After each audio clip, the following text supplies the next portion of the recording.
Hello. We're using a program. I don't use plugins or extensions. We're using, well, that for the one that's playing at the starting screen, it's Music B, and it's just I just have the files on my computer, so I'm pulling them out there. The one I use for stream is what's it called again? XM Play, I believe, is what I'm using it. And that's also still like it's a program on my computer, so I'm pulling the music out of my hard drive. But that's set up differently than my starting screen stuff. The starting screen stuff music is actually a lot of the music there is gonna make YouTube angry, but I don't put that up on YouTube, so it's not a big deal. What's up, Kyan? Good to see you. Hope you've been doing well. Wallen, Jacian, Naskus, hello. Roly Poly. We're back on Ninja. I failed this run on Tuesday. Hey, thanks for the Prime. I appreciate that. It's good to see you, and good luck with streaming. Yeah, you know, when it comes to streaming, the advice I always give people, in general, it's just have fun with what you're doing. That's it. If you're having fun with what you're doing, that's all you need to care about. Because then you don't really have to worry about anything. You just have to just do your thing. You honestly don't want to force yourself into doing something that, like, it's because it's gonna pull views. Well, I mean, you could, but I don't know. I just kind of, you know, I just kind of enjoy doing what I like to do and then build it from there. You don't compose all the music myself live? Sometimes I do.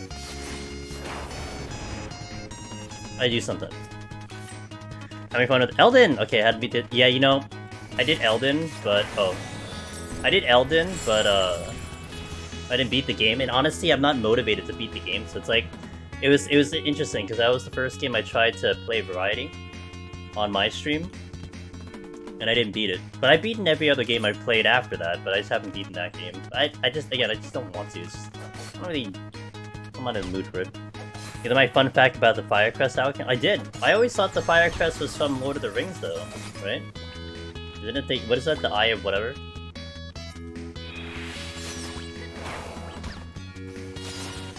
Isn't it the Lord of the Rings reference? Hope you guys are doing good on a Thursday.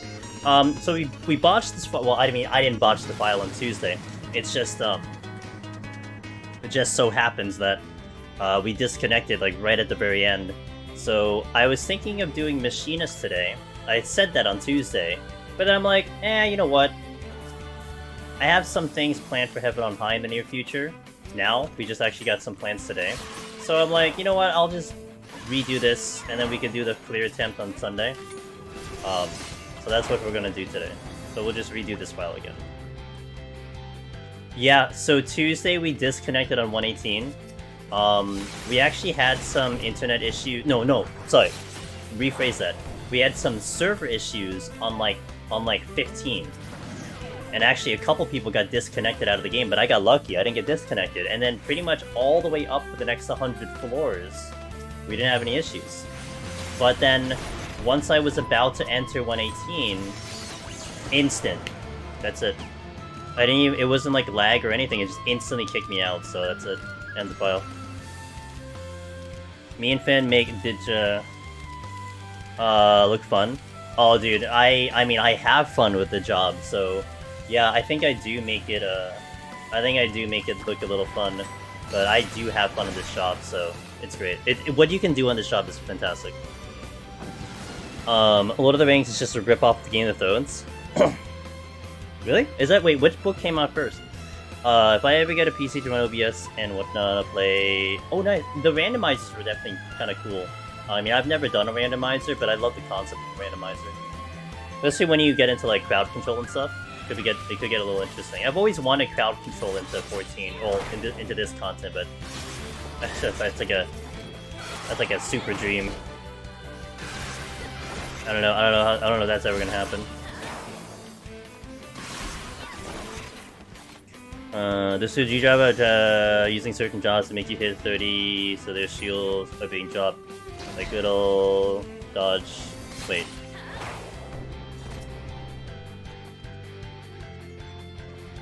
I saw that being talked about earlier, to some extent. But they were making some what do you call it? Some theories that they're making some theories about the buff limit that's partially intentional, and that basically because that's happening, you're just messing up. is the gist of the conversation I understood. Now I'm not very, you know, I'm obviously not very well versed in these things, but I kind of followed along with what they were trying to say on Mog Talk. So it sounds interesting. I mean, I'm gonna be interested to see what the result is, but you know, the theories are pretty cool. That's something I'd probably have to worry about in EO. There's memes of dodging bone sacks because they have too much. No, what they're... So did you... I'm not sure if you were listening to Mog Talk earlier, Jason, but aside from the actual cap of the buff thing, what they're guessing... Oh, rather, no, not guessing. What they're theorizing is that the amount of buffs that are getting put out and the amount of buffs that you can put on, it has to do with the fact that, or rather, they're putting it in terms of programming. And they think, at least the theory thinks, that controlling the buffs that are going in and out might be a way to solve the potential puzzle. Because what I think that the idea that they have right now, and again, this is just me listening on what the conversation is that they can't figure out how to control the blue screen from Omega. And so the thing is, if you look at it, and they were looking in like terms of programming with the overflow and underflow.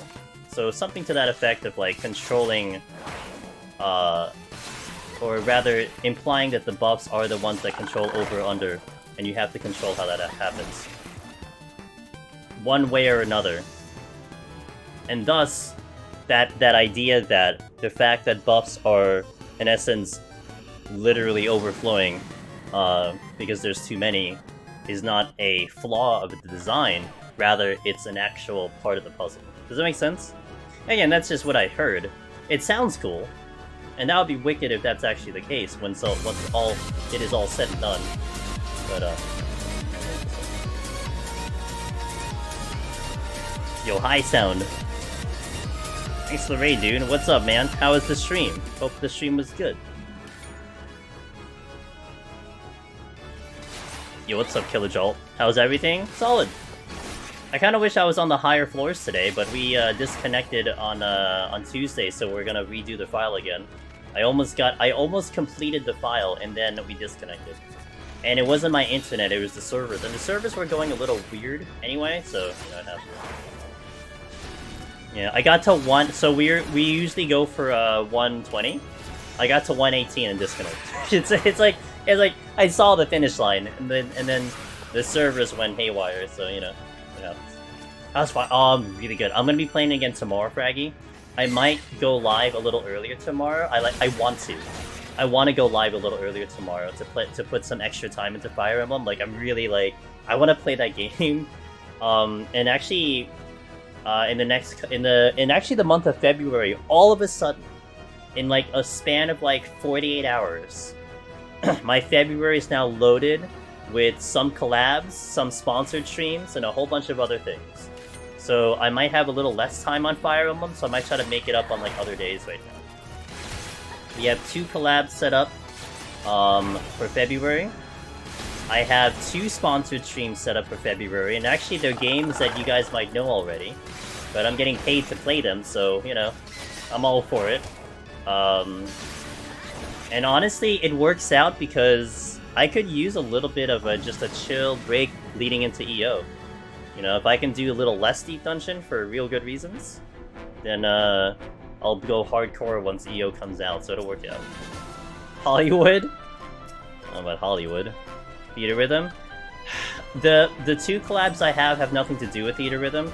I will get Theater Rhythm. It's just, you know, we'll see if any gamers want to play it. I do have a couple gamers that would want to play it, but I probably would need to talk with them.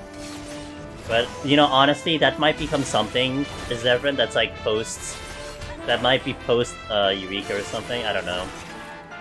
It's like, I think that would become like a backup situation. You know, if I need to kill time or something, maybe we just pop up the beat rhythm. We'll see. With that game, I'm getting that game no matter what. Hey Mia, hey Aya, hey Buff, Muffles. I felt inspired to try this after the GDQ run. Kept getting beat up by a 30 boss. Well, one easy, not really easy, but one solution to kind of help you out getting through. I mean, first of all, if you want to hang around for like an hour, you can see me get through the 30 boss.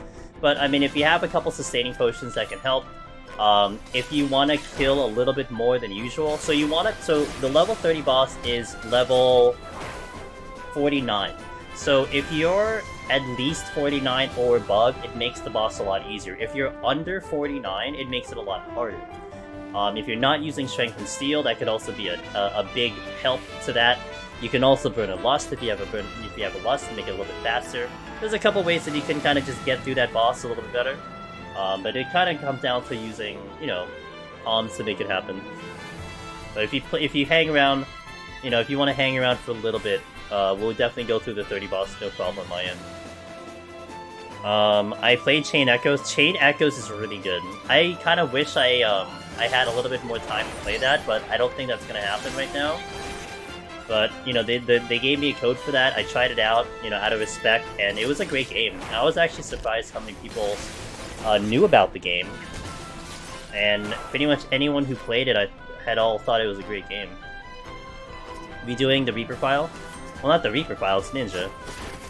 But yeah, we're redoing the Ninja file because I was thinking it over today, and I'm like, you know what? I'll just do this file. This is fine. I thought I have a Machinist one I could do today, but I just wanted to just do this again. And we'll set this up for Sunday. Sunday will be when this continues. Rebirth sponsorship? We'll see. Getting a AAA game is a little bit harder. Nascus. Sometimes, like, I guess to put it bluntly, I'm not quite on that level of streamers that the big companies will take a look at. Like, there are other streamers, a couple mutuals of mine who are definitely higher up and have had more opportunities, so they would be kind of first in line to get more of those things. I still gotta work my way up there. I mean, I've been in 14 for so long, but 14 kind of stays in this one area MMO kind of thing. So for me to be able to branch out, that's something I gotta still work on. But you know, it's okay. I don't mind spending for that game. That's fine. It still becomes like a literal business expense because I do it on the stream. But it'd be nice. But I'm not gonna hold my breath for that. Hell yeah. So yeah, one of the things you'll see me do, which sometimes I take for granted, Buff, I will kill everything on the floor. And that sounds like it's gonna take a long time, but you'll see, I'm gonna be out of this floor pretty fast. I'm already 12 minutes in, and that's still pretty fast. But it keeps your level in par.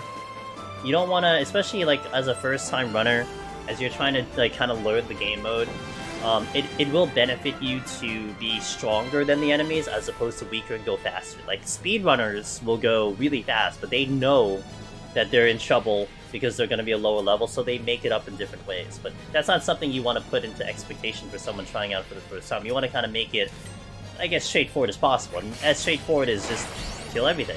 It doesn't take very long. These things die very fast, but it'll help you in the long run.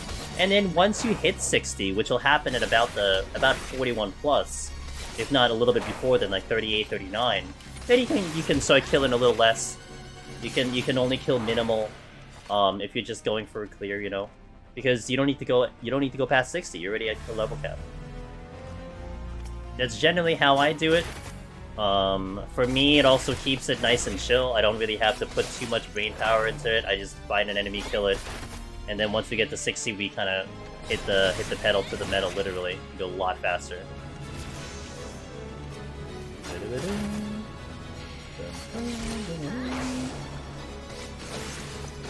Alright. Let's go to the exits. You know what's one of the funniest things, by the way? High sound sense, but I need to make crew gun try to get... Okay, sounds good high sound. You know what's one of the funniest things I learned, like, a number of years into Palace of the Dead? And something that I took for granted... I take a lot of things for granted, I think, when I explain stuff. Because to me, some things are like very obvious, but then, you know, when someone is looking into the content for the first time with fresh eyes, they may not notice it. I always knew floor 1 to 10 had every single floor from 1 to 10 except the boss floor had 4 rooms. Like, I knew that. Like, that is just, okay, it's just always 4 rooms. But it's funny how some people never actually notice that it is always 4 rooms. Because once you get past this floor, it starts becoming 3, 5, 7, like, it starts becoming RNG with the amount of tiles that you have, but 1 to 10 is always 4 rooms. And that doesn't even apply in Heaven on High. Heaven on High doesn't have that rule. Heaven on High is random. And I remember the first time I saw someone, like, say that they didn't even realize that's the case. I'm like, wait, really? And then I'm like, I guess it's not obvious. I guess it's not that obvious.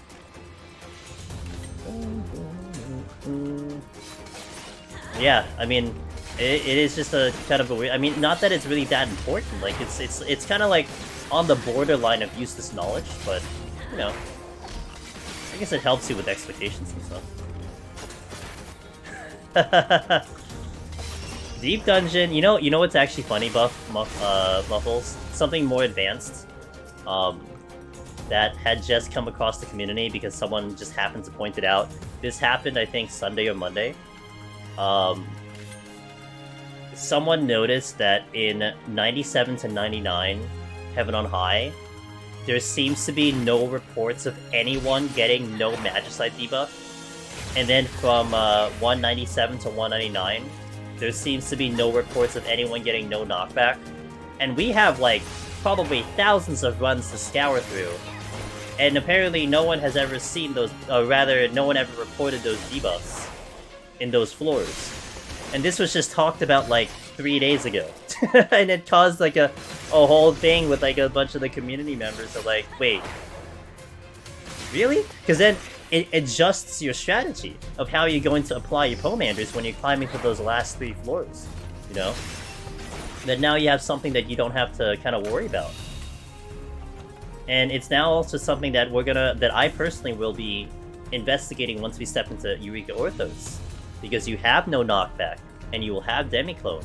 So it is going to be a wonder if they'll take that same principle and apply it over. If you actually cannot get those debuffs on the last 3 floors, which will mean that you can kind of set yourself up with certain pawns, you know, like saving a Serenity, so on and so forth, because you know that you're not going to have to worry about a specific debuff. It'll be a little bit of a game changer, but we'll see. I didn't see no knockback, just got... Yeah, no item, definitely common, but a lot of times, like, I'm pre-using... So rather, a lot of times we suggest people to pre-use a Rage if you don't have Serenity from, like, 198 to 199. Because it's like, oh, you know, just in case you get no items, but then it's also like, oh, well, what happens if you get no knockback? But if that no longer becomes a concern, that's kind of a big deal. Then you don't have to worry about the whole no knockback, you just have to make sure you use it correctly. Ueasing cleared 130 on stage. New PB? Yo, let's go, dude. Had to fight through no item damage down floor. Well, you made it through, right? I think you posted today. Rothra, right? That you got the clear, you got Necromancer today? I was out of the house today, but I think I saw it pass by in Discord. Hey, Pillowfish, after dying on 199 the other day.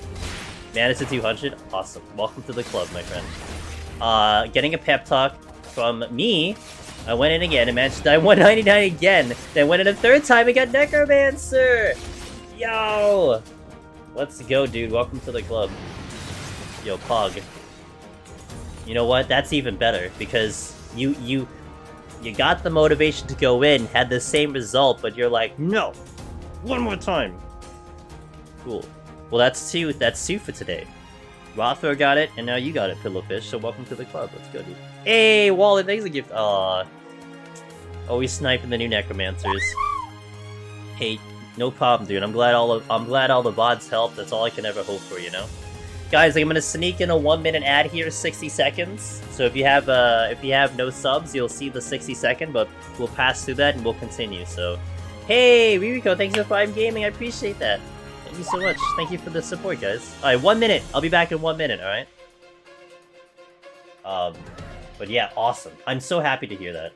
This challenge is so grueling, you know? It's so grueling. But to be able to just stand back up and do it, and it's great. How long do you think could be to complete the next Deep Dungeon solo? I'm gonna answer that, Nascus, after the ad, if you can hear me. I don't know if you can hear me, but I'll respond to that after the ad. Let's go here.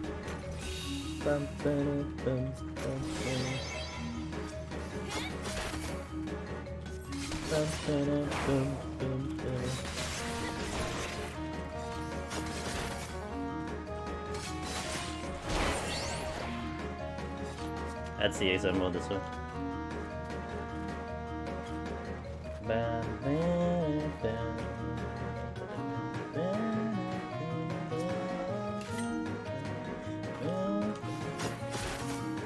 Mimic!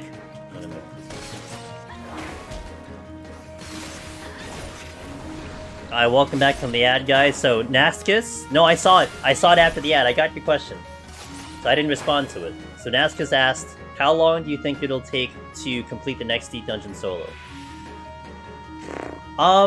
So they've said that it's gonna be a little bit of a copy-paste from Heaven on High.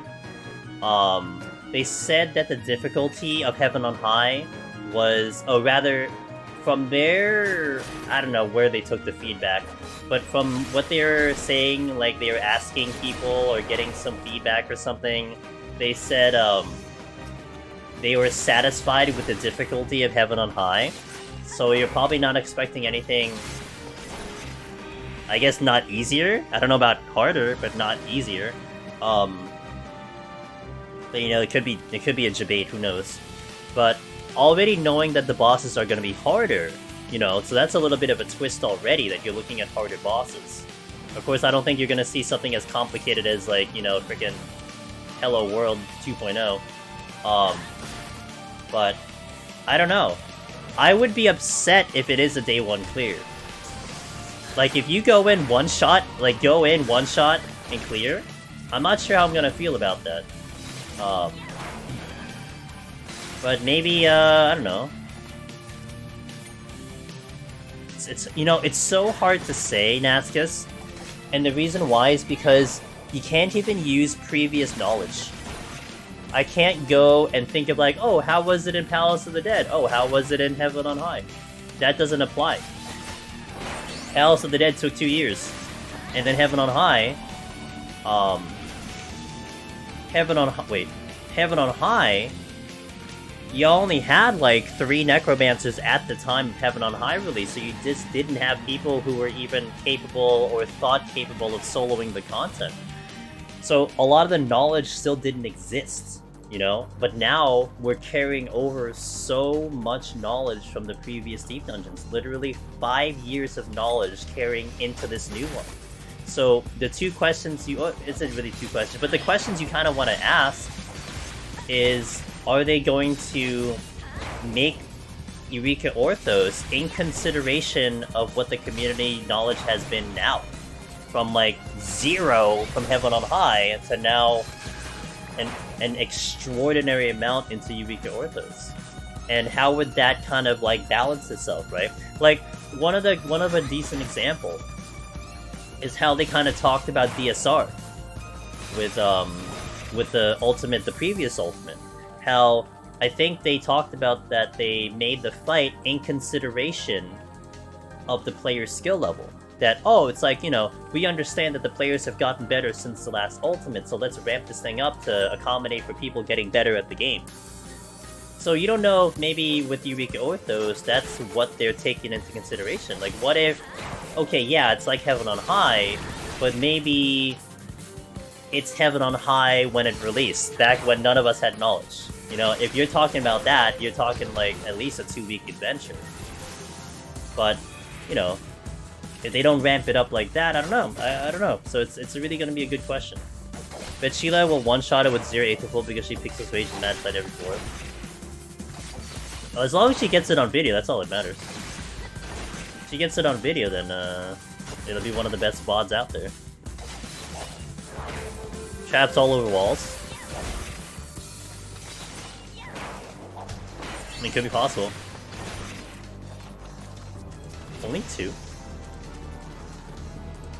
Unfortunate. Boom bum, ba-dum, bum bum, ba-dum.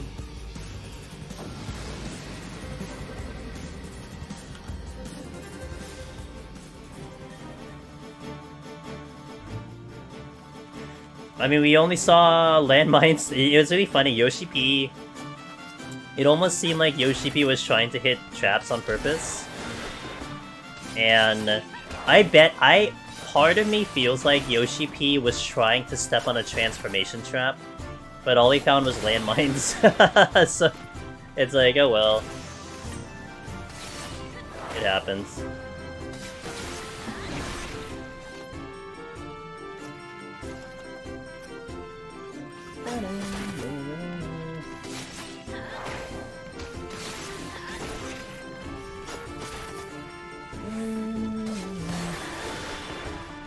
Maybe a binding trap? Binding trap would be very deadly, that's for sure.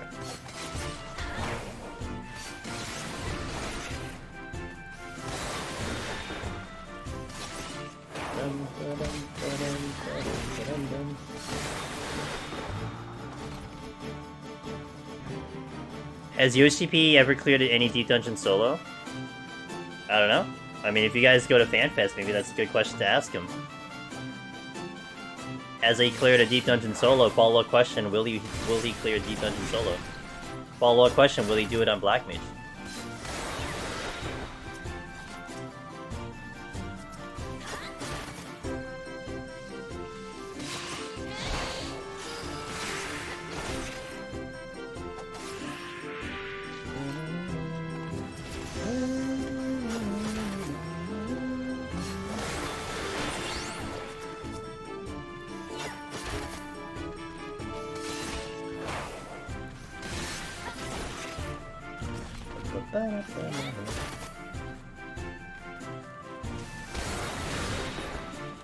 Alright. Hope 3 yes and the stream of it. You want the producer of Final Fantasy XIV, Final Fantasy XVI, and the Savior Square next to stream a deep dungeon of him clearing it. Sounds reasonable. Yeah, I'm with that. Sounds reasonable. I mean, what's the big deal, right?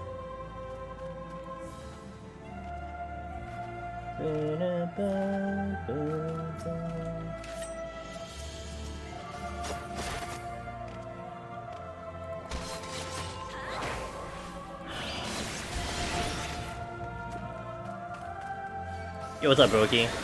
Going awesome today. How are you doing?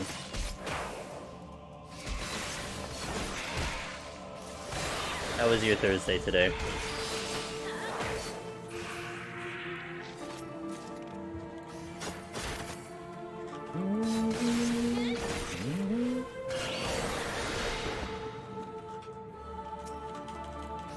Done playing some looking a bit. How far? What chapter are you on in Fire Emblem?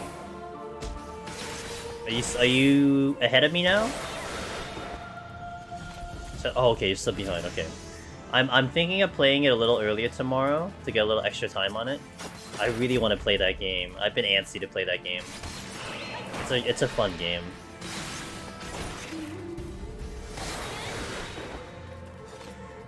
I also hope that Eureka's sage weapons are the wings. Then we'd have each sage weapon type.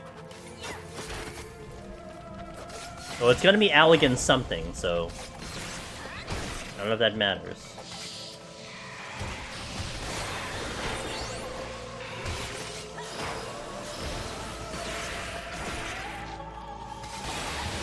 Time to beat. Oh yeah, that's tomorrow, right, Seven? Or is that out already? That's true.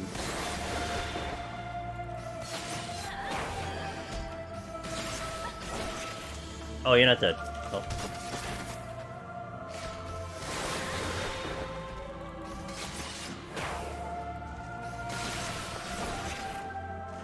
I just went live! Oh, really? Oh, did it go live like midnight? No, wait, what the hell? Why did it go live now? Oh, whatever. Let me know how it is. Let me know the story. I'm starting to get my... Oh, he did Maddening Classic? Oh my god. Yeah, I didn't want to get frustrated on stream. And, I don't have an infinite amount of time. Because I do have a time limit. Like, that actually was part of the reason why Naskis that, I was just looking for, like, a middle ground of difficulty.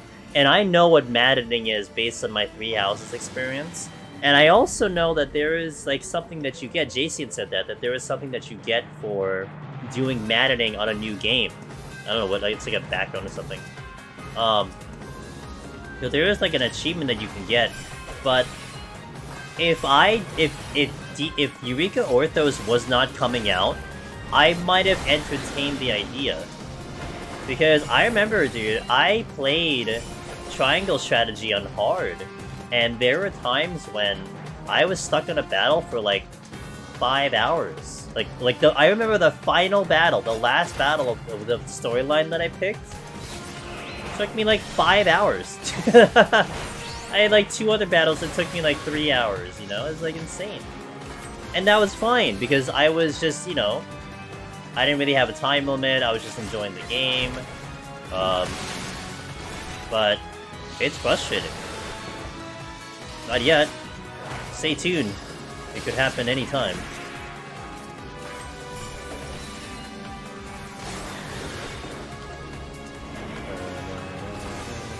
Oh, is that Cheshire? Indeedly do.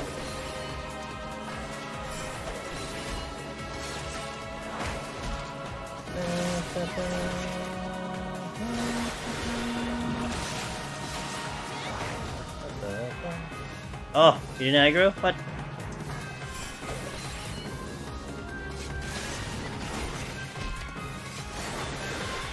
To be real, I think it's very possible it gets cleared the first day by some spinner. It could be if that's possible. I think people are certainly gonna try to do it. And there could be a possibility that it is impossible, but there could also be a strong possibility that it is possible, so we'll see what they decide to do. And that's definitely not the route I'm gonna take, but, you know, it is to each their own. I'm taking Red Mage anyway, so... Hello?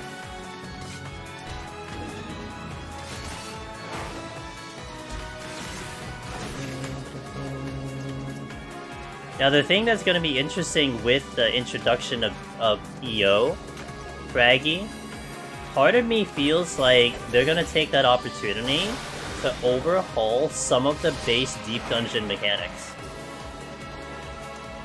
You know, you might see a shift in Palace and Heaven on High, because they're going to make it, like, more universal between all 3 of them. And there wouldn't really be a reason why they do it now. You know, like, okay, they did the sustaining potion thing, right? They did the intuition thing. But that could be a preview of things to come. And you might see something more significant coming into play when they release EO that will also backtrack into the other 2 deep dungeons. And who knows what that could mean. I mean, I don't think they're gonna take away crits, but EO looks like there's no crits, so what if they go back and actually remove crits from the old ones and reorganize damage? I mean, you could even look at it in this fashion where the stat squish back from Endwalker, you know, they were kind of lucky that nothing significant changed in Deep Dungeon, but what if they recalculate everything and none of it has crits anymore? That's a possibility. So I'm thinking in my head, obviously, because that's where else would I think, but I'm thinking that there might be some significant change with the Deep Dungeon. Hopefully for the better, or whatever, but yeah, something to think about. Mob spawn with natural regen? Oh, like our character? To compensate for the auto heal disable?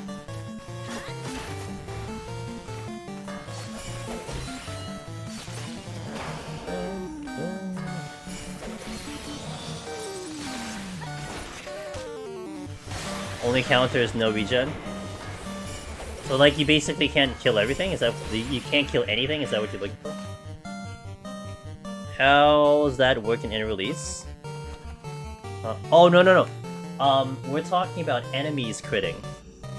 So, in Stormblood, I think, in Stormblood and up, they removed enemies from critting characters.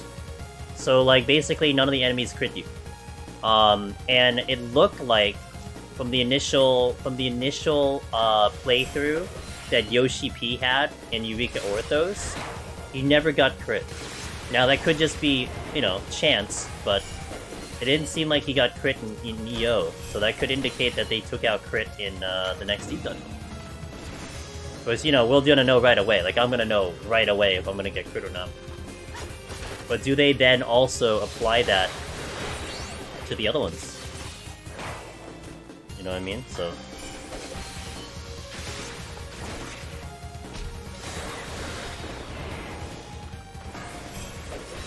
no random death from...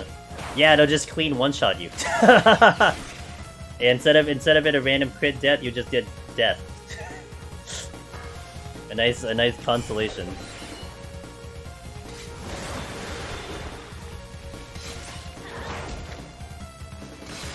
I prefer them to be in. I want them to be in. It adds a certain bit of excitement to the runs. I think also as a spectator sport, it makes it really spicy. I don't think they would backport no crits because they haven't backported no crits on anything else. Fair point, Wolf. Fair point. But I mean, you know, I think that's a good logic. But I still do think that they may do something with the fundamentals of Deep Dungeon with the release of EO. What that might be, I don't know. But my gut tells me something fundamental is changing. Or adjusting, or modernizing, whatever you want to call it. I mean, they've already snuck in a couple things. And I would almost be surprised if they don't change something that applies to all Deep Dungeon at this point, you know? The sneak peek we got with the weird auto-healing, whether that's supposed to be on purpose, sustaining potion, the intuition sacks. Those are previews.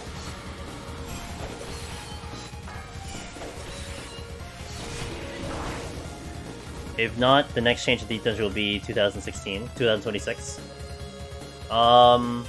Maybe, yeah. Well, I guess, like, with the 7.0, potentially, for sure.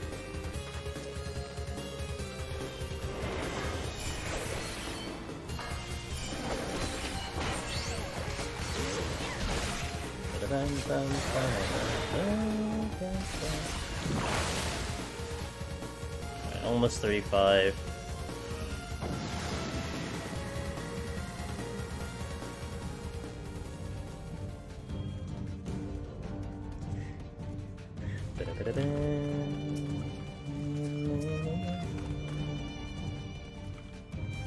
So much, I get so much wishing in this run.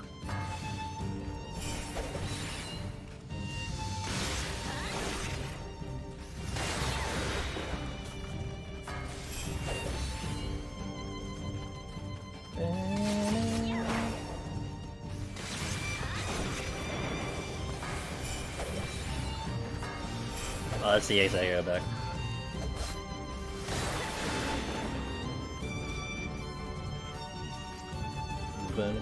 I really hope they make it so you can set a seed for the run. Oh my gosh. That would be a game changer, Ice. Because that will open the door to, like, speedruns and races and everything. That will create such a tremendous opening of lots of things.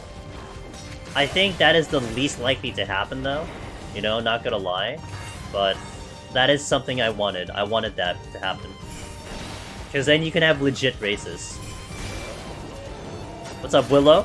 Good morning. Something. How have you been, Willow? Hopefully, you've been okay this week.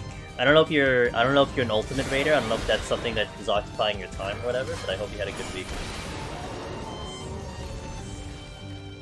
Oh wait.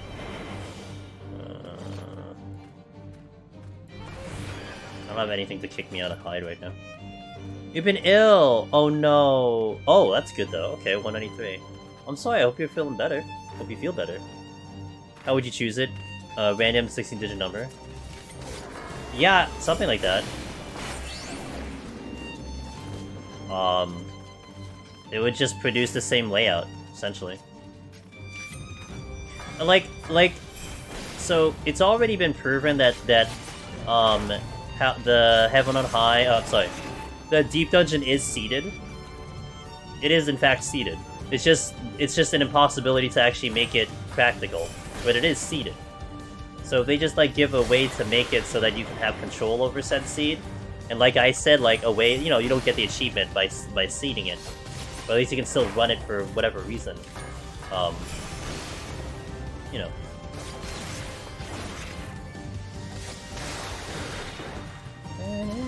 Why am I getting like 10,000 witching? What the hell?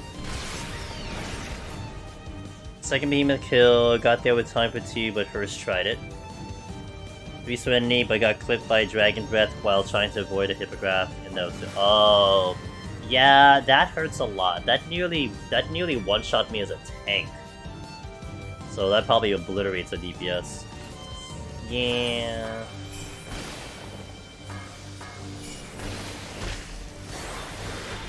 What level am I? 36. Okay. It was Gloom too. Oh, even better.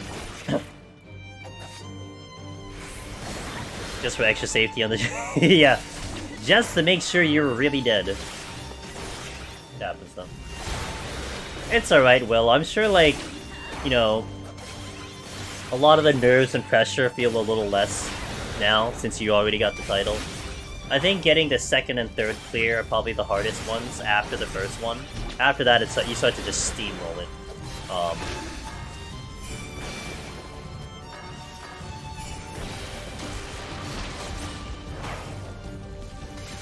Guys, we'll do a 1-minute ad when we kill the boss. I try to time the ads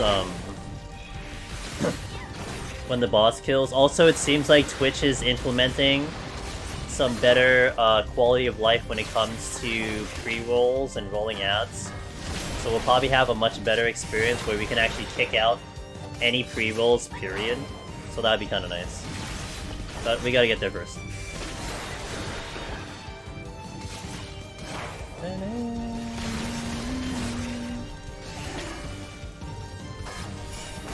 Alright, BRB, 1 minute, guys. Thank you.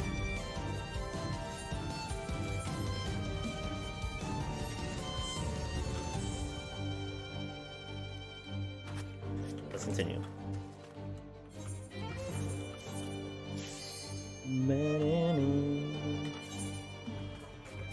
Mimic.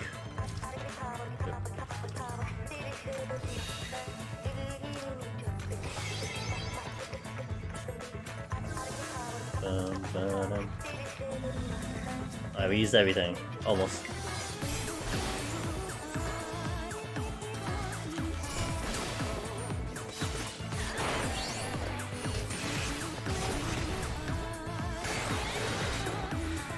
Okay. Intuition.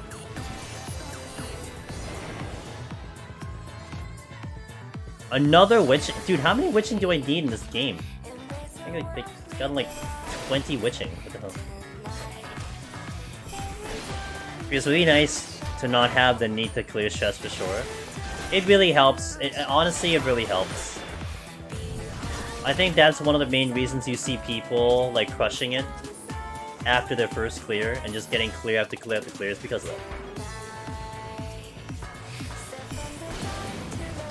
You had 0.5 GCD's worth of time left. Dang. Oh, I didn't put my water. Oops. I didn't do my water.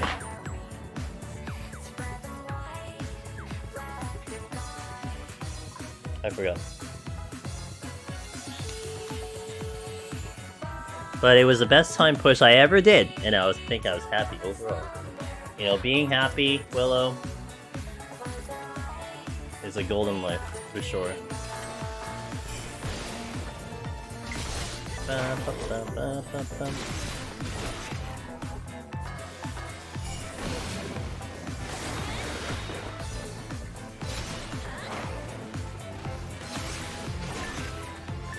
Let's go.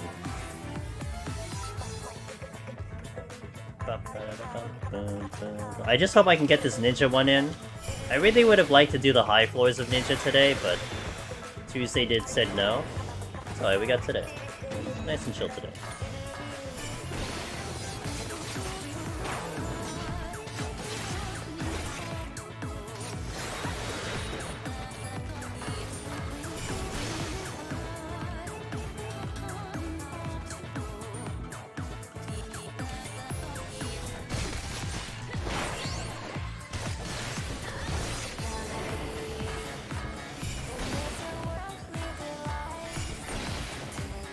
Nuked. Alright, what is this chest?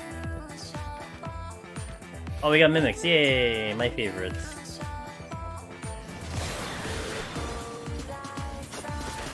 Two.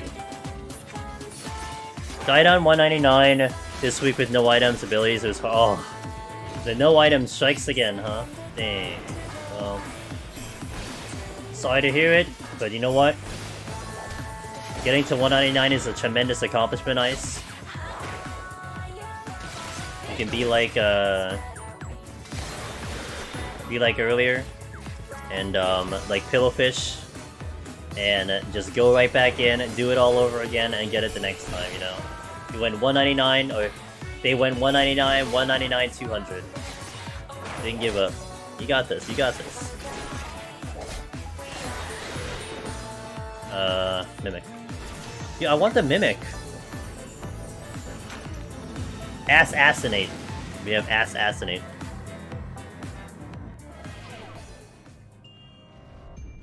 I already hear something walking in my left ear. It's so loud. There's the Mimic.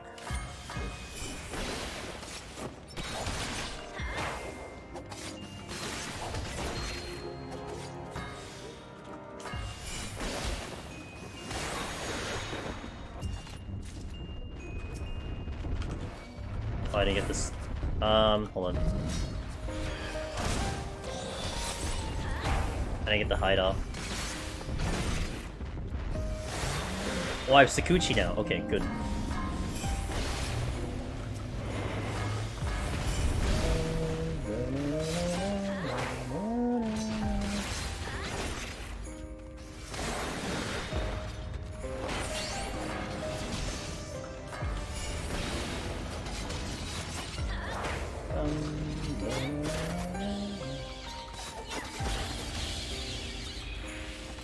Intuition.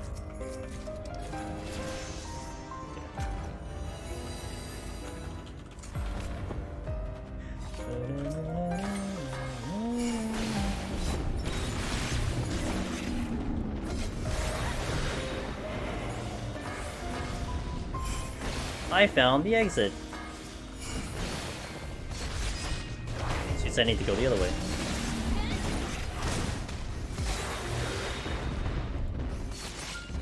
Come with me.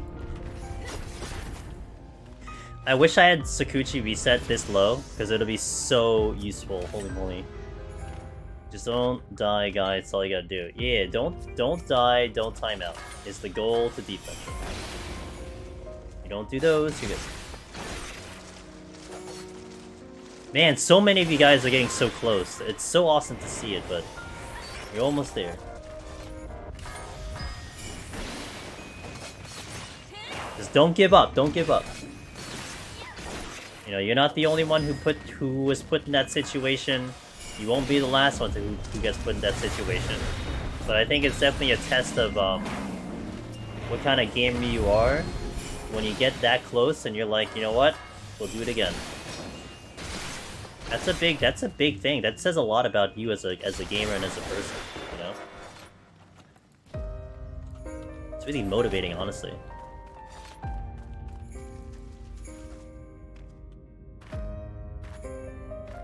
Hey Ranjana.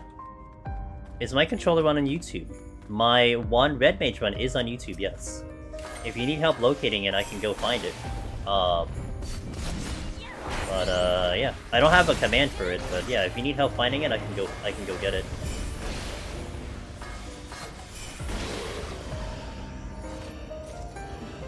Machinist controller. I'm not gonna say no to that. I'm not gonna say no to that. Can't spell control on YouTube. I still can't spell control on YouTube. Okay. Okay, here we go. There you go. Will be good for future when winds down. Yeah, potentially. Like, I think doing one for 90 might be interesting. But I really don't get people asking me about controller very much. Like, I still find this hilarious to me. The reason why the controller run even happened was because I kind of kept getting in chat. People are like, so can you clear this on controller? And it's such an odd question to me. It's like, well, yeah, I mean, why don't you think you can why don't you think you can clear it on controller? And it was that kind of thought process of like, you know, keyboard mouse superior gameplay kind of thing. Which of course that conversation doesn't go well here because it's like, okay, look how I'm playing. It's like, but then, you know, I kind of got tired of just seeing that question, so I'm just like, well, why don't we just do a controller run? YOLO. I need a content. And then we did it. And then ever since I did it, I don't see anyone talking about controller anymore. Like, literally no one comes in asking, is it possible in controller? Like, I haven't seen that ever since. And also, you know what probably helps too, is that you probably have more Japanese gamers that are posting their VODs, and a lot of them are controller gamers. Like, I think Fanny has controller. And Fanny is the one that cleared on all classes, let alone all jobs, you know? Omni class, can you imagine? Omni class? So... I think it's just like, that question is just like, you know... Here, go check this awesome gamer out who just destroyed this content. I threw my mouse away in order to get Necromancer 2. You threw your mouse away. Did you throw it, like, into a wall? Like, how dramatic are we talking about?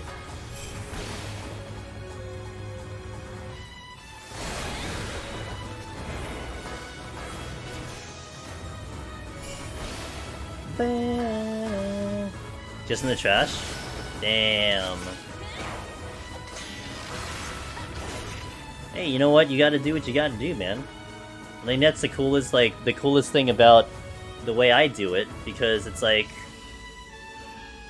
like, half the time people don't even realize I'm not using a mouse, which is great. I love it. Palms are a bit weird to use on controller. That's fair, Fraggy. I think, amongst anything else... amongst anything else, it's more just about muscle memory. Because in, when I transition from the keyboard to the controller, getting to Pomanders on controller was like, I was just back at home. Because it's exactly how I do it on keyboard. But for someone who's not used to that, who uses the mouse to kind of click over there, it's gonna take a lot of adjusting. You know? So I get it. But I distinctly remember when I was trying it on a controller, I was just like, oh, this is no problem. Like, this is literally the easiest thing ever.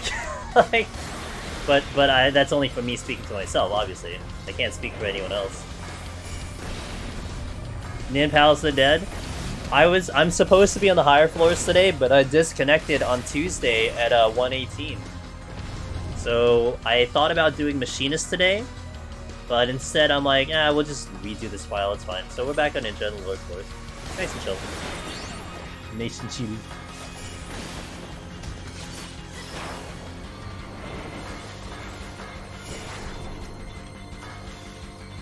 Oh, well. Yeah, it sucks, it happens, but honestly, anytime I disconnect on stream, I feel someone feels better about it. Like, not that they hate me or anything, but it's more like, this is what happens, you know? What do? You just go back in, try it again. I've seen a lot of people get overly discouraged with disconnects and then they can't go through. To be fair, some people truly have, like, really bad internet. And that's rough if, like, every other attempt you're disconnecting. I don't know about an answer to that one. Like, that's rough as hell. But, you know, once in a while you get a disconnect, it happens, then what I do, I just go back in. On stream, everything. I love Ninja, actually. I've said this ever since Shadowbringers Ice. I think it's the most fun I've ever had in Deep Dungeon. Now, that doesn't imply that it's the best job, you know, that it definitely has its shortcomings, but I think this is a job, undisputably, for me, I have the most fun on. And it might come off with the gameplay, too. You know, it might seem fun, maybe, with the way I play it, but I really, really like this job. It's just got a mix of everything. It honestly feels like the job was, like, literally designed for Deep Dungeon. With a lot of the toolkits that it has, like it's definitely a sleeper job. It's still a melee though. You have to still respect the fact it's a melee, but there's just a lot of things going awesome with it, and I like it a lot. While I'm doing PoTD again, got good runs, almost up there, but had some skill issues. Okay. I'd want to clear as ninja, but I spent too much time on machinist at this point. Go with the one you're comfortable with. I mean, look, we've had people get necromancer on ninja. And honestly, Raji, you know, if you got some time to spare, if you're not in a rush, I'm gonna hopefully do this today, and then we'll hopefully continue with Sunday, and you'll have VOD to at least look through, to study and maybe take some whatever notes or anything out of it. Maybe.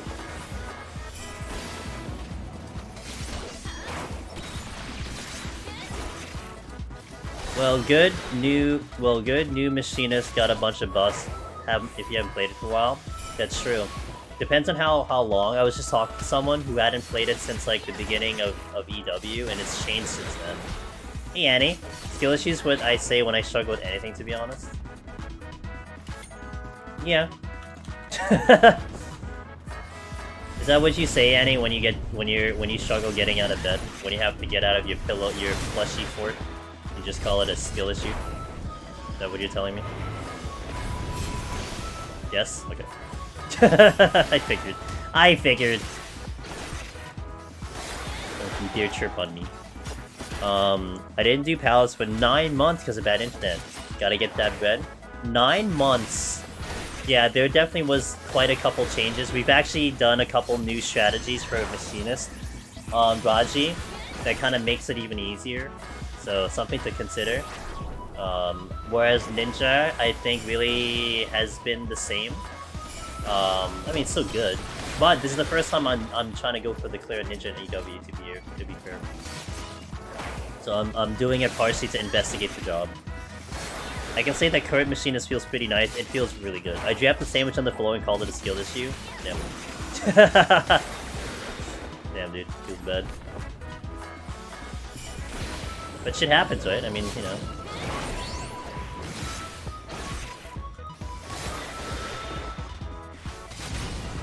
I'm still going with the safe shots before.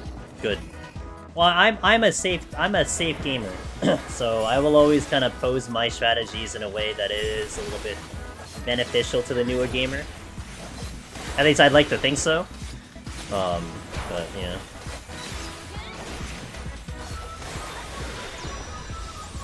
Exactly.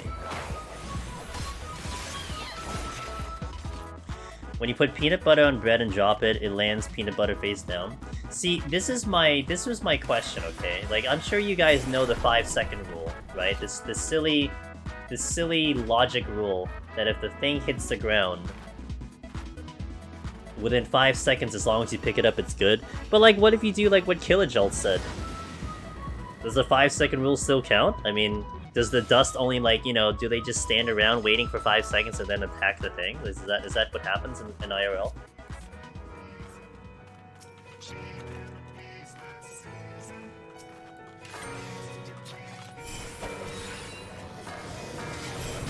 The king of the messing up comfy shots. You're the king of messing up comfy shots? You know, when I did Gunbreaker Rothra, which is gonna show up on Saturday on YouTube, I completely forgot my dot on Behemoth, and we still cleared. Like, and everyone's like, oh yeah, you just like miss your strongest ability. I'm like, oh yeah, shit happens. And I'm like, my justification was like, you know what? Well, I wanted to make it easier for you guys, so I handicapped myself. This is why Mappa players to tell ourselves it's fine with disaster strikes. But Dust, dude. Dust and generally aggro after 5 seconds. Exactly, PlayStation. I mean, is that what happens? Like, if I put a microscope on the floor, right? And I drop something on the floor at the exact spot of the microscope, am I gonna watch dust shit? You know, like waiting for themselves to pounce for the 5 second, like they're looking at their watches. Is it 5 seconds yet? Can I go? Why do I have to find something else to kill? What the hell? My floor is cleaner than my keyboard? That's a fair point. It's hard to clean the keyboard sometimes. You'll never forgive Americans for wearing shoes indoors. Don't put me in that same category. Because, you know, at the very least, Annie, I come from an Asian family. So, you know, that automatically defaults me into never having shoes indoors. You know what I don't understand, Annie? This is the one I don't understand. Is people going to bed with their shoes on. Like, what the fuck, dude? Just take your shoes off. You sleep in that bed, dude. That's not a... Yes, it is. Yeah, like you have... Like, not, like, literally in the bed. Like, your feet are hanging off the bed, right? But you still have your shoes on.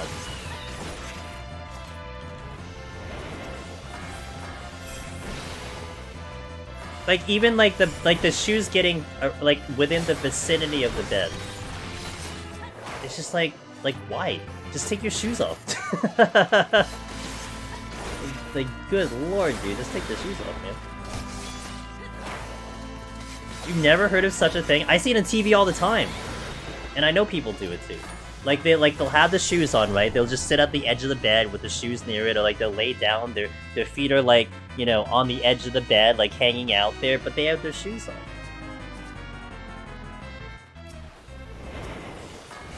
Like, not literally in the bed, right? There are people that totally do that, and I don't understand it.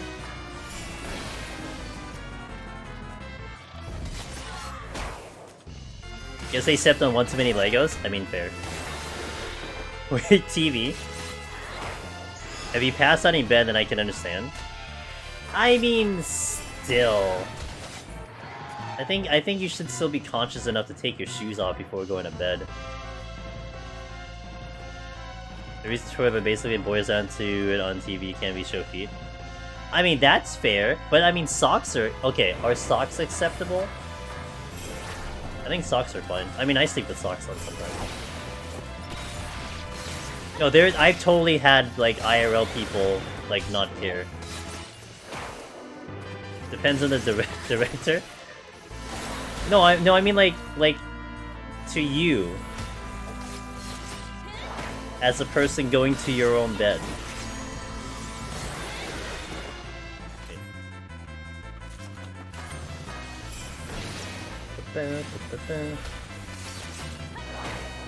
Anyone get a house recently? Not I. If the director pushes feet, you know something's up. Gotcha. What's up, Kinar? How you doing? My DGen EU friendos. Willow is here, now Kinar is here. No free kill, good one.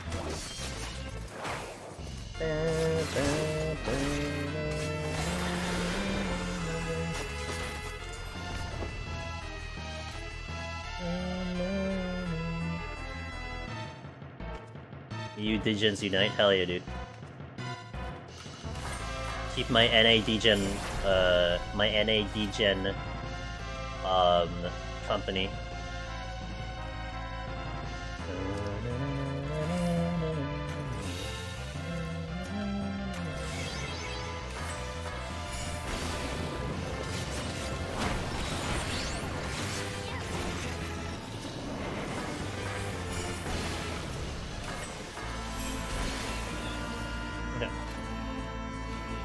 We are over leveled, and I'm going pretty fast too. I saw Reddit this morning, someone posted they lost 22 million because they bid on a large. Didn't have time to check and assume they'd lost it. Then, since they mentioned it had 10 bids, turns out they won, but since they never claimed it in time, they lost half the deposit of the house. Oh my god. Psycho Pirate! Well... That sucks. But you know what? You know what, Wallen? You know what's the only positive thing about that? It was a Reddit post, and he probably got a lot of upvotes.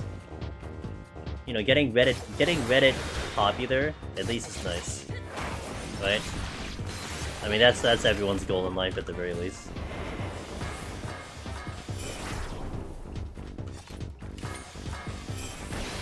Ooh.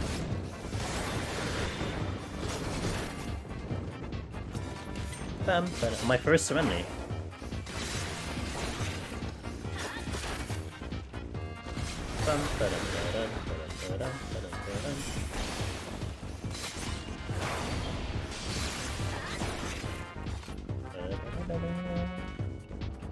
I never checked this chest.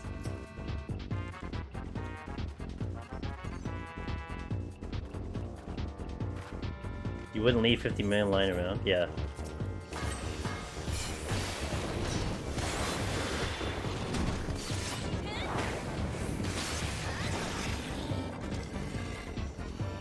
I got you, Chaos.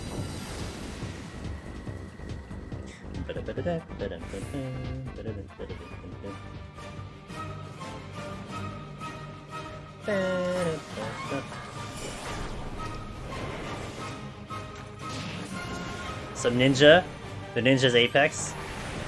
Yeah, I mean, we get extra time in Ninja since I disconnected on a Tuesday, so...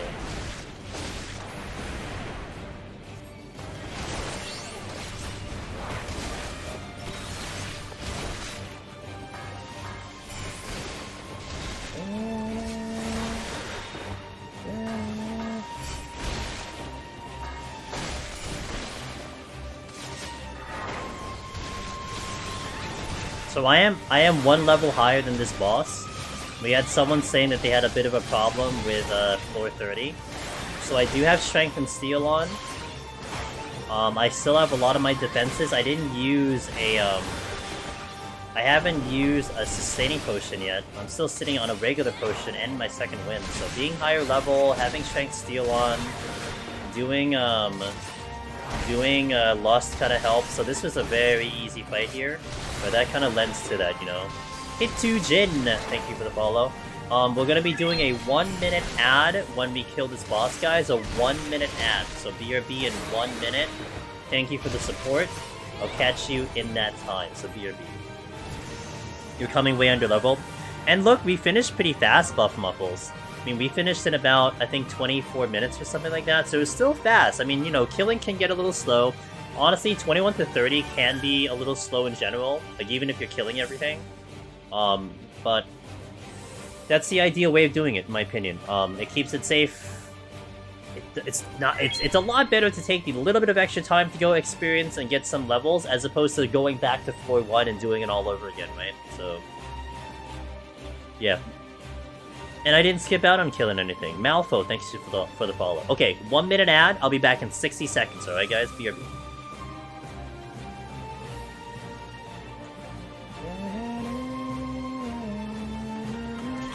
Oh, wrong way.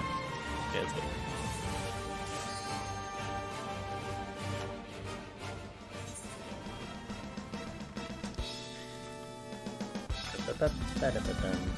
Alright, this is a big room. Spectacle. Okay. You got an ad? I hope the ad was good. Was it good?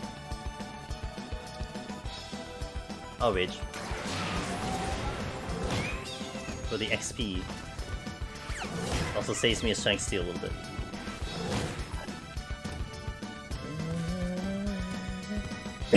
And all the landmines. Oh, is this a treasure room? It is! Oh, good thing I raged.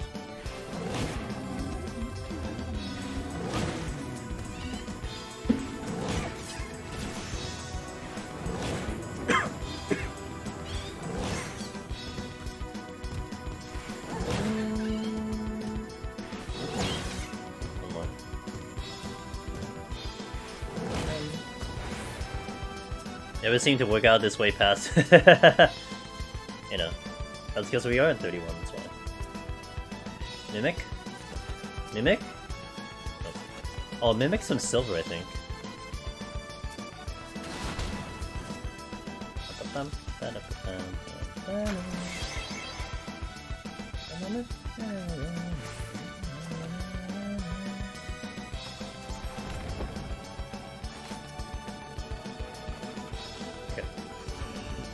Last 5 seconds to treasure room. And welcome back, yeah, guys. Thank you for that. Appreciate the support.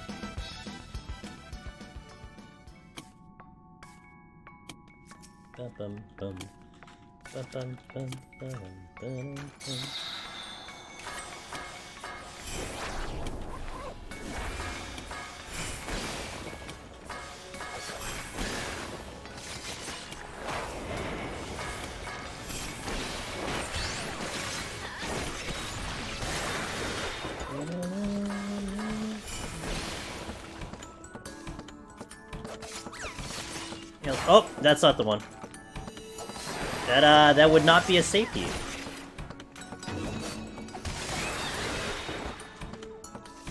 Oopsie doopsie.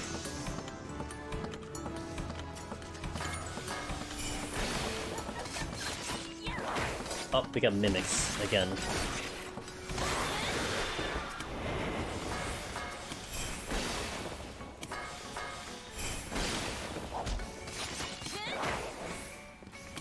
Yeah, they're from silver chests now.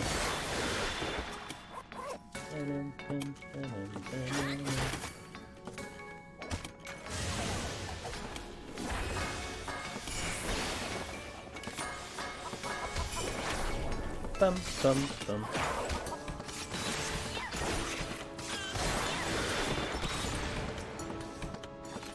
Another shank, I'll use it on the way out.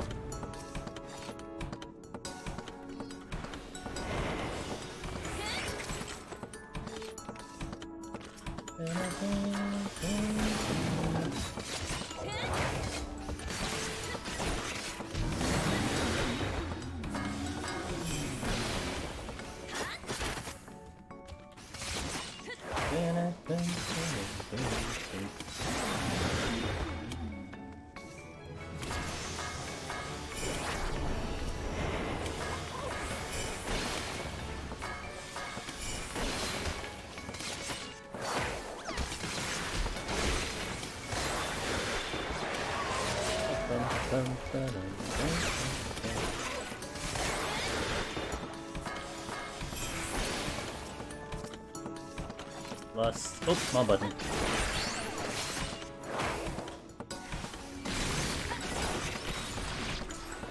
Okay, let's go. Oh, I gotta pick up the shank. Yes, yes, yes, yes, very good.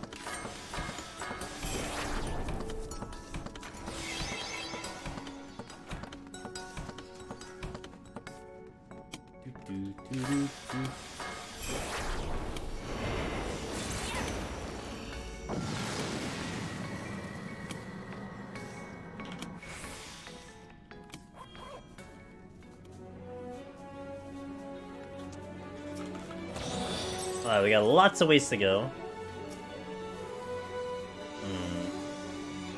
Let's do a big pull. Because I'm lazy. Another fortune here. Why is Ninja only 31? What happened? On Tuesday, I DC'd on 118. So today we'll just redo the file. Real unfortunate, but it happens.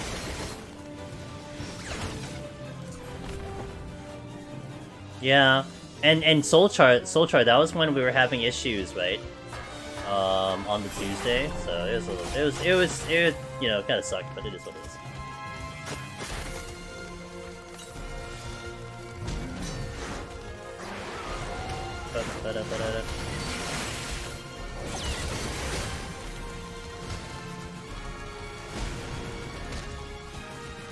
Alright, come on, boys and girls, let's go. I missed a room. Whoops.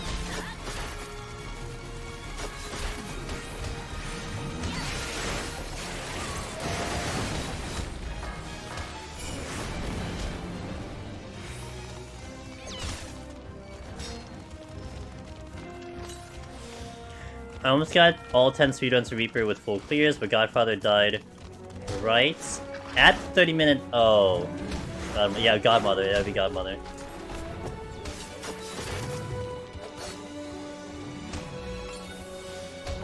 Alright, come on, everyone.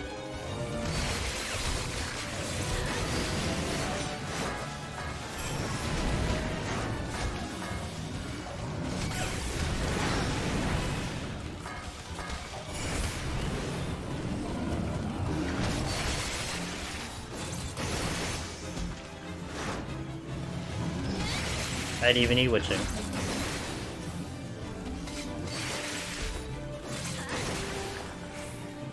I didn't even get a chest. Oh yeah. Yeah, well... I mean, it would have been like... Yeah, you're right, it would have been 1.5, you're right.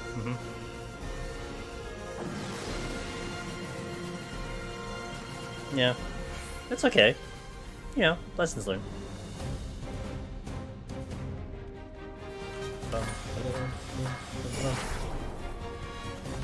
Got all my rages back, buggers.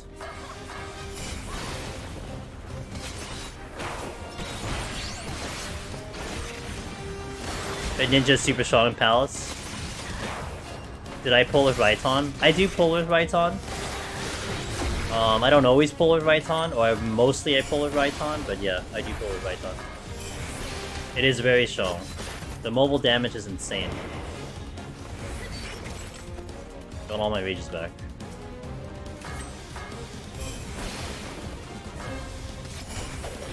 Oops, I didn't hit the button.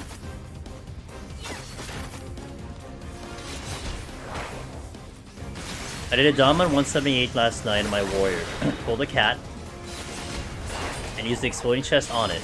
Went to eat the Mega Blaster for the short paralysis. I didn't heal in between. I'd forgotten I popped. And I forgot to pop a raising. Oh, the raising. Oh, the raising always bites people. Man, he made it that far, huh?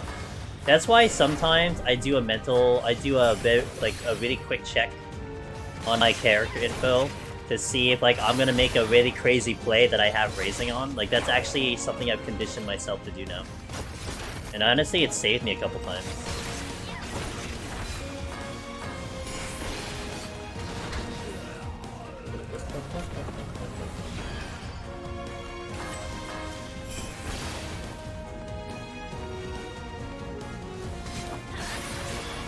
Yes, that was kind of crazy.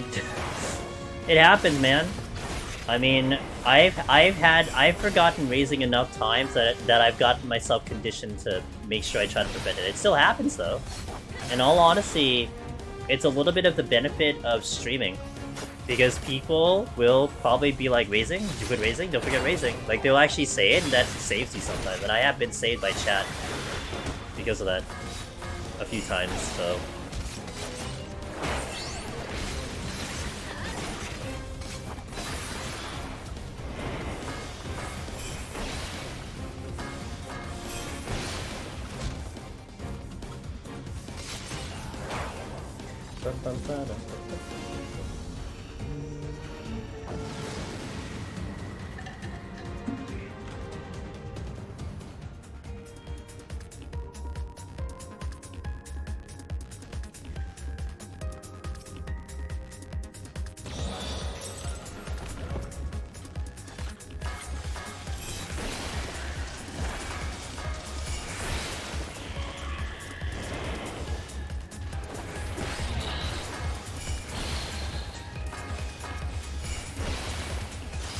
Is enemy so chill from me on Warrior to 180 survive and forgot? Well, now you know. I mean, now it's gonna be in your head the whole time. So you know what? You became a better gamer because of it. That's it. That's what it comes down to. Oh crap! I didn't do this.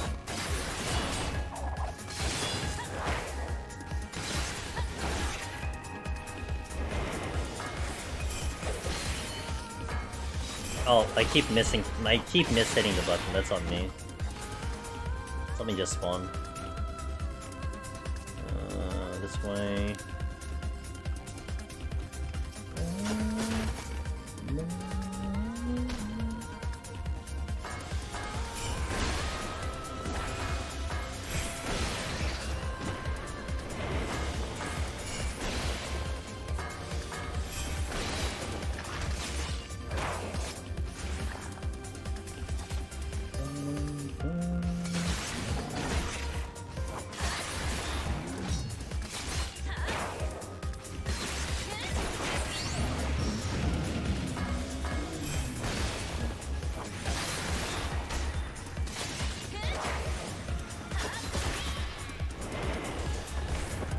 What we got?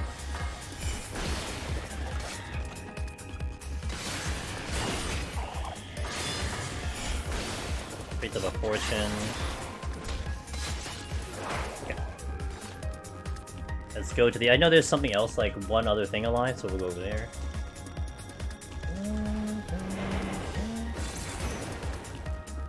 I don't know if it's gonna be in this area, though. Not a big deal. I'm gonna definitely be of level. Oh, well, there's something. It wasn't the one I was looking at.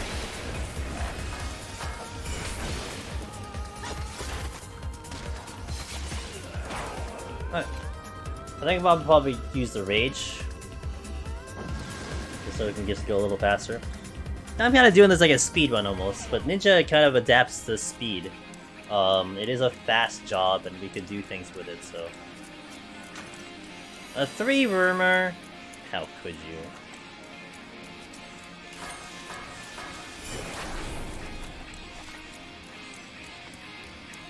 I guess I'll reach. Ooh, look. Oh, I don't have, I need to be a little careful, because I don't have Raising on. I'm sorry. I don't have Steel on.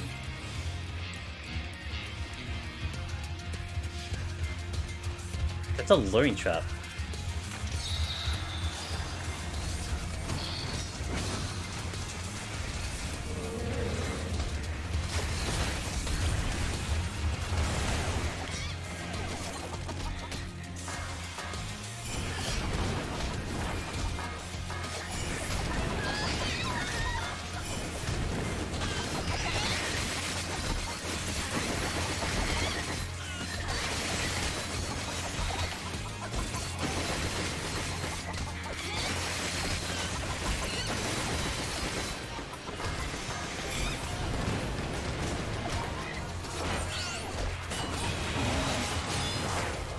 Not even a single chest? Fortune always is a scam, man. It's always a scam when it comes to Fortune, I swear. Every time I like line it up for a big kill, never drops anything.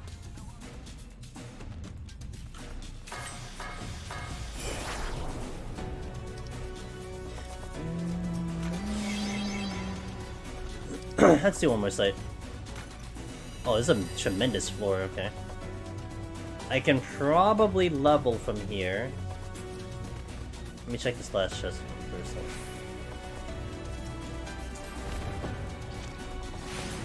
Intuition. Only chests I draw from ads are non-fortune. Yeah! Seriously.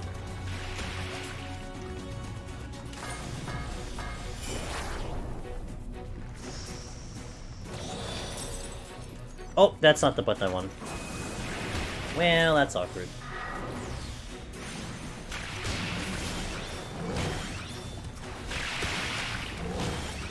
This was actually a really good scoring floor, honestly. If I was going for score, this would be exceptional.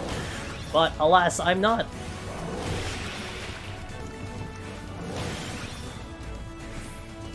As always is the case.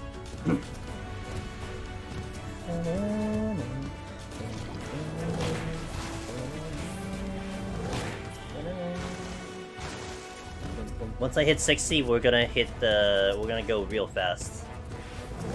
I'll probably hit 60 really soon, so I'm gonna start going to the exit. I still have like 2 more floors to go. We're definitely gonna hit 60 before the boss. Before the boss.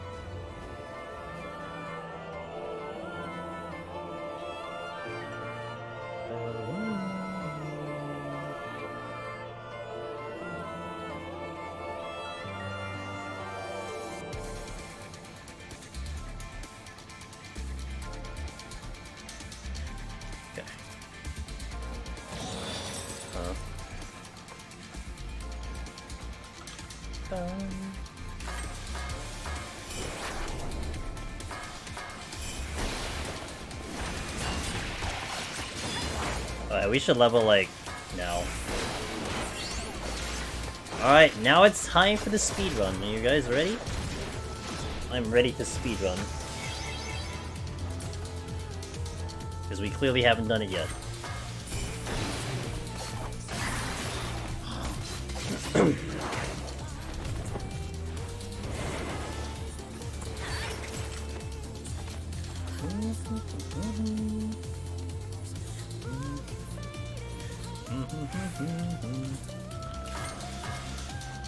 Nice, get the steal. Oh, whoops, wrong button. A little too fast to my own good when it comes to some of the ninjutsu.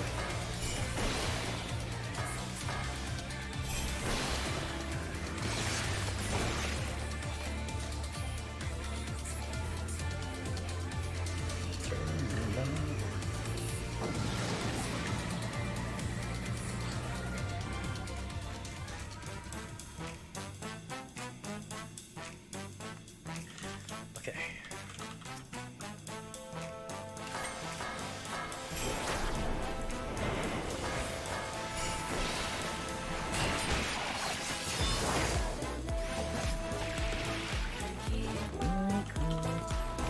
Gormon.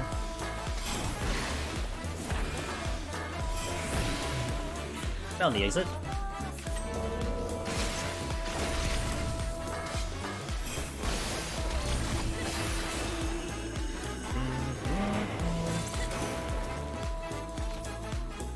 Multiple strengths, like it. Necro, how you doing? Good to see ya.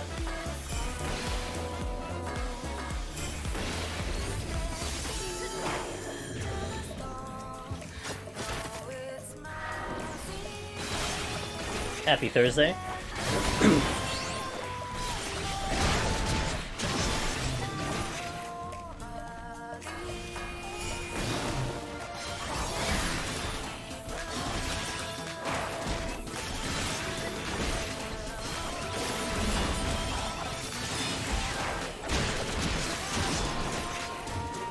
Okay. Who dat? Young Nasta Man. Hey, welcome in! Yep, I am here. Hello, hello. We're gonna be having a chill day, so... Because we're climbing on the lower floors, but all's good. Although I'm gonna take a restroom after this one, but that's details for another day.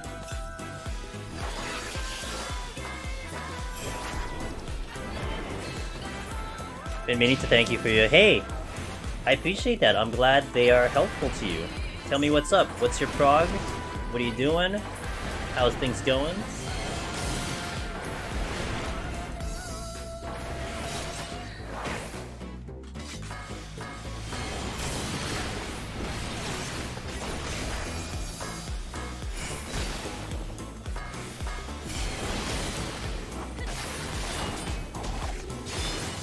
Murdered. Right now I have Warrior at 181! Oh, Ninja, cool! Okay, well I hope I can pull this Ninja file so we can continue it on Sunday. I was gonna do the high fours today, or at least that was the plan for the week, but I disconnected on 118 on Tuesday, which really sucked, but it is what it is. The servers were a little wonky on Tuesday, but hopefully today will be just nice and normal. I've been hooked to PoTD since, so welcome to the addiction. And you know, you might be here for a while, and you know, with the new one coming in, it's just gonna add into that you know, hype and stuff. I don't remember if it was a VOD or I heard it live, but you were talking about this new camera pivoting setting. Can you explain it to me and what it does? LMAO, because I didn't notice anything, not gonna lie. I don't know if it matters, but I do like to see a night turn. Okay. I can show it to you perfectly, Necro. Are you ready? This is perfect. We have High Five playing. Alright, so I'm gonna turn it off. I'm gonna have it off like normal, okay, Necro? So check this out, alright? So, as I go left and right... Okay, wait. Hand is off the keyboard. This is my camera hand, right? So I'm only moving left and right. See what's happening to my camera? As I'm going left and right, I'm kind of pivoting. The camera is kind of turning with me as I'm going around. So if I go straight, it's straight. If I go here, see how the camera kind of spins on its own? See that? That's the camera pivoting in work. It's just like doing its own thing. and I'm only going right. So you only see one key pressing on the keyboard right now. You can see the button press on the keyboard. So that's camera pivoting, okay? Oh, rather, that is camera pivoting. So if I disable it, we go in and we disable it. Now check this out. I'm going left and right. Camera hand. See this? No camera pivot at all. The camera does not adjust. The camera is just stationary. It doesn't move unless I decide to move it. That's the major difference. I think, when you're playing, when I play with full keyboard, I'm already auto-adjusting my positioning to kind of accommodate for where my character is going to space and where the camera is.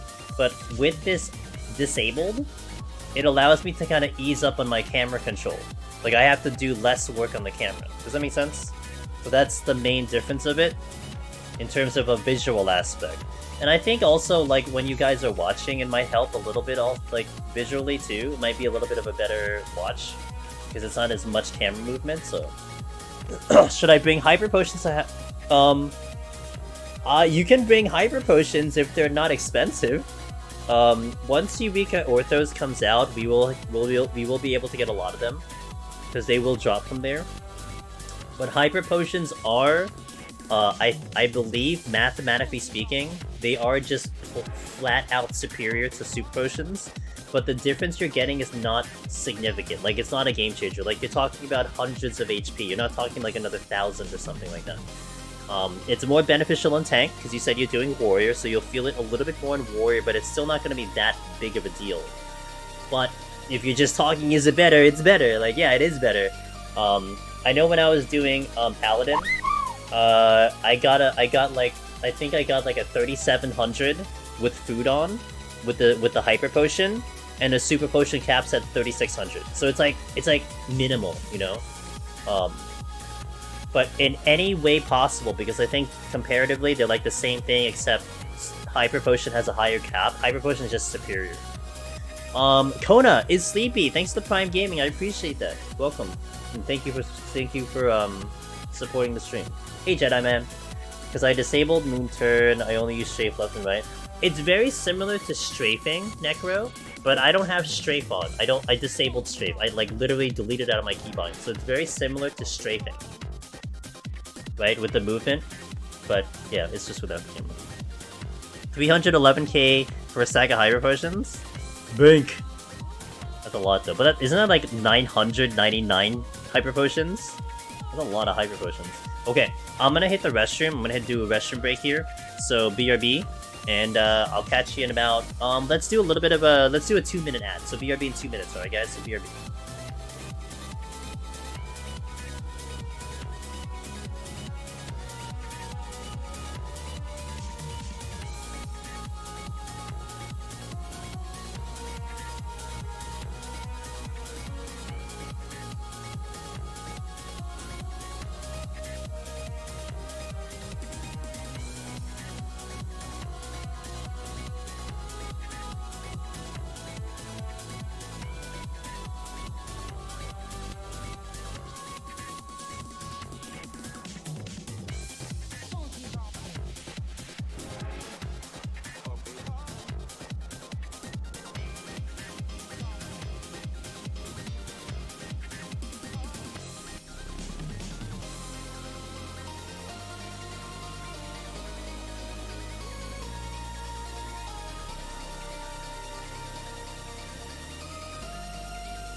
Alright, give it 18, 15 seconds. So I added in kind of the visual of the ad, so you guys can see it now.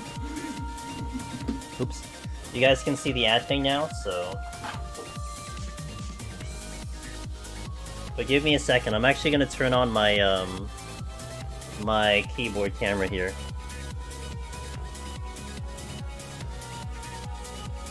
So you guys can see the...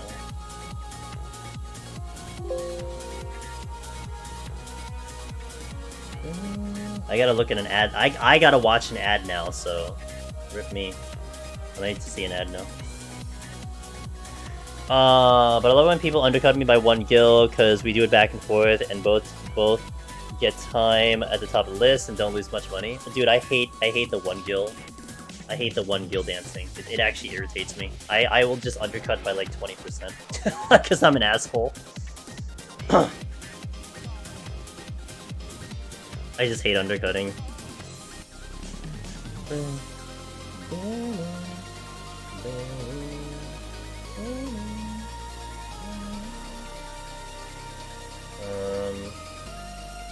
Okay, so this is getting closed out. That's getting sorted up.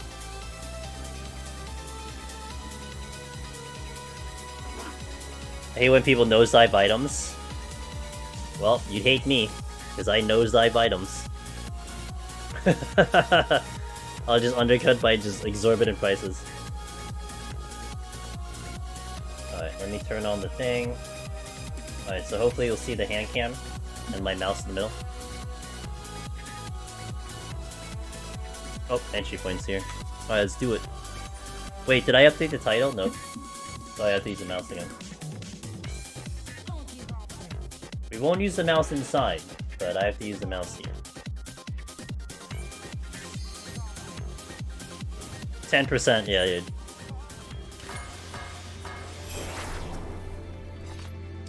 We'll open with a strength.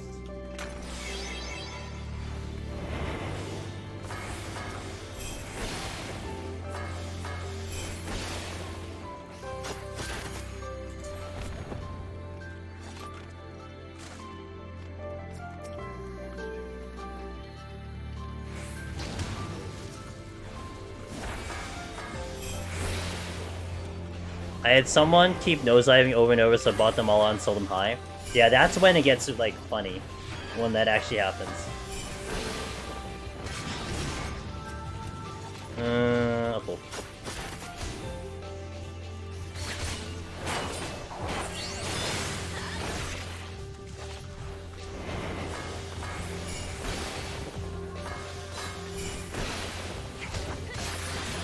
Damn it. Like, I don't even care that he could get more gil. I just want to get rid of the item made. Yeah, that's exactly what I'm thinking about. Like, I'm like, especially if it's an item that you get from like a sack or something. It's like, if I sell it at like 1,000 gil, I'm still a profit, so. Any idea what title are gonna go along with you? No, I have no clue. No clue. Something elegant, I have no clue. 13 soundtracks so good, agreed. Probably yes. Now, do you like Buff Muffles? Do you like the 7 Remake album? How do you feel about the 7 Remake album? You do? You know what was the... I mean, you probably know this, but it's still a story I like to tell. So I definitely am in love with the 13 soundtrack. It's like one of my favorites. It really is. I just love it. I like the game too, but the music is just amazing. I was playing through 7 Remake, and I got to the part... Actually, we were playing some of the music just now from High Five, the Cloud and Aerith episode when they're in the tunnel. And I was trying to look up the music on YouTube, you know? And I'm like, you know, looking it up, I get to the thing, and then I read one of the comments, and they're like, man, this has like a Final Fantasy 13 vibe.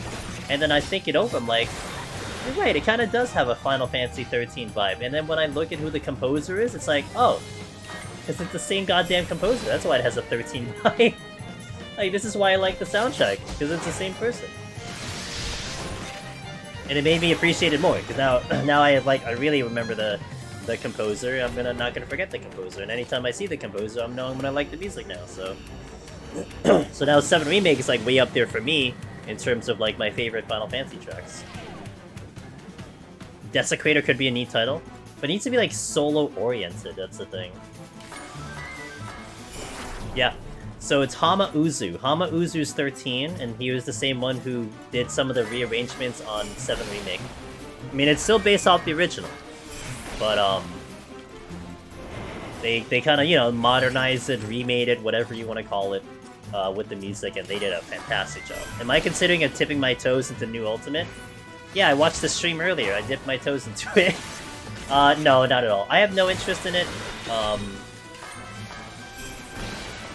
Like, I respect it for the challenge. Of course, the challenge looks insane, and what they're trying to figure out right now with Hello World and everything looks amazing.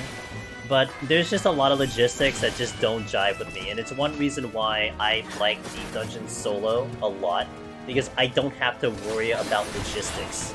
All I have to worry about, am I in the mood to play the game? If the answer is yes, then I play the game, and that's just a very comforting feeling for me.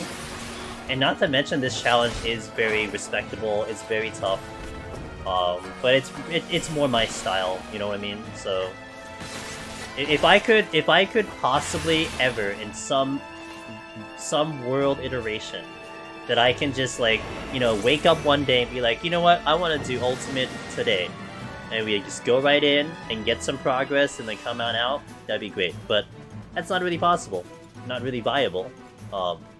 You know, like, even in PF, I have to worry about the people I'm running with PF, I gotta worry about a PF, I gotta worry about the team, there's so much there. What do you mean by logistics? Team statics, getting into a team, you know, getting your receipts to be in the team, making the schedules, committing to the schedules. Like, I've always held to this idea, for me, that if I want to play a game, I want to play a game because I want to, not because I feel an obligation to. Hey, Eggy Garuda! Yo, thanks for the gifted sub. What's up, dude? Thanks for the 10. I appreciate that.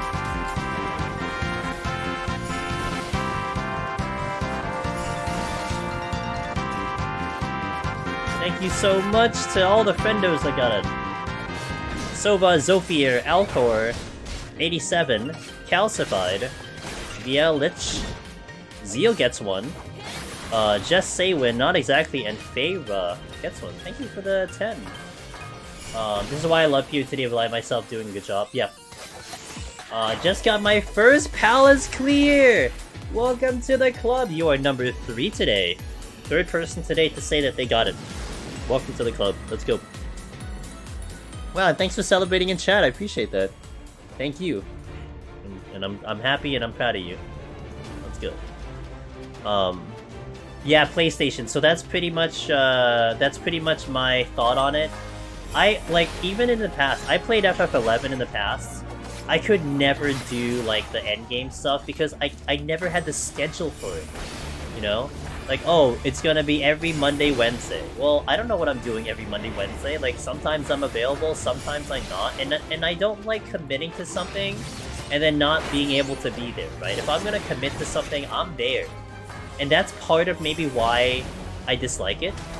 You know, like, I don't want to, like, you know, make people have to rely on me or you know, bank on the fact that I'm gonna show up and I'm just not in the mood for it. Like, I just don't want to do it today, you know? So yeah, that's just what it is. And that's why Deep Dungeon, and it's ironic because I'm now doing a hard schedule for streaming, you know? Like, I stream every Tuesday, Thursday, Friday, Sunday, Monday at the same exact time every single day. But I choose what I do, you know? I set up things, whatever, but I choose what I want to do. And that's what I prefer. And never have I felt any game I played, with the exception of like a couch co-op, right? But like, especially with an MMO, I can still enjoy the MMO experience, you know, running around, seeing people, doing whatever. But I still get to do things on my own. And that's where this content was perfect for me, right? Perfect challenge, very difficult, takes a lot of time, is respected, but I can do whatever I want to. That's why I do PS on the new Ultimate, but it's a very hit or miss. Exactly, and even that, like, I don't want to get frustrated. I don't want to get frustrated playing a game either. And I know what the PF experience is like. You know, I've done some PFs. You know what is the funniest experience I had, Young Nasty Man? When I was still doing some of the older content in ARR, I was doing the original extremes, Titan Garuda and Ifrit. And that was the first time I ever learned what the heck what a 3-strike rule was. It's like a 3-strike rule, what is this? And then you have to subjectively pick the person that messed up, and then if he has 3 strikes, you kick him out of the party. I'm like, alright, well, I'm not gonna try to mess up. Like I was just like, okay. I'm feeling pressure playing a video game. This is fantastic. You know? But yeah, you know. And that's the culture that's there, you know, you gotta pull your weight, you gotta do your thing. People don't want to waste their time either, but yeah, so I just would rather not deal with it. Eggy Garuda, I'm proud of you, dude.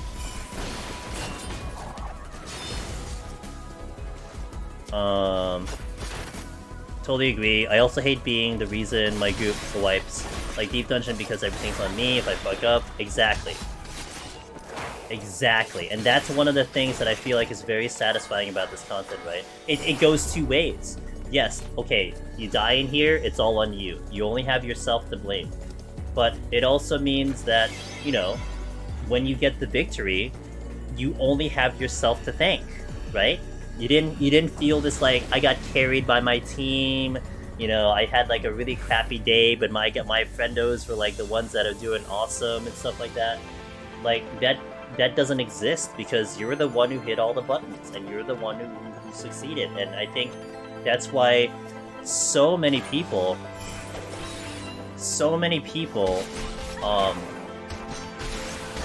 like they get so emotional clearing this content.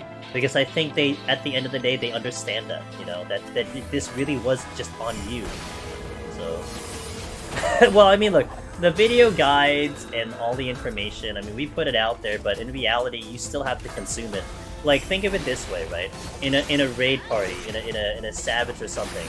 I mean, there's a lot of guides out there, you know, the famous ones, Haps and Miz, you know, their guides are fantastic, and whatever other guides, June, etc., but there still can be days where, like, maybe your brain is just not working and your teammates are the ones doing the work, you know? It happens, you know? Admittedly, it happens, and, you know, maybe deep down you feel bad about it. But you got the clear, you know? That first clear. Maybe you played like ass, but you got the clear. I know for me, that wouldn't sit well for me. Like, that's what happened with my first Baldician Arsenal. Thank you for the follow, Obi-Wan. That's what happened to me in my first, Baldician Arsenal clear. I got invited to like a super strong crew. They were like a whole FC with like veterans in the party, like they were in farm mode. One of my friends was like, hey, you want to join this group? I'm like, alright. Like, I didn't get my first clear yet, but I felt like I got hard carried. Like, I did everything right. I don't know, BA's like, you know, you gotta make sure you don't make a mistake, but it just didn't sit right with me. So I had to go in. I went in another run with like the public Discord. And that felt a lot better. That I felt like, okay, now I really got it. But I'm kind of hard on myself like that, you know? So this is exactly why I fell in love with Deep Dungeon. The challenge is high, you have to earn it, but you don't feel like it today. Yeah, you just do something else. Yeah, and that's what it is too. Like, what if like, you know, you're committed to that group? You just have to do it sometimes. Oh well, anyway. Statics are way too commitment for me. Even if I was interested, I can't. Yeah, I'm with you on that one. I mean, I try my best. It's a lot easier, Ray, when it's with a bunch of friends, you know, where like maybe they don't feel so bad if like you miss a day or something. You know, shit happens. They miss a day, you miss a day, whatever. It's not a big deal. So it's a little bit more comforting that way. But yeah, it's just not something for me. I'd say it's faster to PF than get Necromancer with all the research. Alright, what's up, teammate? You Meiji fans, guys, helped a lot. I'm glad, you know, that's all I ever hope for. You know, I put the information out, I do all the runs. You know, do it as you will. Take whatever information you want to. And I'm just so grateful that over all this time, there clearly has been some results. I can't, like, you know, as much as I want to be like, oh, you know, whatever, it's like, obviously people are getting results from the run, so I'm very happy that's the case. If I were to raid, I want to raid with a group of friends. I'm with you on that one, yeah. Hey Lila, Tubby, going good so far. We're just steamrolling through this fight, through these floors. 14 minutes. Zoom. I feel that way about the 6.3 Extreme. If I had to follow the group to the safe spot on Ordeals, I feel like I would have died of my own... Yeah. Mm-hmm.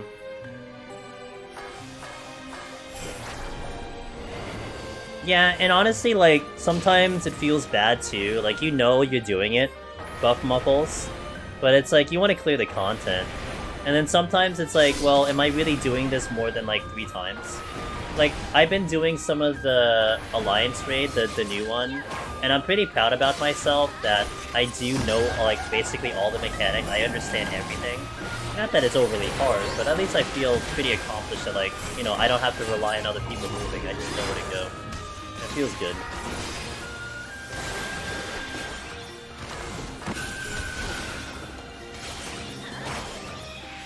When was my last Reaper run? Good question. Was it February? I feel like it's in February of, like, last year. Was it? Holy crap, was it really that far ago? I think so. In terms of Palace of the Dead, I think it was February.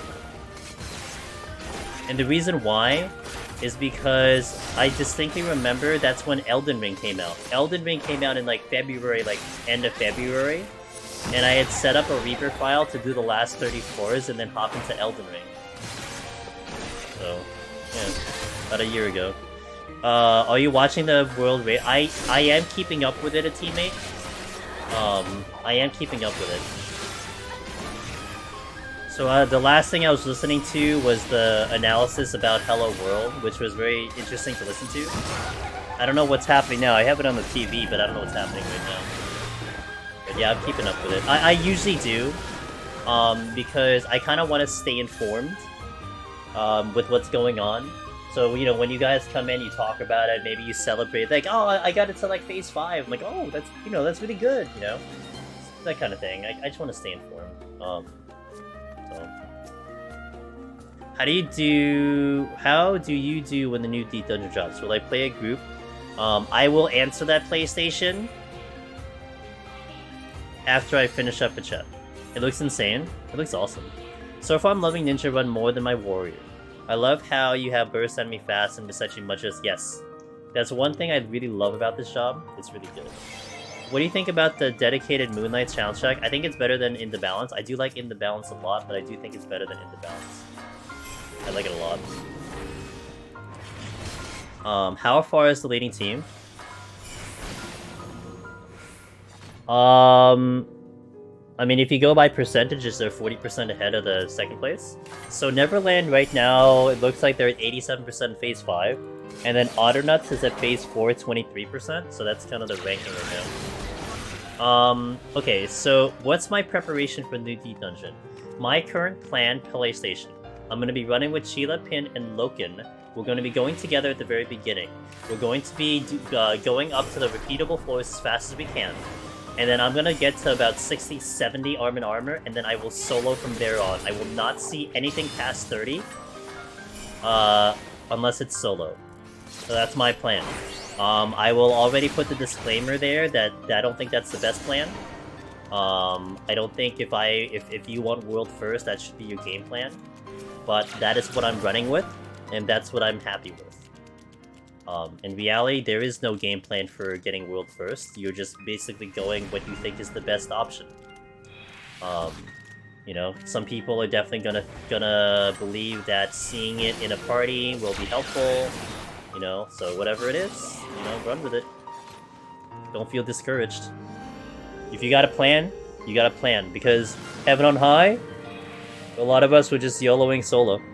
And I wouldn't necessarily think that's the best way to do it. So, in essence, we're all going into like a very, you know, uncharted territory, if you will. And I kind of put this in the video too. I did a world race video. Wait, do I have the thing?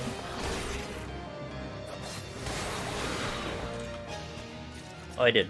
So I did a video talking about the world race in preparation for EO. And one of the things I said in that video was, you know, we don't have a solidified strategy. And whoever is the person to get world first solo, you know, I hope that they are able to share their experience and tell us like what they did, because that might become the benchmark, you know, for when the 4th Deep Dungeon comes in. Like, okay, this person got world first because they did this, this, and that. You know, so if you want a chance at victory, do what this person did. Yeah, so... What job do you want to try, do you most want to try at 90? Black Mage. Almost hands down Black Mage. Because I think Black Mage is going to be very, very interesting at 90. You know, it might be a real surprise job of what it's going to be capable of because of all the mobility. So Black Mage is definitely for me.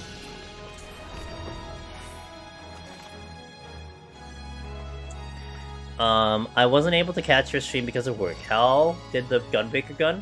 Solid. We cleared on Gunbreaker. The that run is going to be showing up on Saturday on YouTube Necro. So if you ever wanted to catch up with it, that'll be Saturday. The highlight of that run was I did Behemoth and I forgot my dot and we still cleared. I straight up forgot the dot. Because so what I was planning to do on my rotation was I was gonna hold on to the dot so I could line up Brutal Shell after I get hit with the first meteor. So the dot was gonna give me a bit of a buffer. Like if I needed to if I had time to spare, in order to get the GCD off, I would have done the dot and then go to Brutal Shell. But basically I didn't need the dot, so I went straight to Brutal Shell, but then I forgot the rest of the rotation. And I forgot the dot. We so clear. Do they announce another in the future roadmap? So PlayStation, there was an interview from Famitsu concerning Deep Dungeon, and this was before the live letter. Basically, Famitsu asked the question. They asked, so is there a possibility that we'll get more save files? This was actually something that the community asked for. More save files, right? We're stuck with 2, people wanted more. And so Yoshi P's answer was... And you can look this thing up, you know, it's in the article, etc. So, but his answer was, we can't right now because of the way the servers the way the servers are set up for the save files. That it creates a lot of load, and for them to add in more save files, etc., would create a lot of server issues. However, they said Yoshi P says that we'll definitely consider this in the future Deep Dungeons. That's what he said. Basically just a flat answer of you know, in the future Deep Dungeons, we'll think about putting this in. So, you know, it's oh, guess there's more Deep Dungeon. It's that's a great answer, you know?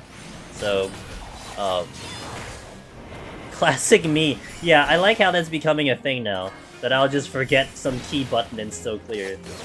I don't know if that's a good reputation to have, but you know what? For people trying to do it perfect, I think it's a good thing. You know, as much as being perfect is a good thing to strive for, you know, getting everything down and nailing everything, in all honesty, for you guys, seeing it imperfect is way better. You know, I feel bad now sometimes when I'll go into 191 in Palace, and my palms are 3 rage, 3 flights, 3 resolutions. It's yeah guys, I mean, what's the big deal?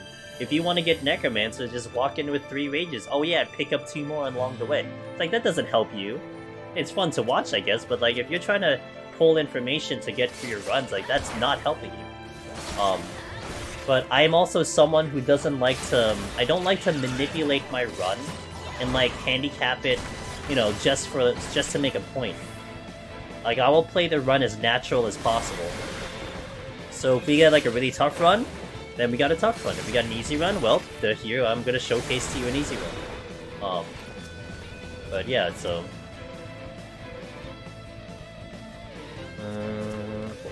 Up! That's a witching.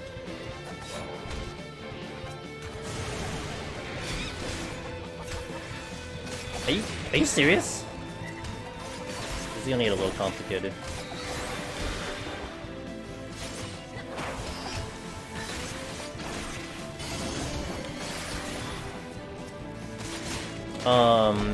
What strat did I go with? Tincture. We did Tincture.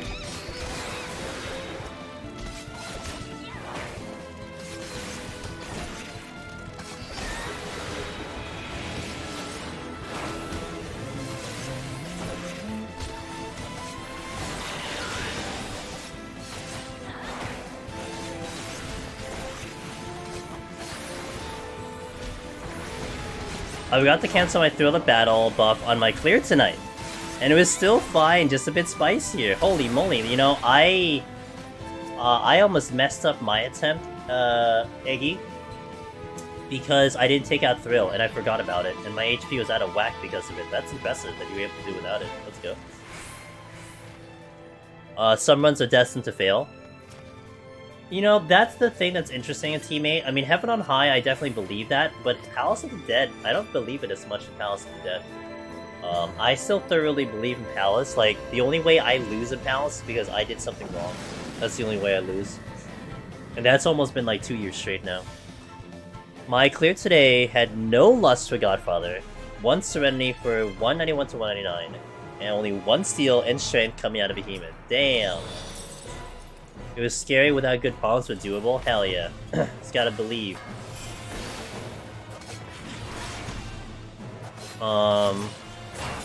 Gunbreaker and Behemoth is quite comfy. It is. I messed up the start of my push because my character just wouldn't auto to get the HP in place and still cleared. I'm scared to continue my 180 file exactly because of bad bombardment of debuffs. I am doing a double save file just in case. That's a good way to go. That's a good way to go. And that's fair. I mean, sometimes the game, you know, contrary to what I just said to what a teammate said, honestly, there are times when a file is destined to fail. But, you know, sometimes you are able to control a little bit of that outcome, but you had to do pretty good on the previous 10, you know, to make it a little bit of a better chance.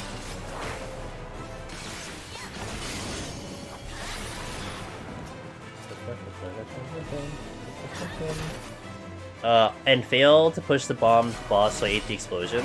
Damn! Let's go. This is such a jam. It's good.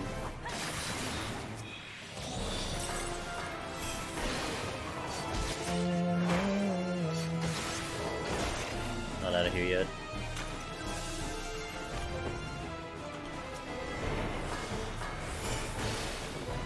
Got obliterated earlier on 174. Doing Gloom and oh, the wolf, yeah. Never knew they hit hard. Yeah, it's like we basically never advise anyone to pull wolves under any circumstance whatsoever. And yeah, when it's gloomed, it's even worse. I know everyone's saying Warrior is great, but I don't know, it is good, but considering Behemoth is like a wealth of tanks, I'd rather go Dark Knight and Gunbreaker. If I were, so now that I've done all 4 tanks Necro, I can kind of give my own ranking for Behemoth, in terms of my personal experience. And honestly, you know what I rank it now? Dark Knight, Gunbreaker, Warrior, Paladin. And like, Warrior was comfy, it was, but Dark Knight is way comfier, and knowing that I basically screwed up Gunbreaker and we still did it, like, that's pretty impressive, you know, so I think that's my rank now. But Paladin wasn't terrible. Like, I'd still say Paladin's not really that bad at all. I mean, it's tight, but it's not terrible. You thought you were safe on tank? I mean, Gloom still hits hard, man, but Wolves also don't care. Because the problem with Wolves is it's still a DPS check, too. That's what makes it a little bit hard, it's because it's like a DPS check. I'm getting hungry. I don't know if I should eat anything. It was so tight in comparison. Yeah, I think in Shadowbringers, if I were to rank the tanks back in Shadowbringers, like this is how much it's changed, okay guys? From Shadowbringer to Endwalker. So Endwalker, I just said it. It's Dark Knight first, because it feels so comfy on Dark Knight. Gunbreaker next because I botched it and it still was really good. Warrior after that, and then Paladin being the tightest. Back in Shadowbringers, I believe my rank for tanks and Behemoth was... I think it was Paladin, Gunbreaker, Warrior, and Dark Knight dead last. Like Dark Knight was stupid in Shadowbringers and the beginning of Endwalker. It literally, like, flipped almost, you know? So Paladin was not bad because it was pretty straightforward. Like, there was not very much room to make... Like, you could make a mistake, but it wasn't... There wasn't so much weaving in between. And you had a little bit of a breathing room with it. Gunbreaker was not bad, but it was tough because you had this 8-second Super Bowl light, but you didn't have Raw Intuition and Warrior. And Warrior was extremely tight, and I think some strats involved Resolution. And then Dark Knight was dumb because you needed Resolution and to figure out Living Dead, but now that's that flipped. It's like literally flipped on its head because of all the changes. It's incredible. In reality, from Shadowbringer Paladin to Endwalker Paladin, it's not too much different, at least from my experience. Like, yeah, Paladin lost some damage, but I don't think it's that much of a difference. In what way is Dark Knight more comfy? I might take into... Okay, so the reason why it's comfy... I mean, the teammate kind of said it right there, Living Dead changes, but that is what it is. So all you really have to do in Dark Knight, the only priority thing that you have in Dark Knight is you need to dump your MP spender, like, right away, and you need to plunge right away. And that's it. Everything else is just kind of chill. Like, you can like delay your double weaves or your single weaves as you're rolling GCDs. You just have to pop Living Dead to heal it back up. As long as you don't overcap your MP, you're okay. Like Warrior, in comparison, you kind of have to hit a lot of buttons in correct orders. You know, like you do, was it Thrill into something, you know, and then you do like Equilibrium into something, and then you do Home Gang and with a potion into something, you know, like you have to do a bunch of combos, and if you miss kind of one step, you kind of like lose a little bit. Whereas Dark Knight, like, you can just, as long as you get the initial 2 and you Living Dead, like, that's all you really have to worry about. So that's why it's kind of nice. Gunbreaker got comfy because of Super Bowl Eye changes. Yep, also messed up my proc Brutal Show combo too, so clear. Yeah, it's comfy. It's pretty nice, but I definitely would put it, I think I would put it second, because there's a lot of room that he could fix with a Gunbreaker. Yay, strength for the boss, love it.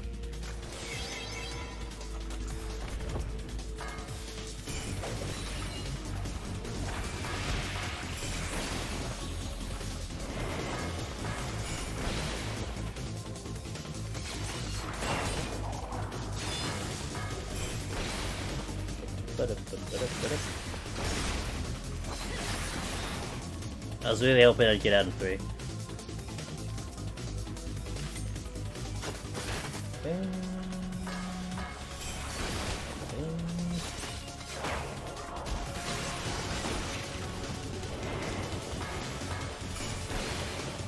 I'm glad 180 got easier in EW, to be honest. Makes a lot more jobs more viable. Yeah. Look, I'm all for getting more gamers the title of the teammate, personally speaking. So, you know, we roll with the punches. You can't go back in time. It is what it is. Been watching your video, says Archin, for some weeks now. Improved a lot, Pals to Dead. I can finally catch a stream. Well, I hope you're listening in. I hope you got the quick alt tab. Yo, pick 2. Eat. Yo, thanks for the tier 3, 11 months of continued support. I greatly appreciate that, man. Thank you very much. Hope you're doing well. But yeah, Archin, continued luck, continued success. If you want to talk, ask questions, you're welcome to. You know, especially the community. If I get a chance here. Oh, whoops, I did that wrong.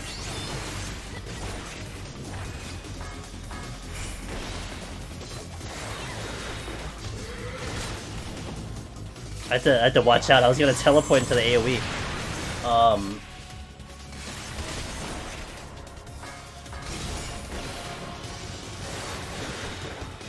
Oh, damn it. Dude, I was so close. Okay. There's our Discord, by the way, if you want to join the Discord, if you're not in there.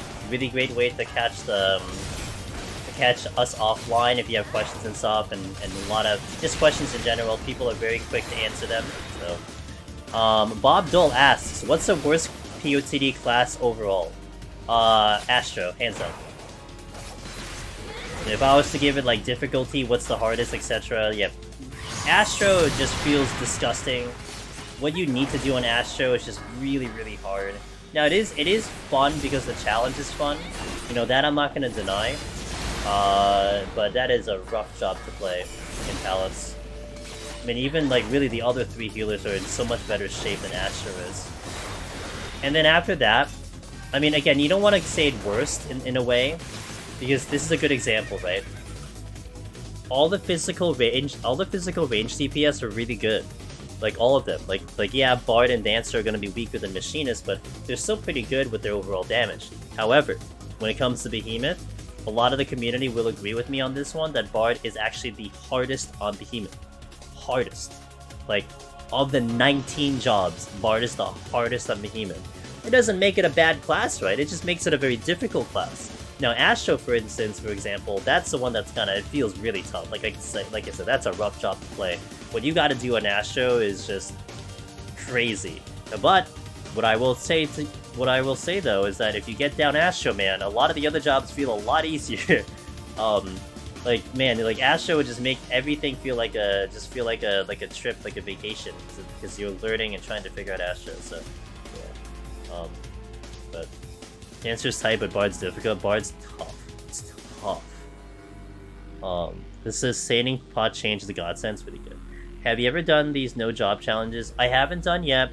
One of the reasons I haven't, Necro, is just because it's not in my platter. It's like I have other things to do, like other things I want to accomplish. It's just not there yet. Like I'm sure it's going to happen at some point. It just isn't there.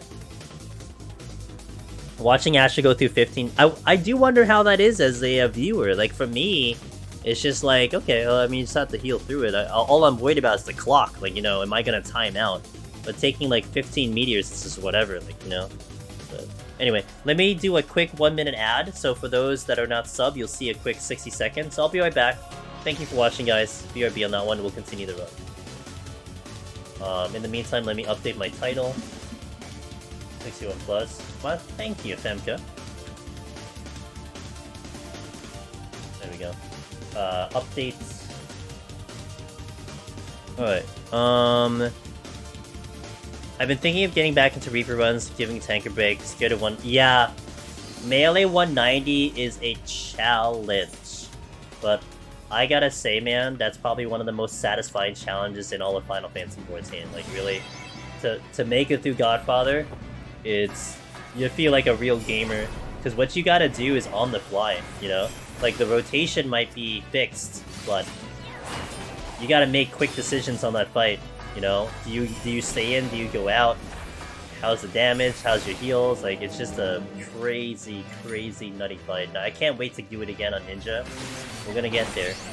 But it's a nutty fight.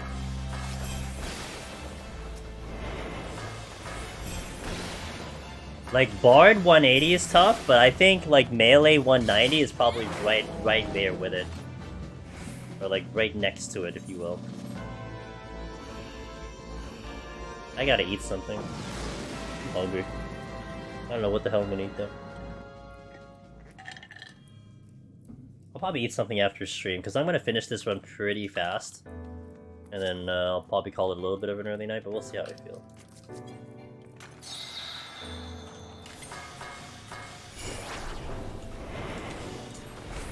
Are you in the...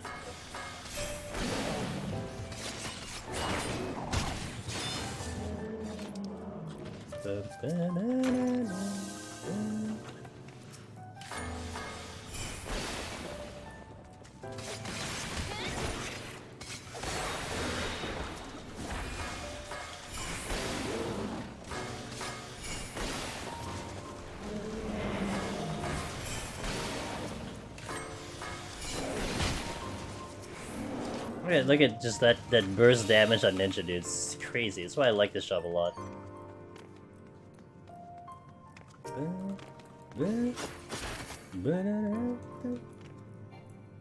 we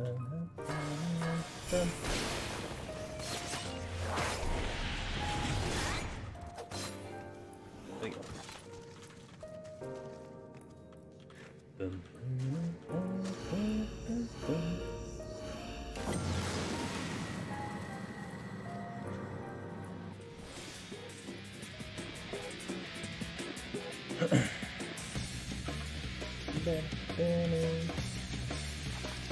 That makes my life easy.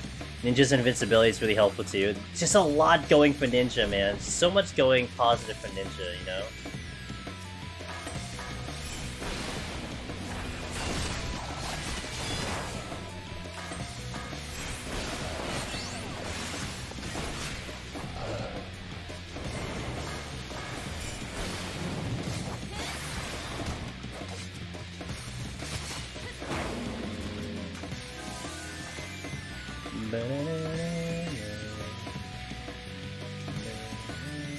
You know, I'm gonna showcase my favorite thing about Ninja. Let me show it to you. My favorite thing about Ninja.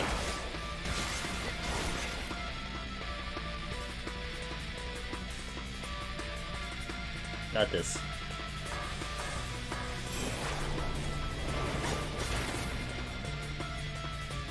Oh, we have a friend.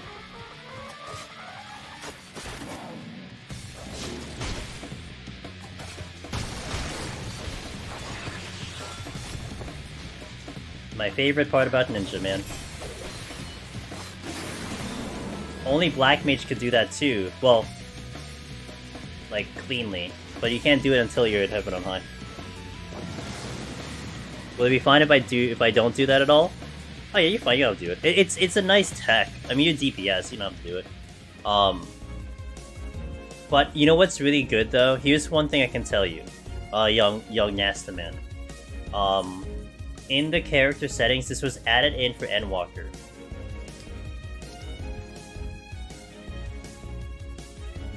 Okay, so this was added in for Endwalker.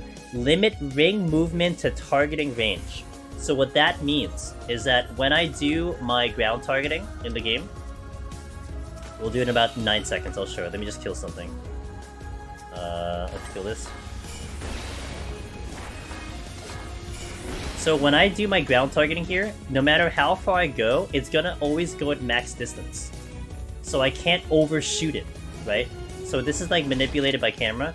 I can't overshoot it, and I'll always go max distance away. So that makes it really easy for me when I go to a landmine that I go teleport to the max distance. And that could also be useful for mouse too, because you can just flick the mouse all the way to like the border, to the wall, and you can go max distance. Now, there are still some like stuff that can make it not work, like if you're going up a hill, sometimes you still don't get the clean shot at it. But yeah, you don't have to do it. There are times when it doesn't work, but it's definitely really nice when it does work, that's for sure. Yeah, it's one of the things that I'm really happy about. Like when I saw that, when I saw them talking about that edition, I'm like, oh damn dude, I'm all over that. That makes my life easier because when I have to do ground targeting, it's hard for me to predict what is the max range because I'm not using a mouse, so I'm just manipulating my camera. Like when you have a mouse, it's point and shoot. Like you can see the thing where it says like, oh okay, you reached your limit kind of thing, right? But now all it does is it permanently limits it, so you can send your mouse to Narnia, and it doesn't matter because it'll just keep it at the limit. What's the setting? Character configuration, control settings, target, and then scroll down to ground targeting settings right here.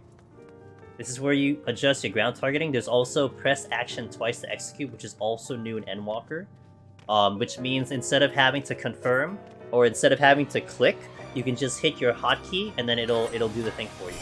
So you can just hit the hotkey twice. Normally with ground targeting, you would like point it and then you click on the mouse to confirm it. You don't have to do that. You can just hit like if you're, let's say you had an MMO mouse and you had like Sakuchi on 8, you can hit 8 to start it up like this, and then you can hit 8 again to confirm it. Which for some people I think is a really good quality of life. For me, it doesn't matter for me that much, but I do kind of do it, so it does help. But you know, I know for a couple other people that was a really good change.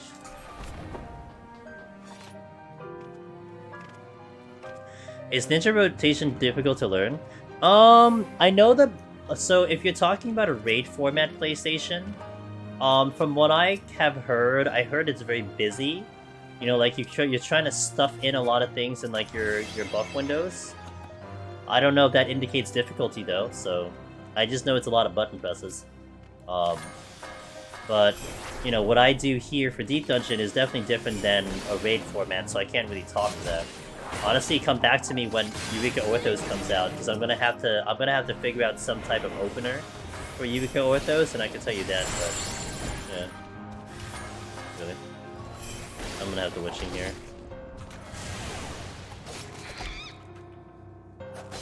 Is ninja rotation different on lower levels? You just have less things, right? I think you have less stuff. Like I don't have like at 60, I don't have my gauge spender. So, but I mean, I'm just really bad to ask about rotations because I don't know raid rotations. I don't know buff windows. I don't know 2 minutes. Like I know what they are, but I've never had to ever plan for them. You know what I mean? For Deep Dungeon, it's just have a burst ready and blow shit up. Like that's Deep Dungeon. Like I don't really have to think about that. Right? Like my burst rotation right now, what is it? Raiton? Raiton. That's my burst. like you know, it's not really hard.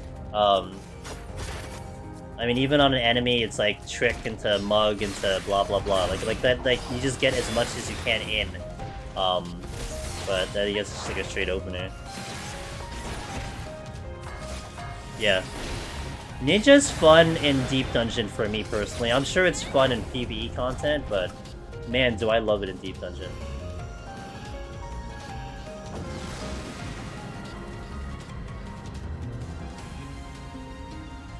Is the problem with Mudra still there?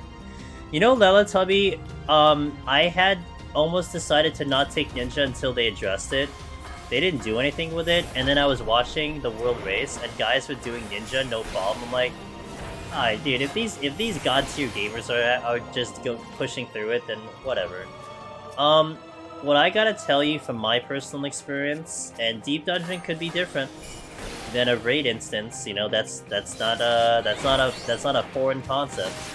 But what I can tell you is I barely have problems. I can hit all my Mudras perfectly fine. I do find myself like I feel like I hit a button, but then it didn't seem to register. But I correct that by just making sure I give myself a little bit of time to press the button. So for me, personally, I don't have a problem with it. But again, I'm not going to discredit the other guys that are having issues, because I know there are issues. So take that as you will. Yeah, take that as you will.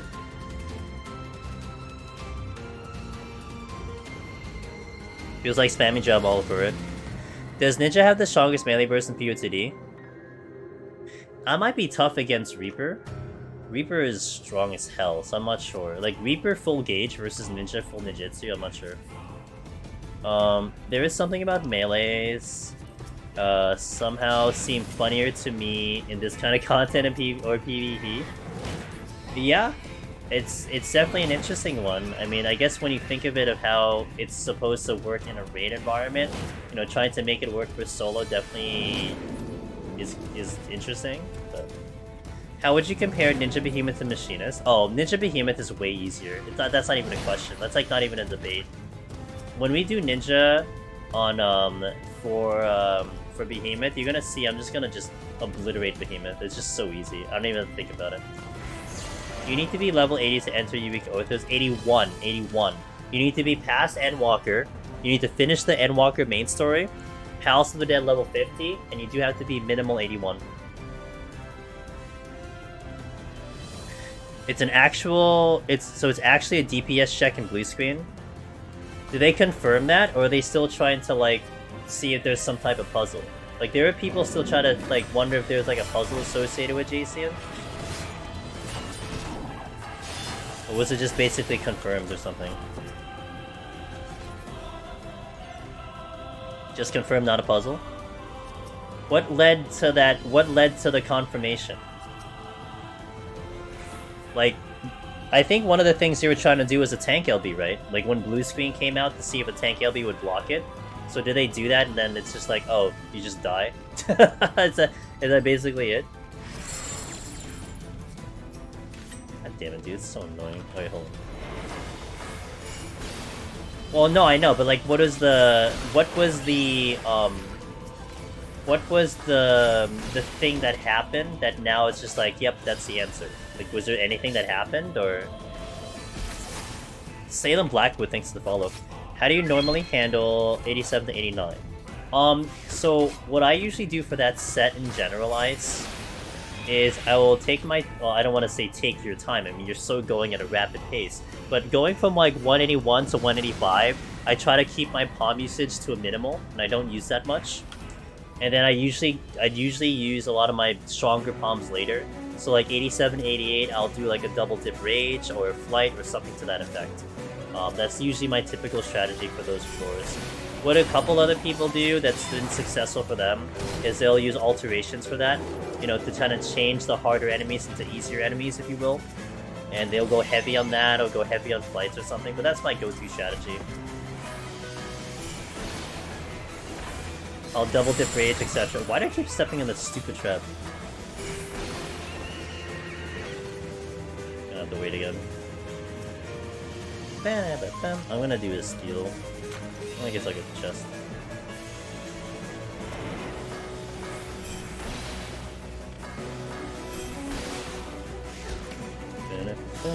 Do you instant train? Do I instant? No, like the opposite. I try to fight them unless it gets spicy. But it depends on my position too. Like sometimes your position is just kind of ass.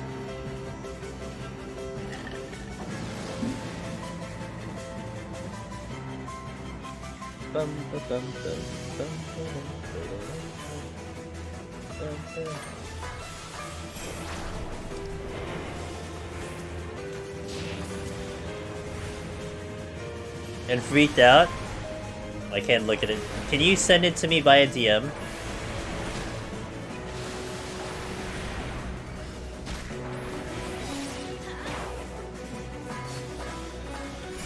I'm gonna look at it after stream.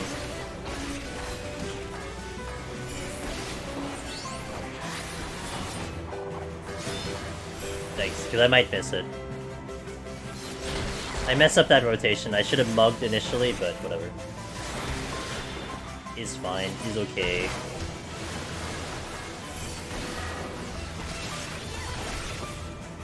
Well, I teleported too far! This boss wrecked me at 170 when I was using Reaper. Yeah, it's a tough boss. You just have to keep your healing up and your sustaining pushing up. That's kind of the key to that. So I have to hide the logs at the P4. I mean, that's fair, right? There's probably a lot of spoilers there. You know, I respected that ice. That was one thing I respected from the winning teams from previous races. Is that when they cleared and they had like a massive lead, like they were like 2 days ahead of other teams, they straight up didn't release their VOD because they wanted to be able to have the teams figure it out on their own. Like, I like that. That's kind of nice. And they could very well release the VOD and very well, you know, be getting all the views because they're the first ones there, but they want the teams to be able to enjoy that experience, you know? I think that's cool.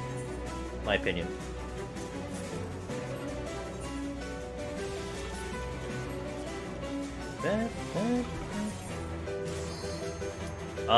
Let's do a 60-second ad real quick, so BRB in 60 seconds, and then we'll come back. Alright, guys?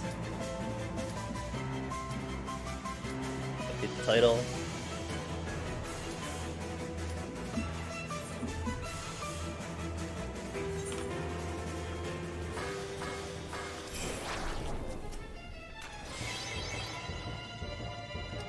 Dun, dun, dun, dun, dun, dun, dun.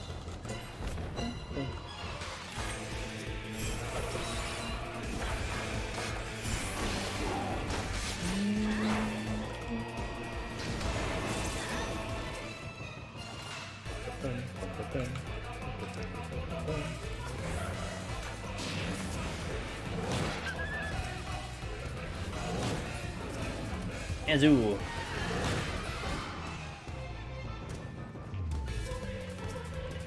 I like this new version of the song, it's good.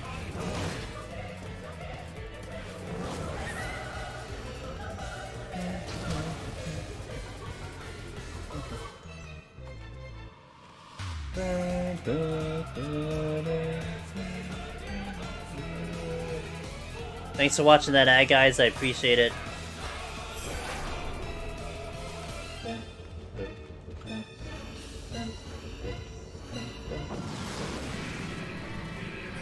What's the highest on DPS and burst between Machinist and Ninja? And are we keeping it in Palace of the Dead PlayStation? If you're talking Raid, I can't help you. But if we're keeping it in Palace of the Dead or Deep Dungeon, I can probably help you. It's kind of an easy answer, honestly. Deep Dungeon? I would say it's probably Ninja. I'm sorry. I would say it's probably Machinist, because one of the main reasons is that, Machinist has the crit direct hit because of reassemble. Ninja doesn't have that. So I think because of that, just simply because of that, Machinist would pull ahead, especially with like full everything. Reassemble drill is very good, you know?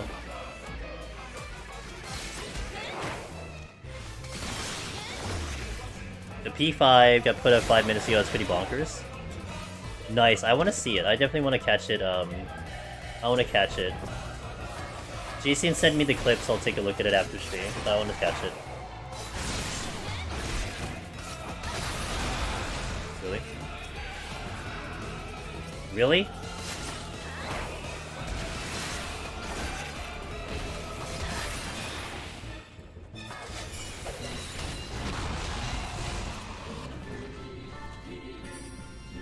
I love RA drill until I miss it on the blind floor. Or you know what feels worse than missing on a blind floor is missing Madari, dude. You spend all that time building your stickers and then you miss Madari. That feels terrible.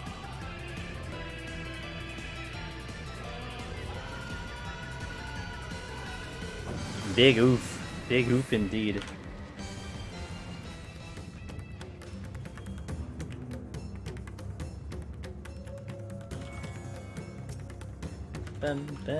Ooh, steals.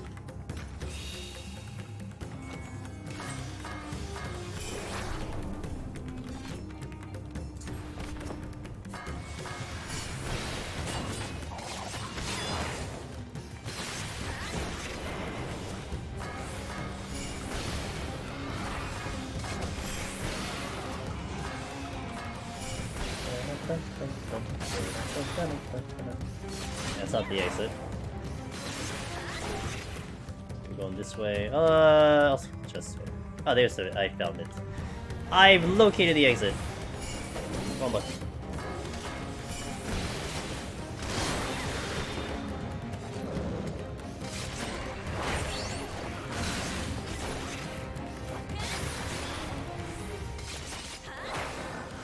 Right.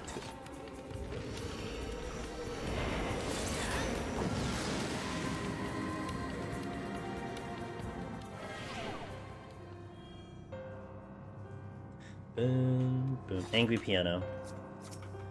There's the exit, but I don't know if we have enough kills here. We'll try.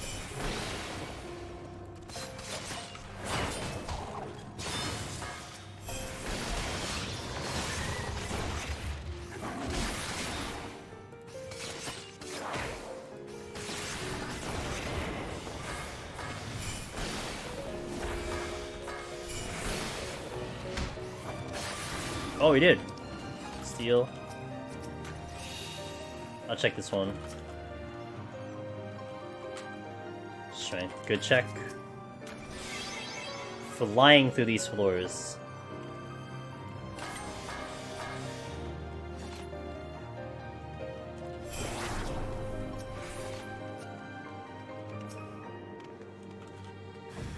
Damn it.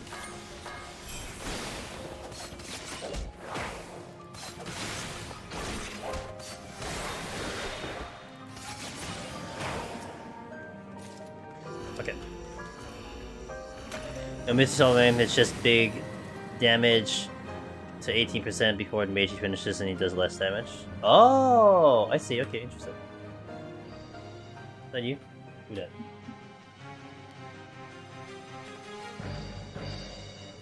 Makes the enrage do less damage. Okay, gotcha. How does bind work in heavy? Notice some enemies ignore it. I mean, there are enemies that will get bound. There are enemies that will get heavied. There's kind of a list out there that we have on Discord. But hey, Pig2, thanks for the 5. Aw, thanks, man. Thanks for supporting the stream. It means a lot.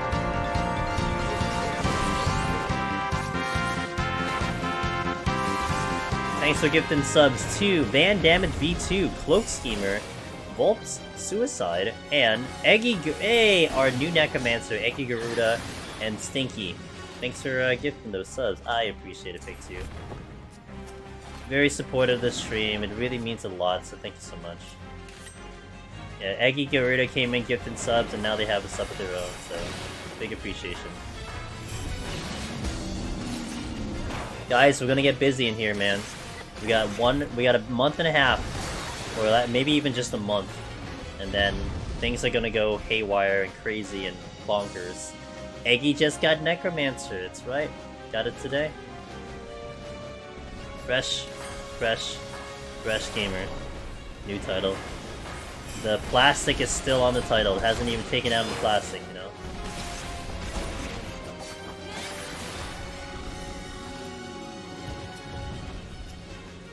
It's alright, man. We'll get there, it's fine. Hell yeah, we got 3 Necromancers actually that came in today. Rothro, whom I'm not sure if he's still there. He or she is still there. We had, oh god, the name is just eluding me right now. Pillow. Wait, where is it? No. Where is it? Pillowfish. Pillowfish just got Necromancer earlier, and then Eggy. Yeah. 3 Necromancers today. So cool. They come in waves, I love it. And it's so weird how it comes in waves. You know, we had a day, maybe about 2 weeks ago, you had like 3 or 4 people who all wiped on 199 or 99. Like, all in the same day. Like, the chances of that happening are insane. But it happened, you know? I mean, frankly, there's more people doing it, therefore the chances are higher, but still. But it's really cool how kind of it does happen like that a little bit in waves. It's cool to see it. Check out the new Hyper Potions, the Matt's on. No, they're not. When it got released, Shady Sand, I was just already sitting on it. I'm like, oh, okay, well that's no problem.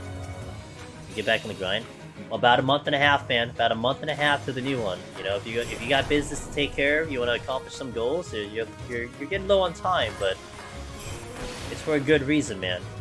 I can't wait to make my tweet, guys. When I make my tweet about me streaming Eureka Orthos, I'm going to be putting in how many days it was since the last Deep Dungeon.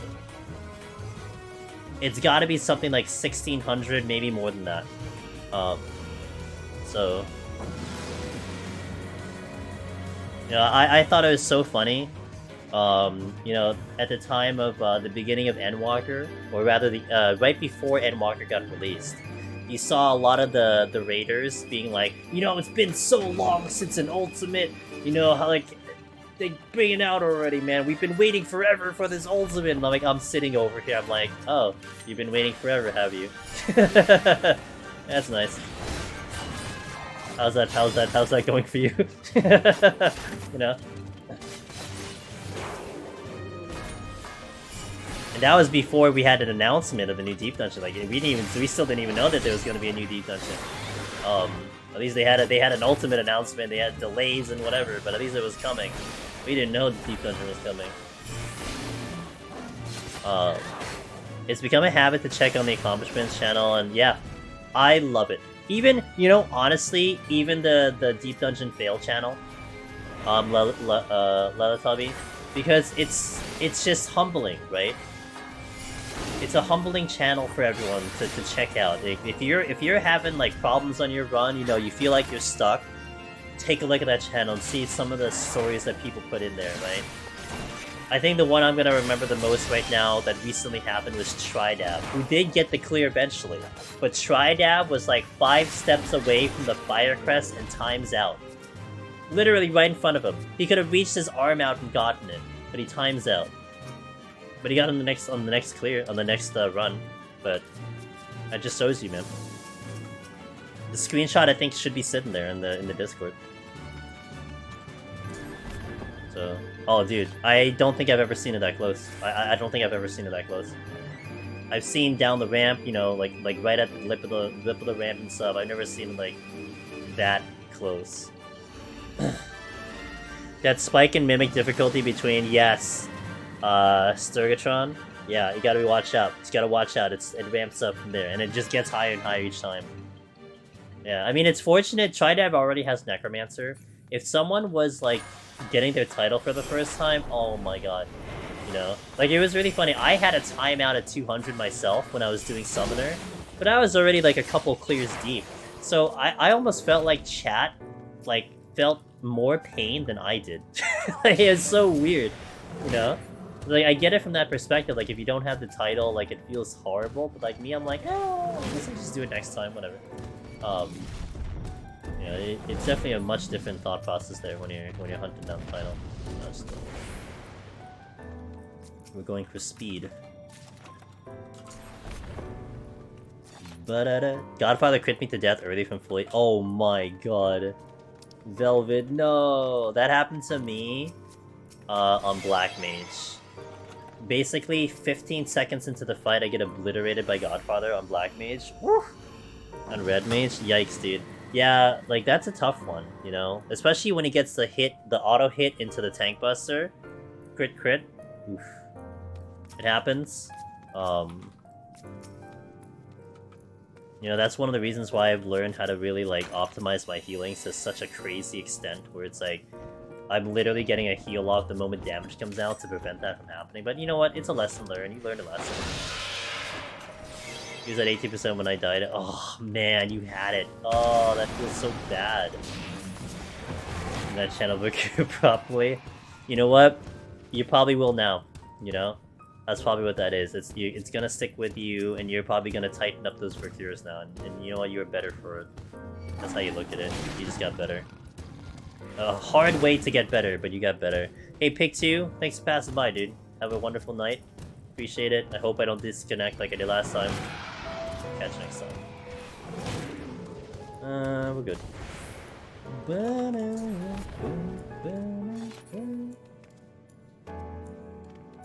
You will. Good. That's a good attitude, Velvet. You will.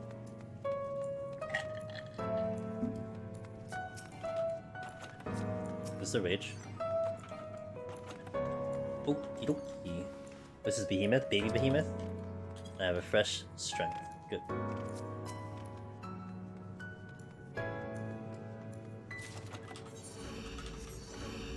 Boom. Oh, hey, aw, guys, you're too kind. Thank you for the 5. I appreciate that.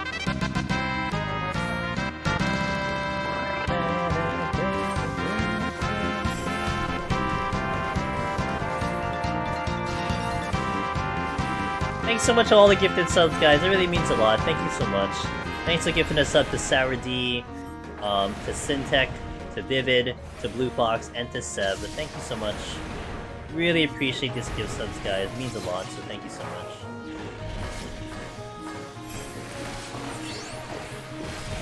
That's a bad clip.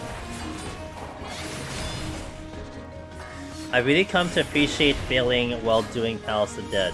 I failed multiple times in 180 to 89, 99 bracket, before getting the title, but didn't really mind any of them. Learned much in each attempt. That's the essence of a roguelike, Lelitubby. I will repeat this, like, people are probably gonna hear me say this, like, multiple times over and over, but it's such a good definition. You know, I was watching this PAX panel, and the topic was about roguelikes and roguelites. And the way they described the roguelike in one sentence was that it was satisfying to lose. That was the description of a roguelike. You know? And what better way to sum it up? Because that's really what it is. When you lose, you learn. And what other way are you gonna learn? I mean, honestly, you could read all the guides, you can watch the guides, read the guides, whatever, but when it comes to a roguelike, no run is the same. Every run is going to be different. So you need to figure it out on your own. You know, take all the information you have, but stitch it together with your own interpretation. And in reality, it's like, when you die and you fail, you learned a lesson. You take that lesson and you carry it into the next run, you know? And that's how everyone gets better. So it's satisfying to lose. It's satisfying to fail. Such a good definition. Title doesn't pop if one starts a file on checkpoint floor. You have to start on 1. And here, PlayStation, this is why it is. Okay, I'm going to show you right now, and then I'll hit an ad. When you go into the actual achievement for Palace of the Dead, it says it explicitly here. You have to clear the first to 200 floor. So if you go on 51, that's not the title. That's not the requirement for the title. You have to go from 1. So... And also, the game will tell you, PlayStation, when you get your scorecard at 100 for Palace of the Dead and at 30 for Heaven on High, it'll actually tell you in the text. It'll straight up say, this file is not eligible for the achievement. So it gives you a little bit of a warning that way too. Alright, so 1 minute ad. We'll be right in 1 minute, guys. Alright, thank you for watching. And I will update the title. We'll go right in.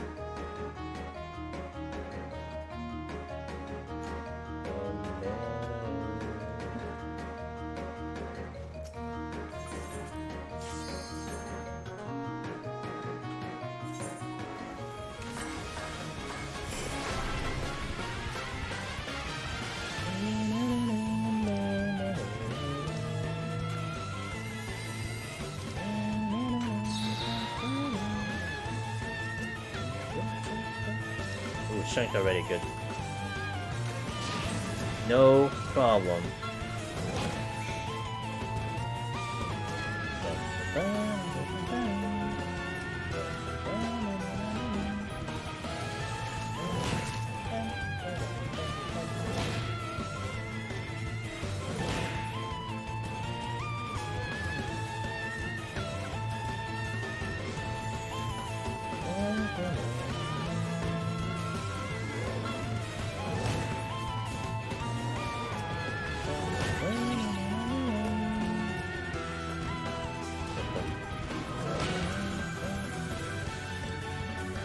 Hello? Okay.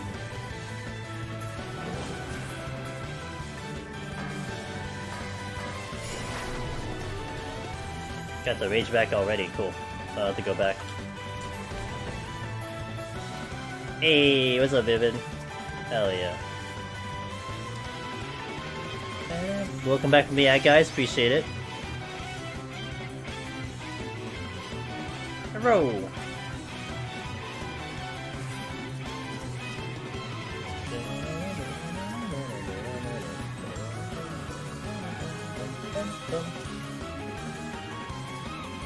You have any advice for first time 171 to 180? Kona? What job are we?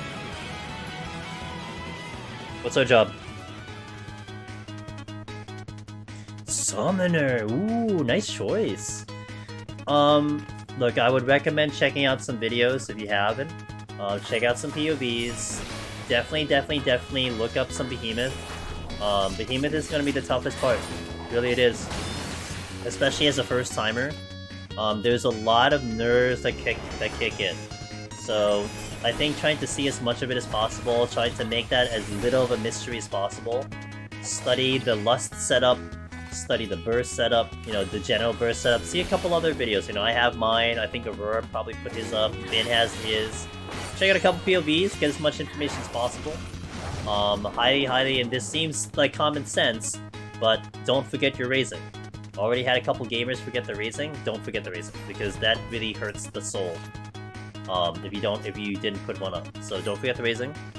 181 to 185 are probably going to be your softest spots to run. Like, you definitely don't need steel. For any of those, I mean, don't pull a wolf. Like, a wolf's really bad. But a lot of things you can pretty much blow up without too much of a problem. Once you start seeing apes, you want to start executing some machinist mechanics, tactics. I don't know if you've tried machinist or any physical range before, but opening with sprints and then pulling, very good strategy for even summoner. You know, I would highly recommend don't pull an ape unless you have Dreadworm stance, because you can open with Dreadworm and just blow him up with sprints and kiting. I would also make sure you have sleep on the hotbar. A lot of things in 171 can be slept, except like Anzu. So that can save your hide, just in case something goes wrong. What if you take an ape aggro, you know, accidentally? The sleep can save you, so make sure sleep is kind of available, that you know it's existing, and use it as an emergency. I would almost recommend too, since it's your first time, Kona, try to get to the boss with at least 20 to 18 minutes, because that allows you 2 attempts. Depending on how you feel about Behemoth, you know, maybe you're extra worried, maybe you're not worried, maybe it seems very straightforward to you and you're not concerned about it. Confidence is key when it comes to Behemoth. See if you can make it up there with 20 minutes. You know, it might sacrifice some palms to make it happen. You might use a little bit extra, but maybe a consideration is this: you want to win the battle you want to lose the battle to win the war.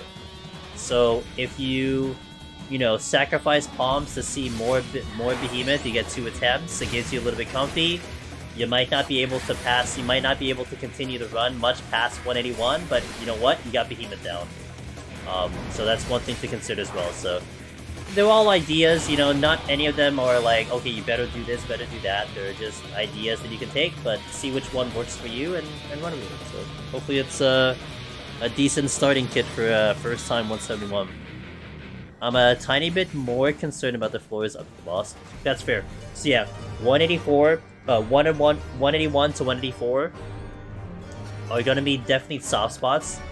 Well, I'm sorry, 171 to 174 are definitely gonna be soft spots. The enemies are easier. You got Damels, you got polar bears. You know, they're not too bad. Once you start seeing apes, that's when it kind of gets a little interesting. But you know, hey Gideon, how you doing?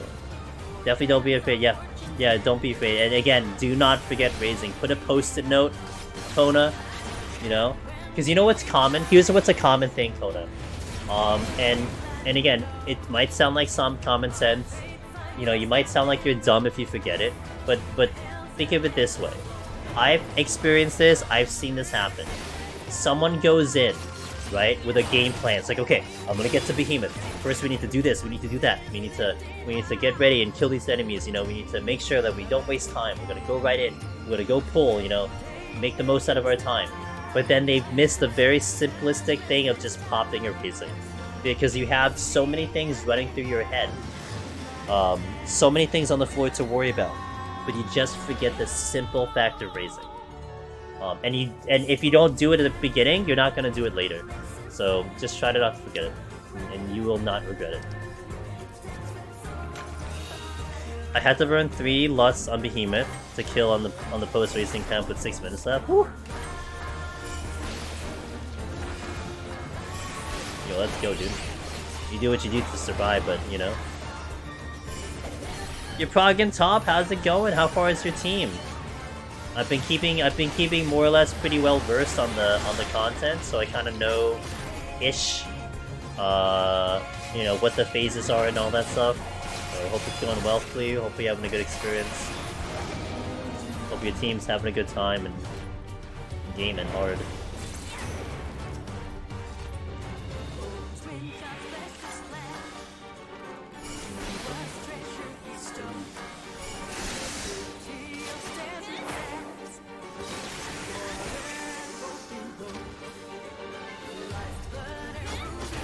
We hit phase 1 in Rage after 9 hours of messy fog. My co-tank had to get a sub due to family. Oh no! That's what happened to, that's what I heard happened to Arthas' group. That, they had, someone had a really bad family emergency, so they had to pull out of the world base, which kind of sucks. But you know, family's first. So, but I hope everything will be okay. Do you still get nervous on stuff like Behemoth? Yep. Depending on the job. You know, I used to use a heart rate monitor, which I still have. It's just a little uncomfortable to use, but you know, I'm not very emotional. I don't express much emotion on stream, but the heart rate monitor certainly gave a little bit of authenticity to what I'm actually feeling, and we've hit some pretty high numbers on the heart rate monitor. I think one of the highest I hit was like 160 or 170 doing Behemoth. That's the highest my heart rate's gotten to. And then it goes straight down to like, you know, 70. After the run, it's straight to 70. So, you know, I might bring that back a little bit. It's just like an uncomfortable thing to wear. It's all. Oh shit, that's not what I want to use. Yep, it's running.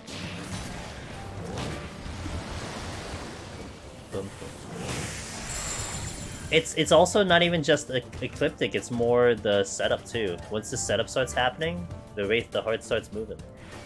And it isn't, you know, honestly, it's not so much the meteors directly. Like, of course, the meteors are part of it, but it's like the execution of the burst. That's what's tricky, right? Because you don't want to mess up. Because you mess up one thing or a handful of things, like the run could be over. So that's what makes it kind of a little terrifying to that challenge.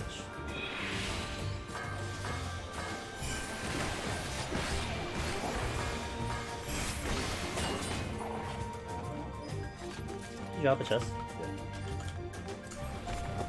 My watch tells me my heart is at least 140 when I wipe, so right before it was probably 160.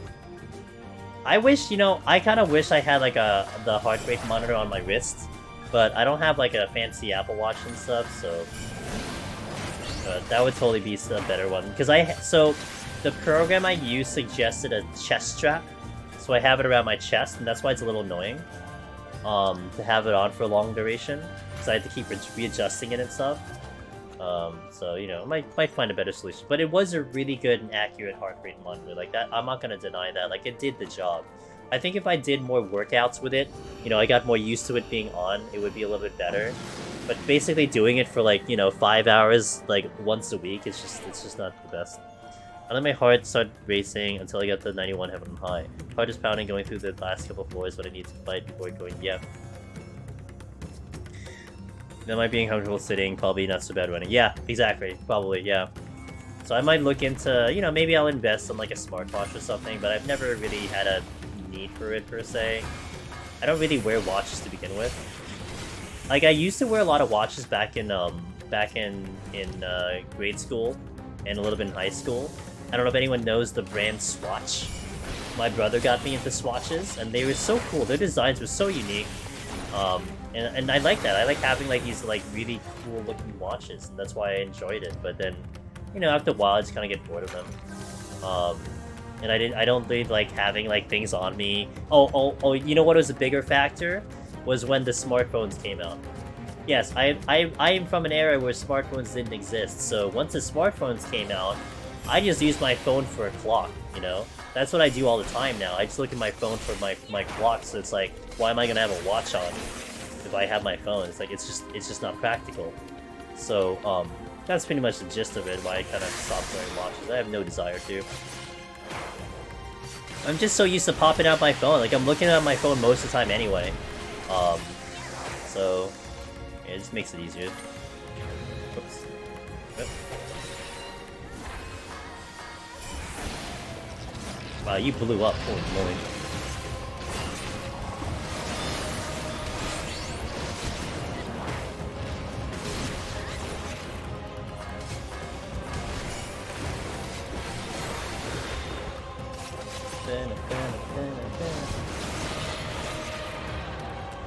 I had this watch. Hello.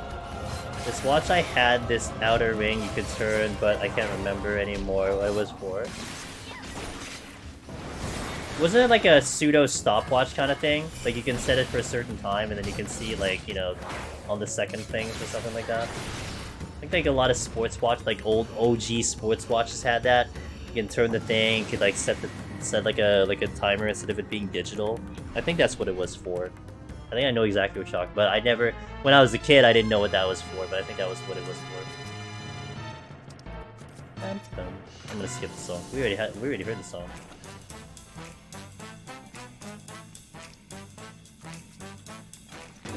Yeah.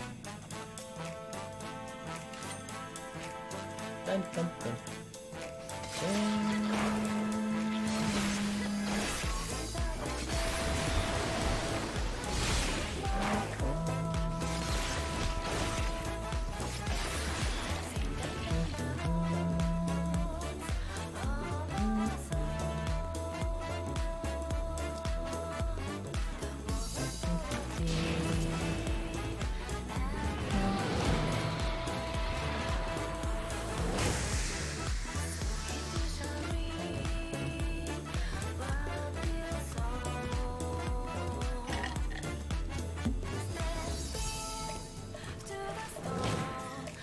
When's the new D dungeon releasing? Hey, Jupu. So we're predicting it being 2 months after 6.3. 2 months after 6.3, we'll put it either the week of March 6th or the week of March 13th.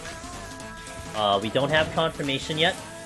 I don't know when we're gonna get confirmation, but that's currently what we know as the best guess. So March 1st or 2nd week. Personally, I hope it's the first week, because I am going to PAX East at the end of the month, so having an extra week would be absolutely fantastic. But I do not control the game. I am not someone in control of the game. So.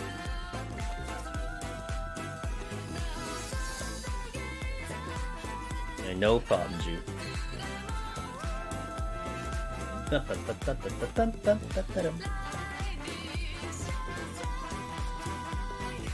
Don't turn around, you little piece of shit.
So far in my Deep Dungeon career, I've decided the most OP ability is Peloton.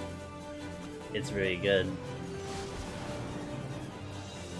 But, you know what's cool, Shady?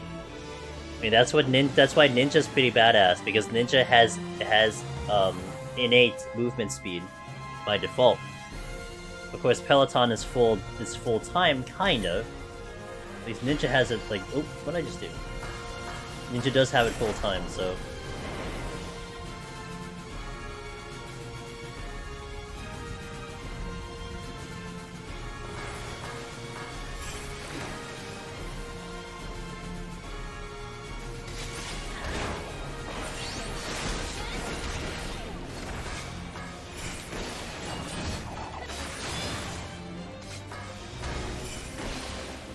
And Monk used to have movement speed with Fist to win, but they took that out because apparently Monk doesn't deserve to have Fist to win, so rip him.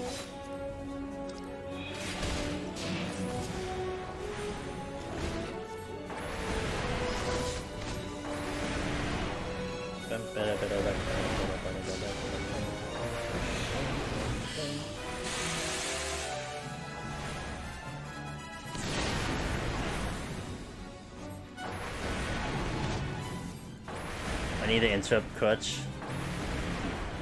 This is a chill stream. Hey Andrew, fairly unaware about here. I've only played White Mage, Asher, and Blue Mage. Well, those are pretty good jobs. See, their jobs are pretty good. Hey, thanks for the follow. I appreciate it. Those are fun jobs. Either type. Blue Mage is interesting. I mean, Blue Mage might get he might get an update soon on Blue Mage. We'll see. Probably. Maybe. Well, welcome to the game. I don't know how new you are, but welcome in. And and I hope you're having a wonderful time playing Final Fantasy XIV. We're just chilling, soloing in a deep dungeon, having a good time, chilling with chat.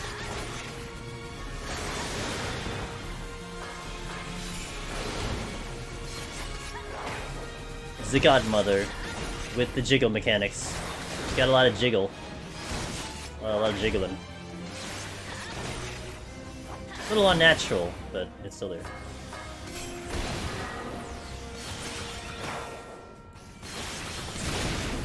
Jiggle physics. Hell yeah. 72 here. Okay. MMO veteran for a while, but just on the main. Gotcha. No, you know, it's funny. Initially, I'm like, no, you mean level. Jiggling magma? Hell yeah, dude. Jiggle mechanics. What other MMO did you play, by the way, Adder? I wouldn't necessarily, it's interesting. I don't know if I call myself an MMO veteran, but I've played MMOs since like 2004 with FF11. I just basically did FF11, FF14. We're not in the floors, dude. I gotta change the title. I can't change the title without a mouse, man. I've been playing MMOs since 2004. Oh good, I wanted to use that. I played FF11 for like 7-8 years, and that's actually the main reason why I'm playing on a keyboard like I am now, because that's how I played in FF11.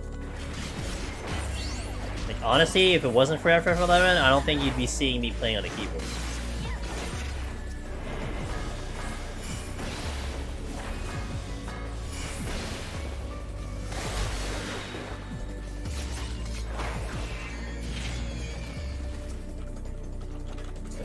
I'll get my last. Oh, I only had 2 raising? 1 raising? Oh, whatever. When 14 first came up, we had to use controller. In like 1.0?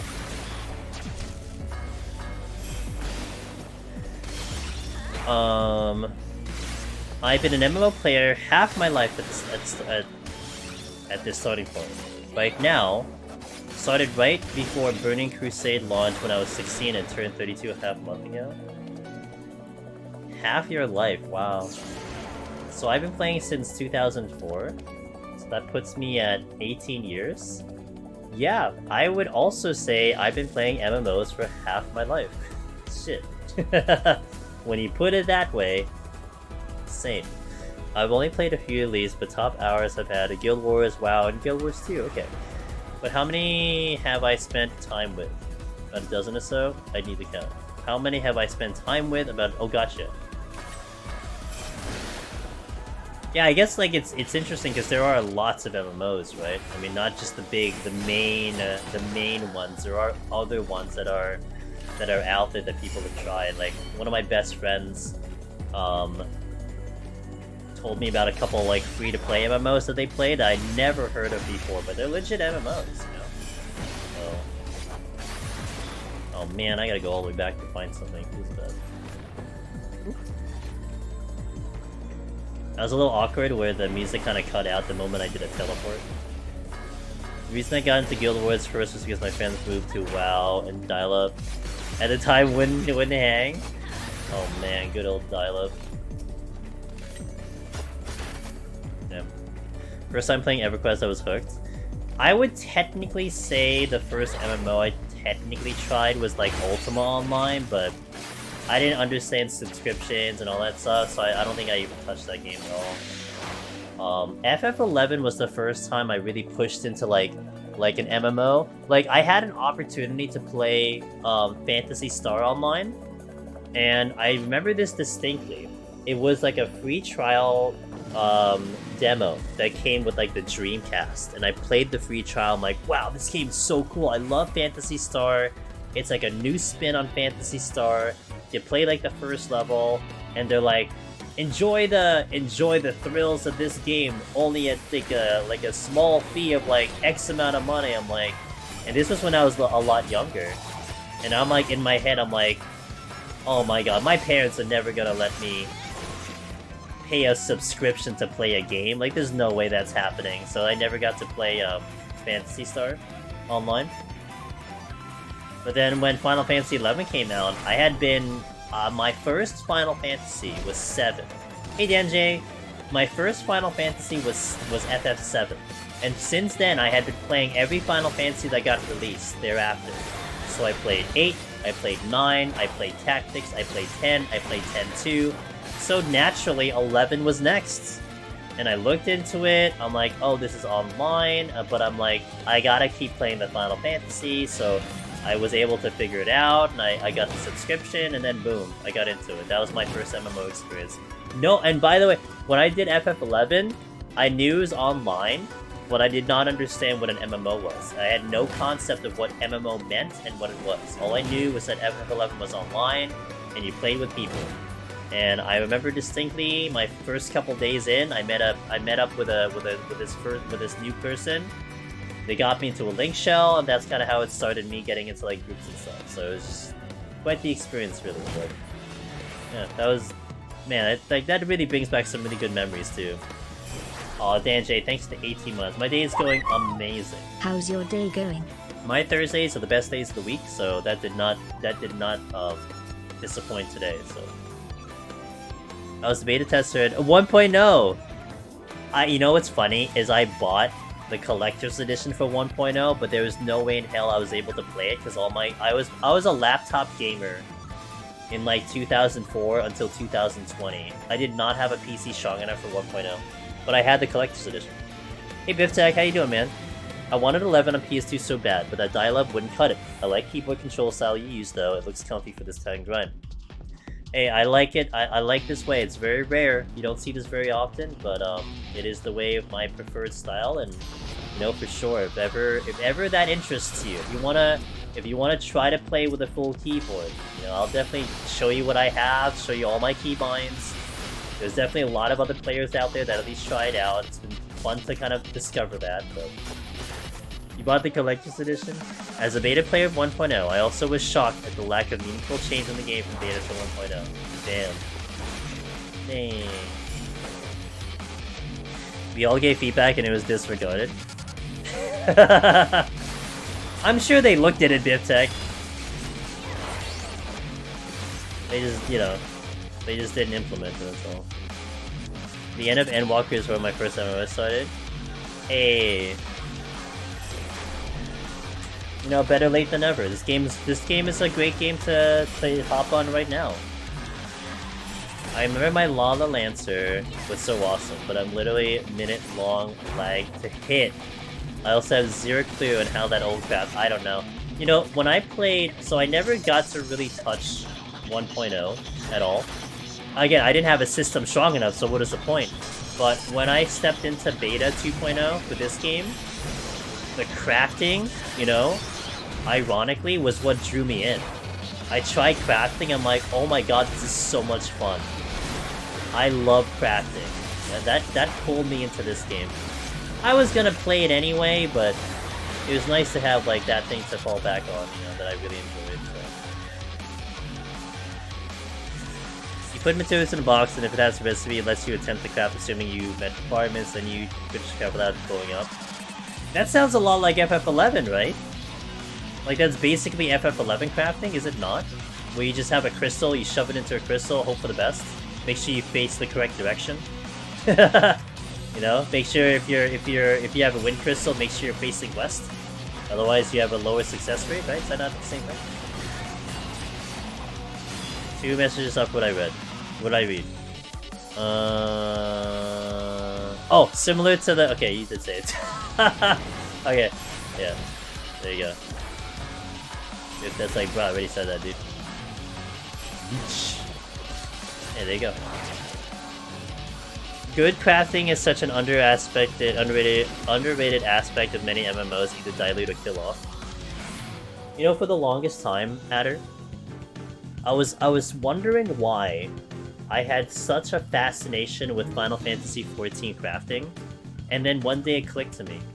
I am a big fan of turn-based RPGs, and that's basically what crafting is for Final Fantasy XIV. It's a turn-based RPG.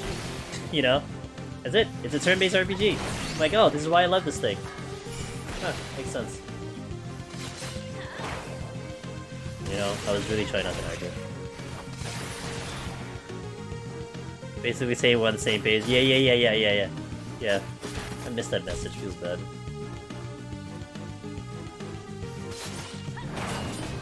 Yoshi-P team did what they thought wasn't possibly going for it, or for it to was going to well up there. Yeah. Oh. Relax, dude. I'm not about to die in this run.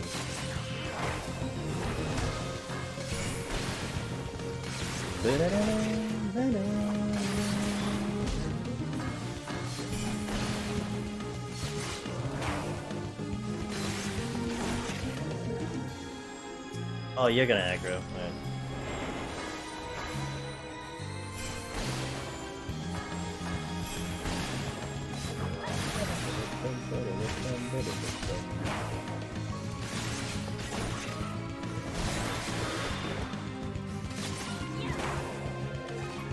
I'll still say that the fundamental crafting system of 14 is fantastic. It's just what you do with crafting has definitely mellowed out a little bit more. Like, I wish it was more hardcore, but the system, the base system of crafting in 14, I think it's really, really good. It still is good. Like, it hasn't gotten worse.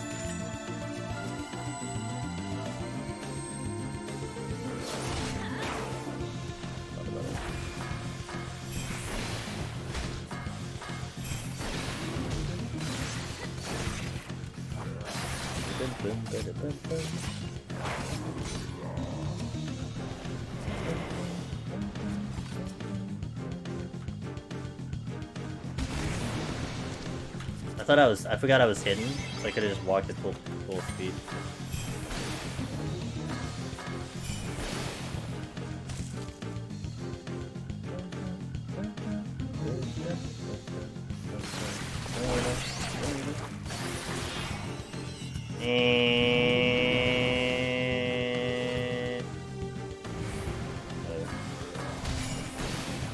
Yeah, right?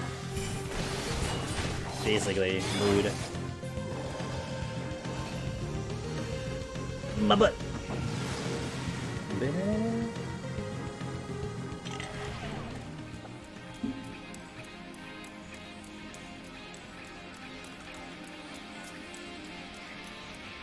Oh, convenient.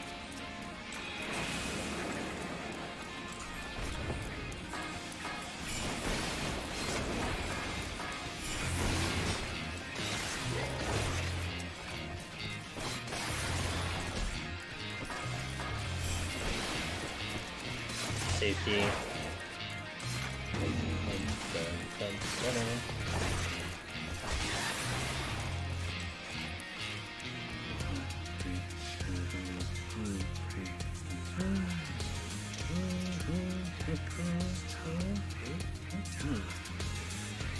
Echo. What's your... I'll use it. Okay. Yeah, why not?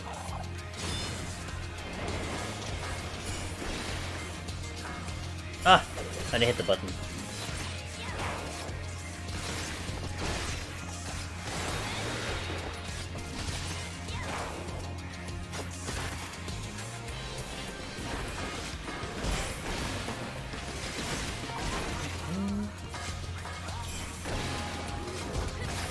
Okay. Onward! So making good pace. Server's working tonight? So far. I hope so. Hope we can get to 120, our goal today. I haven't seen anything bad so far. You never know.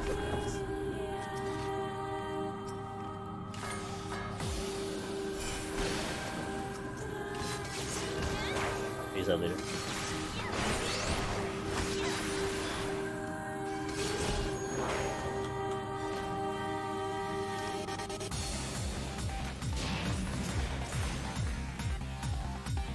You like doing top prog? Hell yeah. It probably was just that the servers kicking in on Tuesday, you know, with new content stuff. That's probably all it was.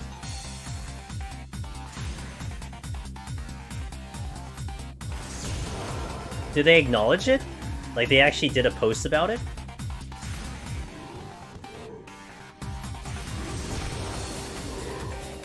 Yeah?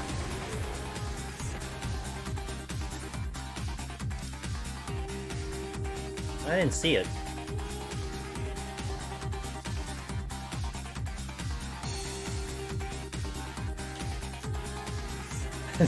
They fixed Machinist at last, yeah. Yeah, we're really hoping for that Machinist fix.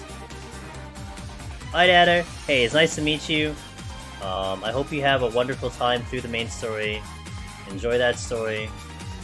And I'll catch you next time, hopefully.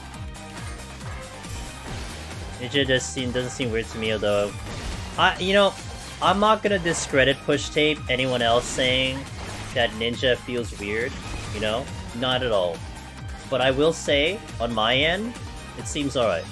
But Deep Dungeon is a weird content, you know? It could be the instances, it could be anywhere else. Deep Dungeon could be immune to it, so, you know, who knows? But all I know is that I don't have a problem. I don't have... It doesn't seem like I have a problem.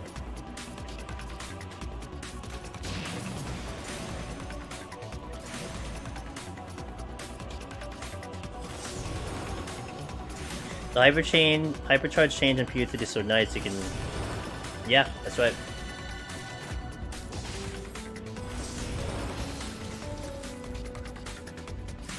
Could also go off how close you are to the servers. Yeah, I mean, I'm not close to the West Coast servers, that's for sure. I'm not, but...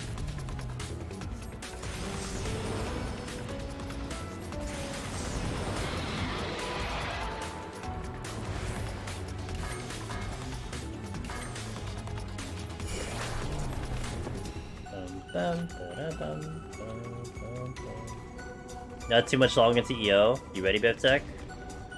Necromancer Bivtech, you ready, dude?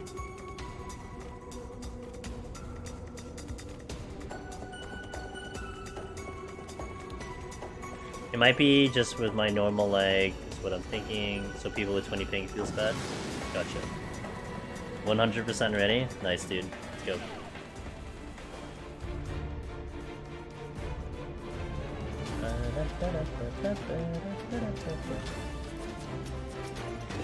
So walk in on stage solo day one with no atypical. Are you gonna like solo, like pure solo? Less. Like even I'm not doing that, but I have a different path, of course.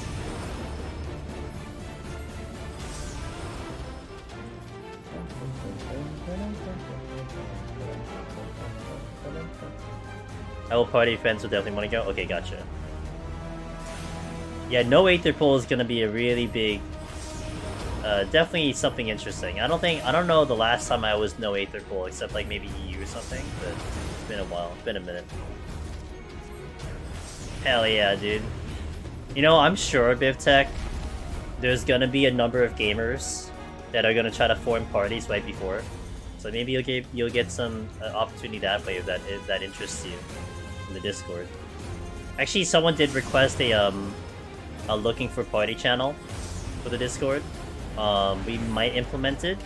You know, it'll be totally temporary, but we might put it in. I'm not sure.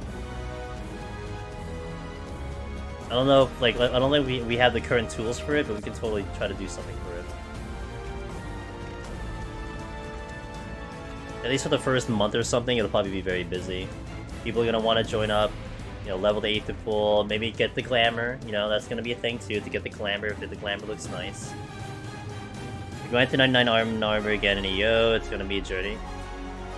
You know, and we have so much information, Lady Renegade now. We have so many gamers, so many people who are into optimizing, so people are gonna figure out how to do it the fastest way possible now. You know? Be great.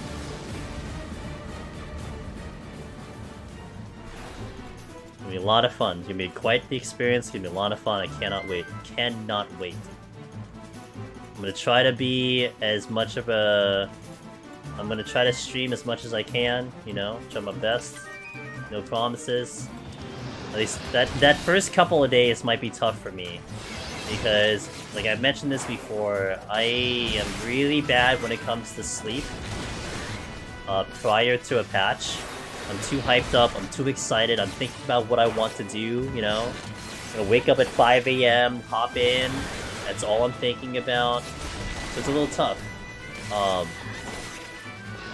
And honestly, if I figure out a way to get actually decent sleep the night before EO, which would be a huge miracle. I mean, maybe I'll try to manipulate my sleep schedule, I don't know. But I might be able to stream for a pretty long time, but if not, I have to take breaks. I can't, man. I like, it's so... I am just in awe of the top raiders right now, who are pushing 16-hour days, you know, less, give or take a couple hours, man. I don't know, like I don't even know how to properly train for something like that, you know what I'm saying? Like, how do I even, like, condition myself to do something, to stay motivated for that long? It's so hard. Especially when my sleep schedule is typically just, like, ass, but... At our age, we don't? Yeah, true. Those young kids. Lots of water? I drink lots of water, but it's not enough to keep me awake.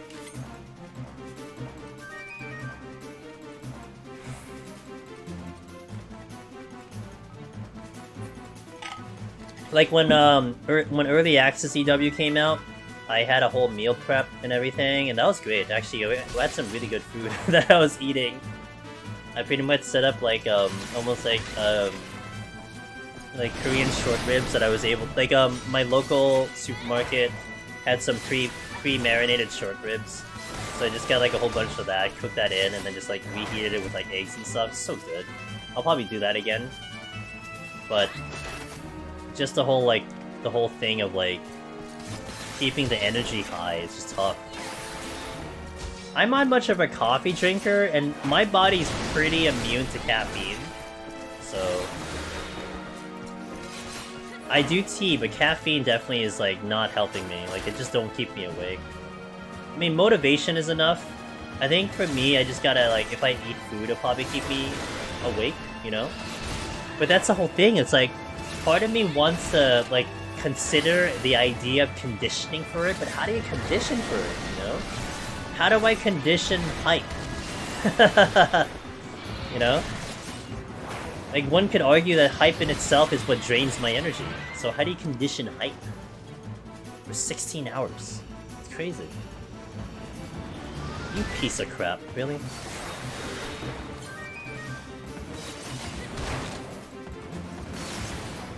Melatonin right before?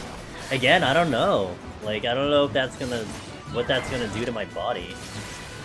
Pre-workout drink midstream should keep you going. Pre-workout drink. What would a pre-workout drink be? You know what's funny? I mean, I don't know if you're talking about like the shakes, the protein shakes or something. I do not think my body can drink a protein shake.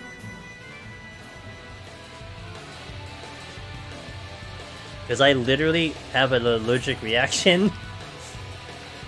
Feels bad, dude. Very high caffeine. I don't know. Caffeine does nothing for me.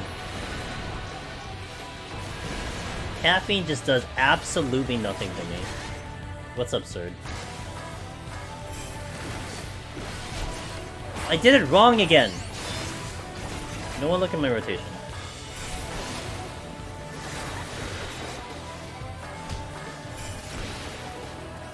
Oh, you mean like if I put that much caffeine to me, it'll change my mind? Do I want to though? Like, I don't know if I want to like inject myself with that much.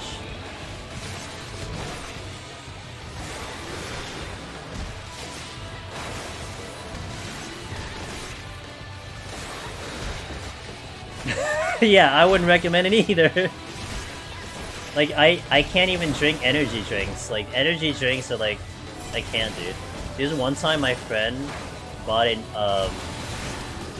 they bought this like monster drink. It was like a green label or something. I took one sip and I thought I was drinking liquefied nerds. I'm like, how the hell do you drink this? What the fuck? Like, what the hell, dude? How is this even possible to drink? This tastes like ass. Like, I can't drink something that tastes horrible.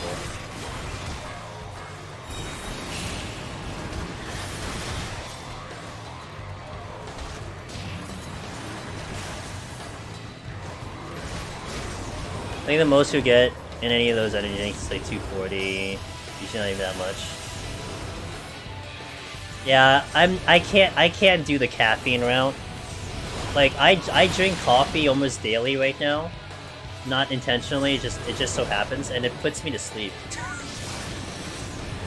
Like, I remember trying like a coffee once and it woke me up. But then after that, my body was just like, yeah, good try. And it just didn't care anymore. I just kept like falling asleep after that. Oh my god. So, like, oh, true. Yeah, I could just get like electroshock at that point. It, like, jolt me when I get sleeping. When I fall under, like, when I start like passing out, I just get like a little shock at work.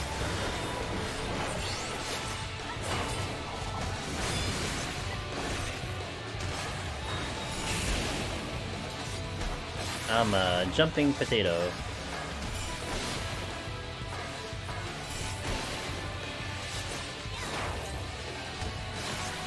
I can't stay in place, you know? Jesus. You know what's gonna be good though about Eureka Orthos?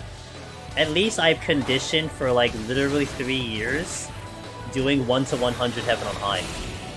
So at the very least, I should be able to do an entire run on stream. It's just, can I do more than that is the question. But I can do an entire run. Tie to your heart rate monitor, so if your heart dips below a certain amount, it wakes you up with a shock. You can also have, oh my god, were they so bad? Like, not a terrible shock, but you know how, like, there were some streamers that would bypass the whole sleeping TOS on stream, and they would be sleeping in their bed, except it would be attached to bits. So, like, someone would donate something and it would, like, wake him up. That could be something. What's the next song? That works. Okay, let me step away. I'm gonna do an ad, but I'm also gonna hit the restroom. Someone has a melon mouth. So BRB for the restroom, and then we'll come back. We'll do a quick 2-minute ad, alright guys? So BRB, thank you for watching. I'll see you in 2 minutes, and we are going to go to 120 today, so we're pacing it out pretty well. We only got 20 more floors to go, and things are going pretty well. So BRB, thank you for watching. 2 minutes.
Alright.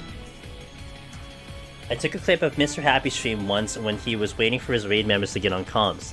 He had his headphones on and kind of nodded off, and he woke up when someone tipped him with the notification. I don't blame him, dude. He's a busy man. He's a busy man. Let's continue.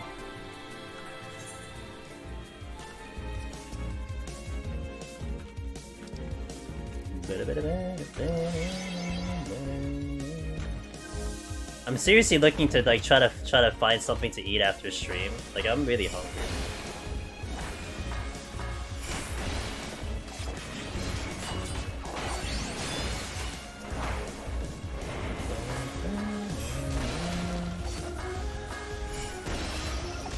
Nice adventure play, thanks man. I'm really happy with that adventure play. Portrait, I like it a lot. Bridge. It's like...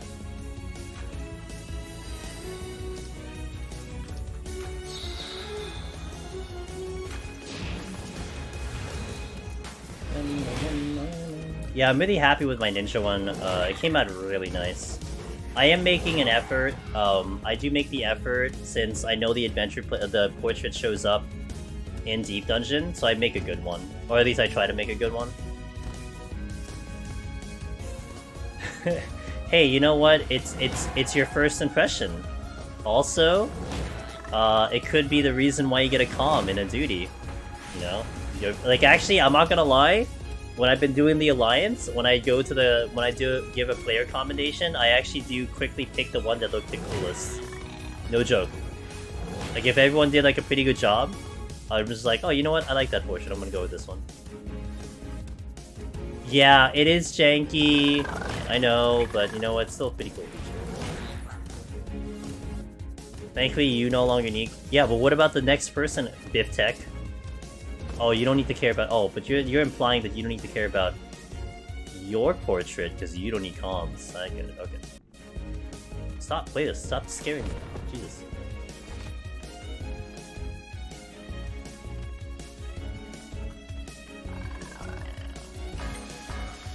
You switch on people? Hell yeah.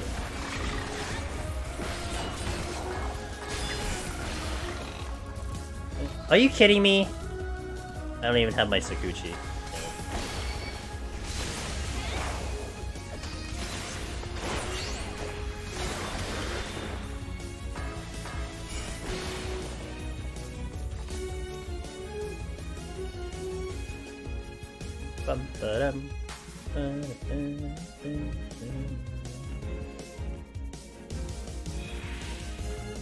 They're all over this screen. That's funny. Hey, can you actually change the... Can you change the size? Oh, I guess you could.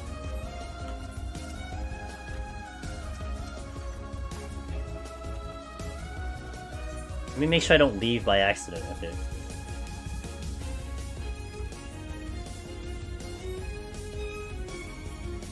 Oh, you could. Oh. You know, for some reason I didn't think you could. I guess you could. Yeah, that's good. Right. Yeah, like I know that, so for some reason I'm used to it like when I see it on the settings, right? But yeah, I'll just do it manually like that. How do you find enjoyment while doing low floors in Palace? I mostly struggle to get through the low floors when I'm frogging. I'll try to go up to... Lellytubby, you realize that you, in my chat, sending me a message asking me how do I find enjoyment is precisely how I find enjoyment. I'm a little bit in a unique situation here, right? I stream it, you guys are here, you're asking me questions, you're having a conversation, you're keeping me company. All honesty, that's probably, that is a big reason why I enjoy it. You know, I'm just hitting buttons, I'm just going through, making clean attempts, making sure we get the file set up, but you guys are part of the reason. Very unique situation for me. And I greatly appreciate it. You know, I still remember in the early days of me streaming Deep Dungeon. You know, a lot of the guys you know now, Aurora, Finn, Sadie, Meiji, all of them preset their floors, so when they go up, when they do a stream, you're already in the higher floors. Because essentially, they think that the floors are boring. They think it's boring for them, they think it's boring for the people watching. And that was my original thought process with that. But over time, people were like, hey man, you know, I actually would be interested to see those lower floors. And it kind of was like, you know what, alright, I'll just do it. And it kind of lends into the whole, you know, doing the live tutorials, doing the guides, showcasing everything. And I kind of like to do that, you know, whether or not someone decides to watch it, honestly doesn't matter to me, per se. What matters to me is that you see the whole run, and it's out there, and if you have any doubts, the whole run is sitting there. So it's really chat that kind of allowed me to be able to do a low floor stream. But really, it's you guys, you know, keeping me company that's making this a lot better for me. And it's actually ironic, because like Biptech is talking about scoring, Lelatubby, you're talking about scoring. Like, the irony for that is if I do scoring, yeah, it's gonna make it more exciting and more difficult, but then I lose a little bit of my attention to chat, because I need to make sure I'm hitting, you know, certain points and speedruns, and making sure I'm optimized, so it would actually be a little bit against why I'm having a little bit of fun doing the low floors, you know? So it's better I just do it chill, you know, don't push any buttons, just kind of just get through the forest, set up the file, we'll do the harder set later kind of thing, so that's kind of how it is. But like I said, it's a very unique situation on my end. Yeah, this is fantastic, I love it, dude. Like, sometimes I'll admit I get sleepy doing the low floors. Like, today I had a pretty long day, so aside from actually being hungry, I'm a little sleepy, but, you know, this is like a mission I have to accomplish, you know? And I'm conditioned for it. I do it literally every week, so I'm used to it. Abyssal Reed, thanks to the follow, welcome in.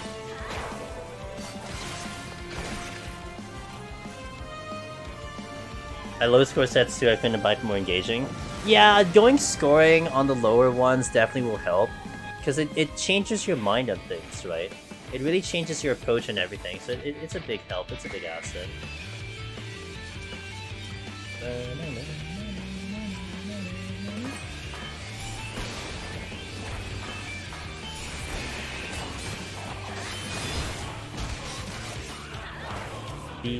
Oh, and you had to give me the music?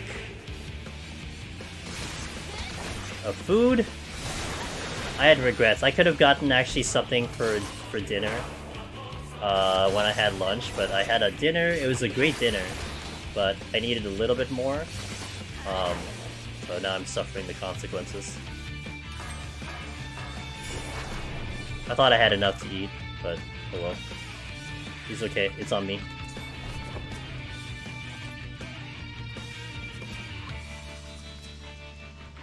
I need something, that's for sure. Hello.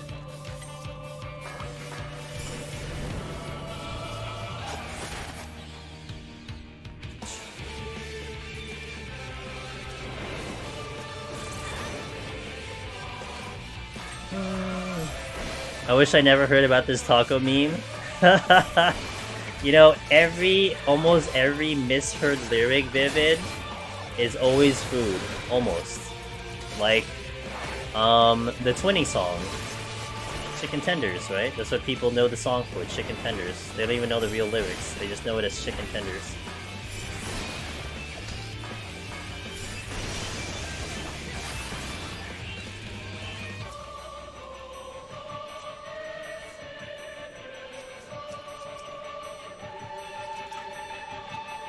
Take it.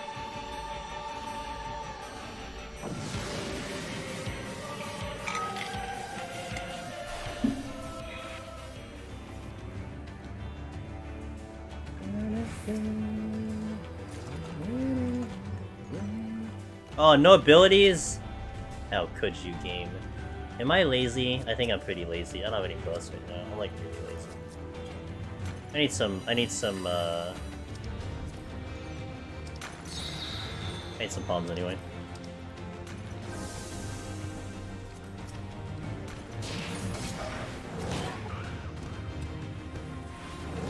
Yeah, it really does cripple ninja. Oh, this was flighted. Oh, I'm so stupid. Whatever. You know what? It's okay. Maybe I get lucky with some strengths and seals. Who knows? Scoring has made my clear rate go down so much. Yeah, that's what scoring does. You push some limits, you think about score, and you suffer the consequences. That's how it is. But it still teaches you. You're still in that process of learning Hustle Hoof. You know? It's like you're learning in a different fashion, and you will get better for it, honestly. It's not a complete loss. It's just a different way of progging.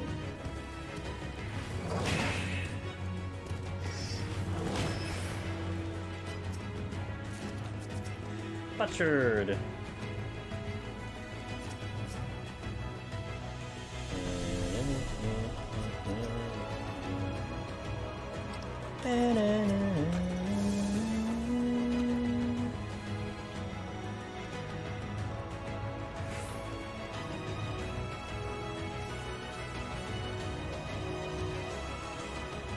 Yo, what's up, Cynic?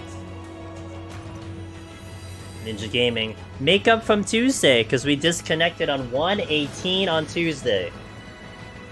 So we're trying to get this file set today. Is score attached to how much you kill? Puckaroony. Please, check out our buddy, Finn, and his scoring guide. It'll detail everything you need to know when it comes to scoring. Everything. So the gist of it, you know, aside from actually reading that guide, kills are a factor. Getting floor reveals, so actually revealing the entire floor gets you points. Doing certain floors, or doing floors under 30 minutes, gets you bonus points. Stepping on traps, minuses out points. Opening chests, increases points.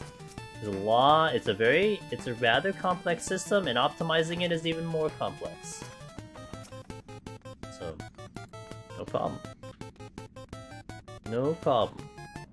And Finn's guide for sure has helped many gamers get into scoring and become really good at scoring.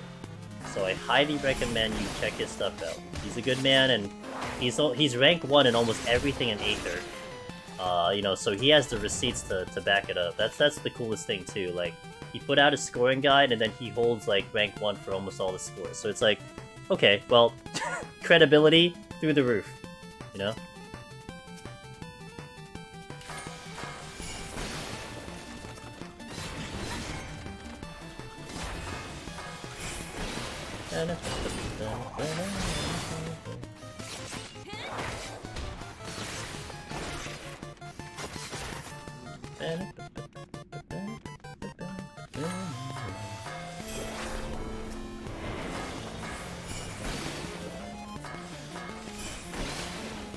I get a lot of prog with bad palms, that's for sure.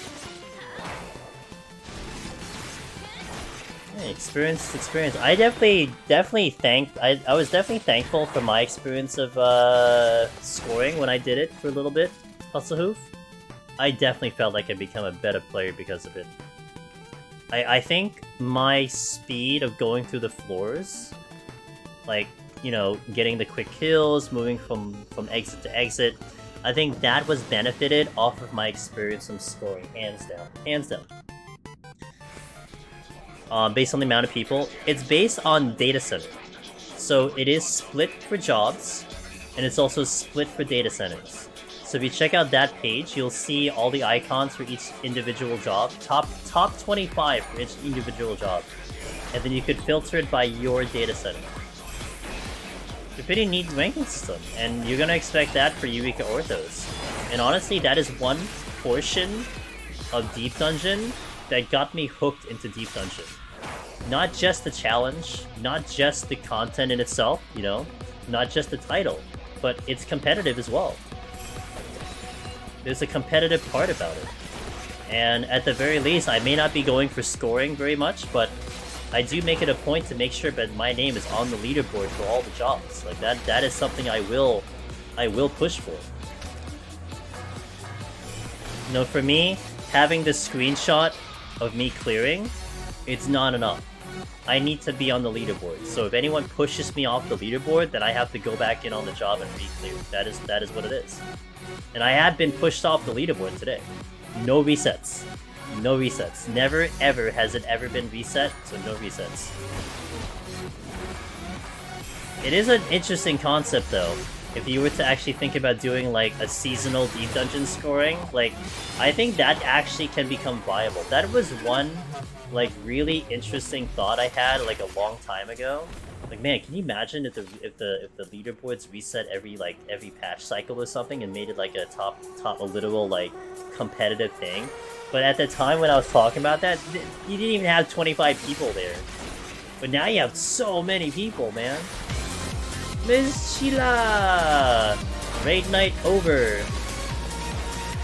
How did we go? How did we do? What's up? What's up? What's up? Alina, hello! Alright, how did day 3 go for you guys? How we looking? Are we happy with how things are going? You know, phases, blah blah blah, it's a thing, but are you happy with your progress? That's what's more important. Team going well? I hope so. Shout out to our buddy Miss Sheila. If you haven't followed Sheila, something's wrong with you. You go follow her now, you go watch her stream. That's it. She's going pretty damn hard with her team in top. They're not competing for world first, but they definitely have a goal to finish it in a pretty respectable amount of time, so doing okay. We're gonna try to push a little harder from here on. Okay. There's some concern if we're gonna make it in 4 weeks. We're in phase 2. Phase 2, like, just got to phase 2?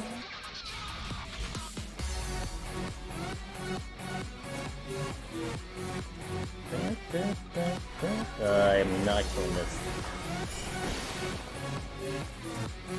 We've been there a few times now. Okay.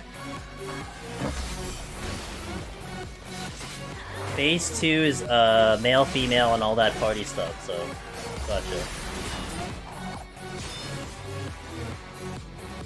You guys got this, come on. You know what's the plus side? I know you guys are looking up information. At least by the time you probably get into phase 3, they're probably already solved phase 4, so at least you don't have to worry about them trying to literally, like, piece together how the hell to get past it, so. That's what I heard.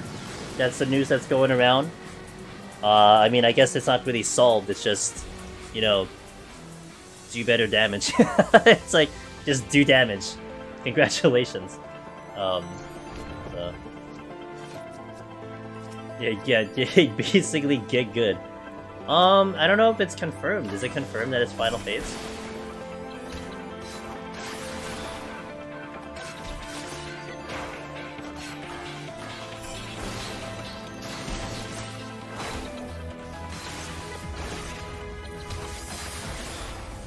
Yeah, yeah, you know what? True. No, yeah, I didn't consider that a dumb question at all. I mean, I'm not a raider, so I don't know how. Like, I don't know, like, Grimble, I don't know if people thought that once they hit King Thornton, like, they knew that that was final phase, you know what I'm saying? In DSR. So I don't know if that's the same with, like, Omega to some extent. So, I think it's a fair question. Like, maybe you know. You don't really know how many phases there are. Yeah. What's up? Yeah, I've been streaming. It's just started looking crazy. JCN sent me the clip. I'm gonna watch it after stream when I get a snack. I definitely want to take a look at it. Stay well informed.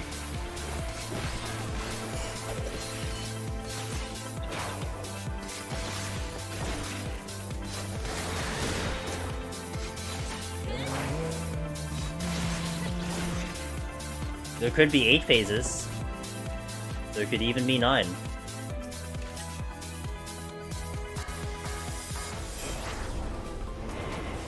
Absolute virtue. Well, you have to match LBs to the guy so he walks out. Well, I mean, you already have like, absolute virtue in the game, though. So. I don't think they're gonna go over what DSR had. That's true. We can't go over like 18 minutes, so whatever they slap into 18 minutes is what it is. right?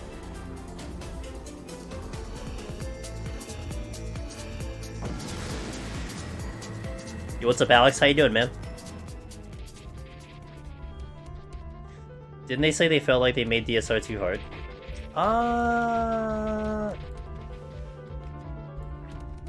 Like, I know they were concerned with it, but... Awesome, dude. Thursdays are my best day of the week, and I had an awesome day today. You know what made it really good?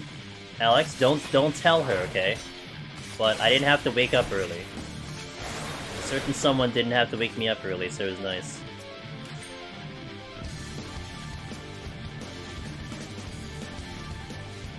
I was literally just gonna say you didn't have to wake up early to talk to your least favorite. Yeah. Bless.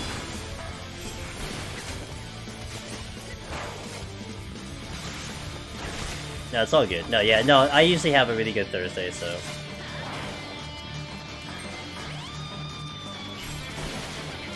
Me and Sheila have business meetings in the morning, except she had other business, so she had other business that didn't involve me, so that's fine.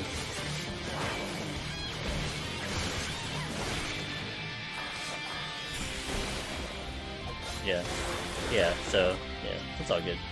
It's all good. You guys do what you gotta do. I'll take the extra sleep. God forbid I take the extra sleep.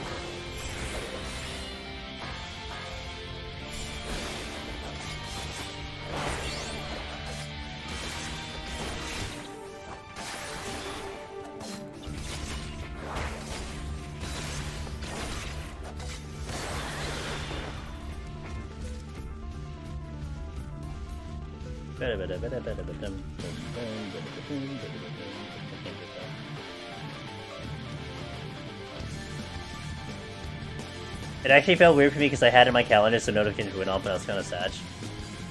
I thought about confirming with you about that, but I figured you guys were just completely focused in on Ultimate. You'll know.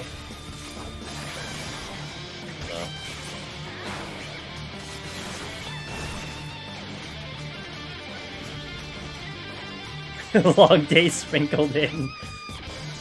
Just 7 days. We had an 8th one on reserve, but you know, we decided on 7 days, says Sheila. Head itchy. Oh, okay.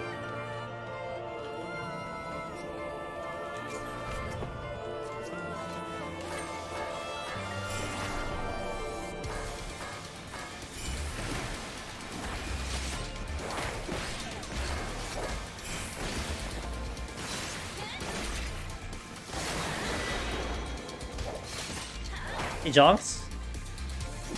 All good so far, but I DC'd on 118 last time, so we'll see what happens today.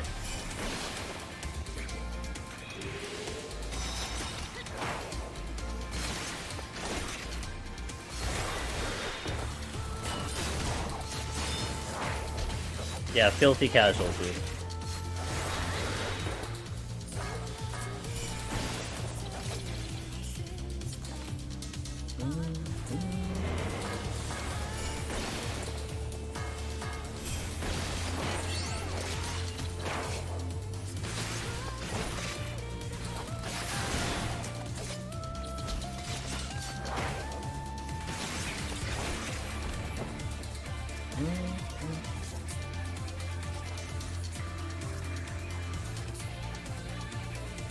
New jams?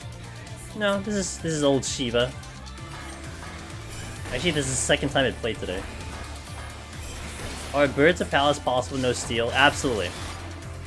Especially as summoner, Kona, yes. Just stay away from them.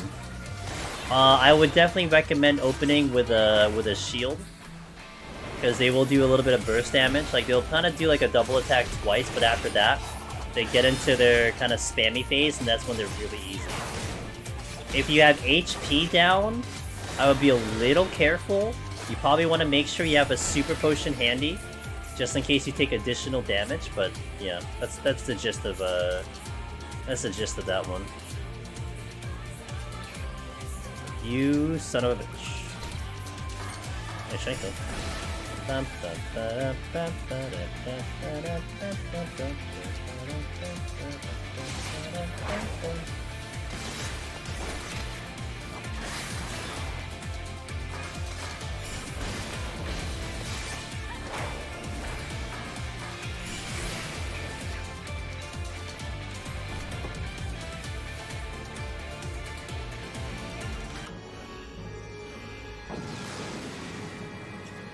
This is my least favorite. This is my favorite. I don't know why I said least. My favorite version of the Shiba song.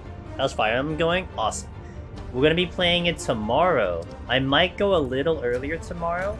So typically I stream at 9 p.m. Eastern, but I really want to play the game, so I might go a little earlier. Maybe 8, maybe 7, 1 to 2 hours earlier. But yeah, we're gonna put in a lot of time. I'm gonna put in a bit of time tomorrow.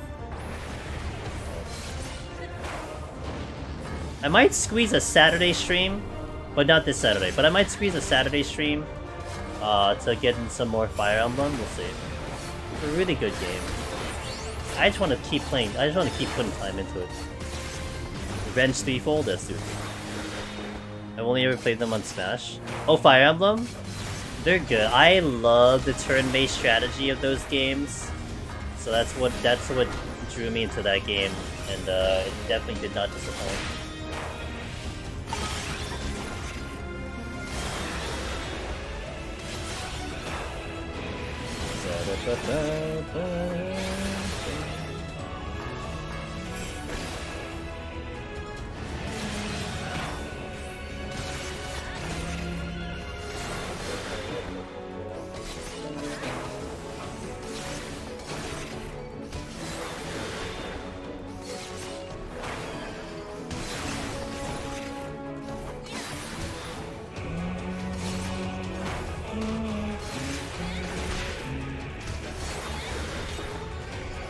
I've been enjoying playing the game and watching what units strats you pick over. Yeah!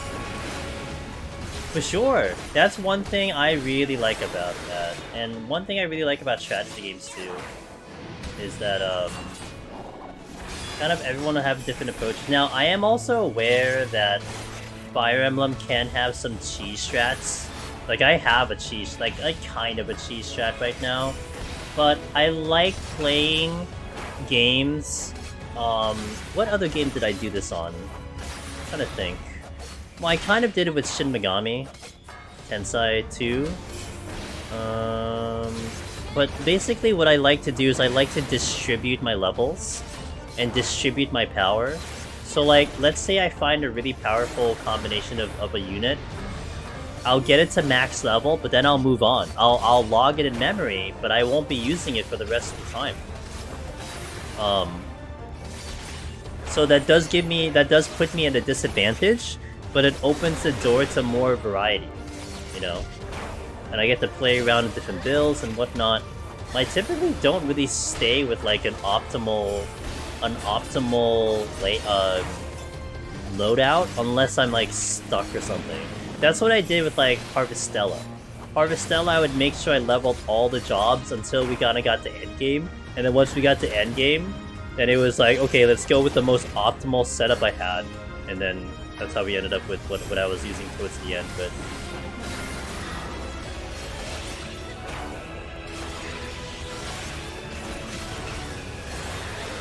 I will say Pyro Mithra is OP in Smash, but I do love JRPGs, so I've been meaning to try it. I mean, look, Engage is a brand new one. I gotta say, from what I've seen from people, they think, you know, a lot of people think the story is kind of bleh. I'm not gonna lie, I like the story. It's not bad at all. Like, I was expecting something far worse. I've seen some bad JRPG stories, and this is not it. The overall gameplay is fantastic. It's a beautiful game, by the way. Holy moly, like, I'm playing this game, and I'm like, this is on the Switch? Like, I'm playing on the Switch, right? I didn't, like, accidentally open Steam or something. Very pretty game. Got a lot of extra to it, like a lot of mini games, a lot of funny lore. It's very kind of lighthearted with their dialogues and stuff. So it's a fun game so far. I really like it. Are it greater than graphics? Yeah, I think I agree with that. The graphics lag it up. Always allows for variety through games. Yeah. Alright, let's try to get to the final set, shall we, guys? Cross the fingers that we managed to get to 120 today. We got to 118 and disconnected. Feels bad. Speaking of Fire Emblem.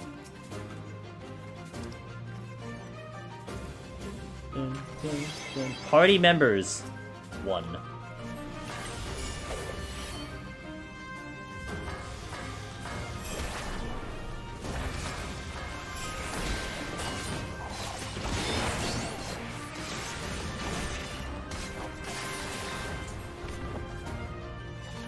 Nice sword.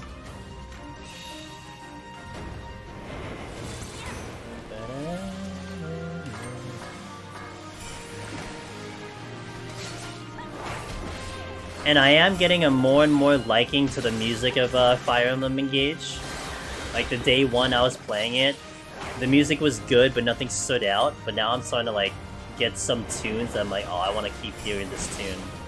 So you might start seeing some of it in my playlist once I kind of get a little bit more of a precise pick of which ones I like, etc.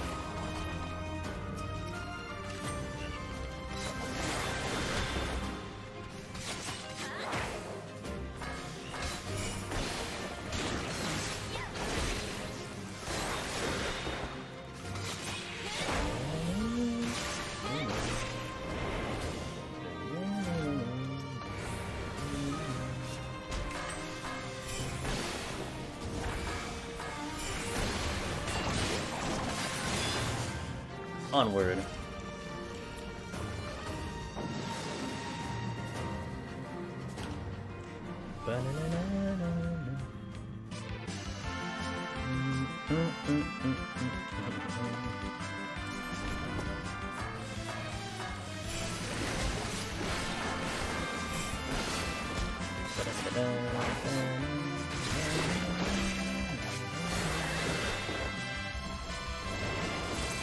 Ben might just got the palace treatment.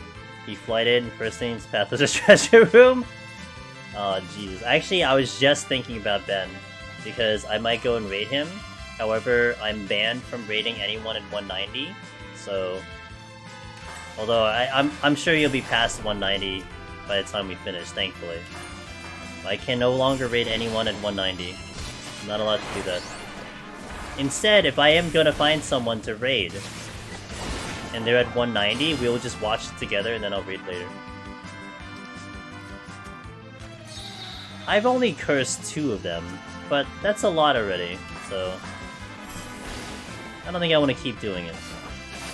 Why am I banned? I've raided 2 people at 190 and they died, and they wiped. I raided Eric when he was doing Paladin, and he, like, basically died, like a minute later, and then I raided Ben on 190, and he died like 10 seconds after I raided. Although he did DM me telling me like it had nothing to do with it, but you know, it doesn't really matter, I still felt bad about it, so I can't raid anyone at 190 anymore. You know, it's funny, I got raided at 190 I think on Gunmaker, and I almost threw it, because it did get in my head a little bit. I almost died on 190, so... I mean, it's a good time to come in, it's a very exciting fight, you know, but there's still this psychological focus part of it, so, yeah. We'll just, like, if that happens again, we'll just watch it on my stream, we'll wait for them to finish, and then we'll go in after, if that ever happens again in the future. I'm not raiding anyone 190 anymore. Like, it's just so bad. Have I raided someone 180? You know what's funny? I don't think so. But I wonder if that would have been in my head too. I don't think I would have raided someone during, like, the push. Like, I would have probably raided, like, if they just entered 180, but yeah. But I don't mind if someone raids me, but, I mean, we're all different people. I mean, it's your own challenge. I'm not gonna do that to someone.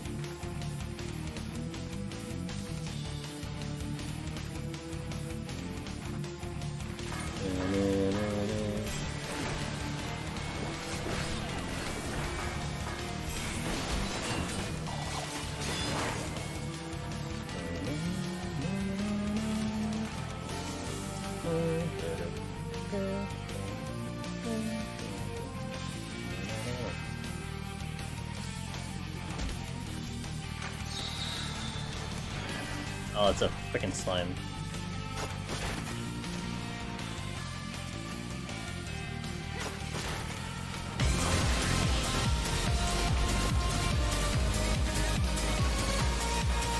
Overlord Ember!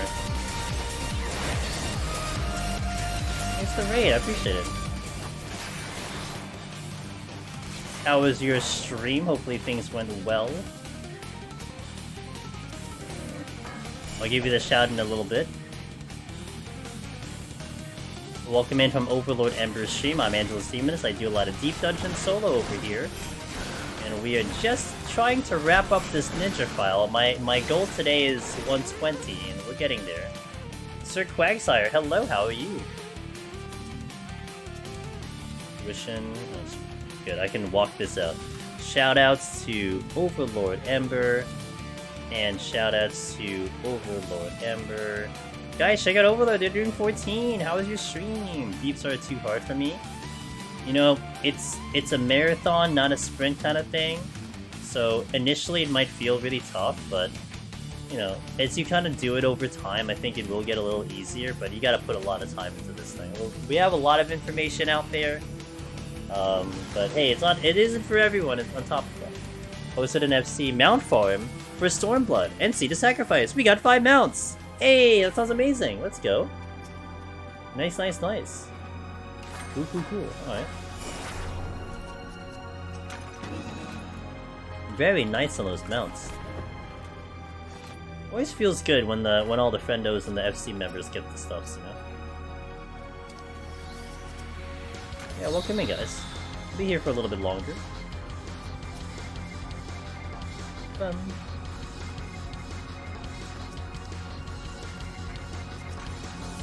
Did I end up doing? I did some Onsel. We did like about 3 matches Onsel. I won't do it today because I'm like I said, I'm a little tired. I'm a little hungry, so I'm probably gonna grab something to eat. Yeah, we did a little bit of Onsel. Today's Seal Rock. I like Seal Rock, but I'll relax after stream. We reached our goal. This will continue on Sunday, but I will be live tomorrow. 9 p.m. or maybe a little bit earlier than 9 p.m. Eastern for more Fire Emblem, but for sure I'll be live tomorrow. I love farming mounts. It's a weird addiction. I need to get. Oh no, not at all. I've definitely heard of a lot of people going for mount farming. You know, completionist on the mounts. And of course, it feels bad because there are some mounts that you don't have access to anymore. But you get what you're able to, you know. I think that's just such a cool goal too, in my opinion. Kind of aiming for the mounts, etc.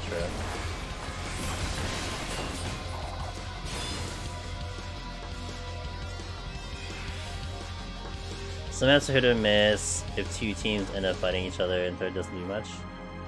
Yeah, honestly I don't take frontlines very seriously because it is kind of a chaotic mess, but all I try to go for, which is one of the original regions I like doing frontlines, Hustle Hoof, I scoreboard for him. I'm not gonna get the highest damage, but I try to get as many kills as I can, and then of course I do it in respect to other jobs. I mean, Scholar's gonna top the leaderboards for damage. Usually you see ninjas topping the kill count, but hey, if I'm like top 5, I'm really happy with that. That makes me happy to feel that I'm dominating with my ability in the game to get kills and whatnot. That makes me happy. So, and right now the current iteration of Frontlines kind of allows me to do that, so I'm pretty okay with it. No real complaints at all. I'm still trying for my PoTD and Heaven on High solos, but Tank just isn't working out for me too well. Okay, I'm most comfortable with White Mage and Dancers. I'm debating on trying those two instead. Well, you know, actually, my next destination, Overlord, was to potentially do White Mage, because I have not touched White Mage in Endwalker. So I might be doing a White Mage Palace of the Dead soon. Now, in terms of White Mage in general, I mean, it is a pretty strong healer, overall. You know, just in relative terms of a healer, it's a strong healer. Dancer is great. Dancer, for Behemoth, it's a little tough. It's tougher than Machinist when it comes to Behemoth, but it's not, like, terrible. And the climate itself, I really like the Dancer run for Palace of the Dead. It was a lot better than I thought it would be. Like, definitely, again, not up to the par of Machinist, but just right under there. And then, it was nice in Heaven on High in general, so it definitely played well. And it's interesting that you have the two of them, Wife Mage and Dancer Overlord, because those are the two jobs, interesting enough, that have one of the biggest AoEs with the size and your dance. So that's definitely one thing to kind of get used to about, you know, how far the range is for that. But you know, you get used to that, then you're in pretty good shape. So good choices there. I like both of their shots.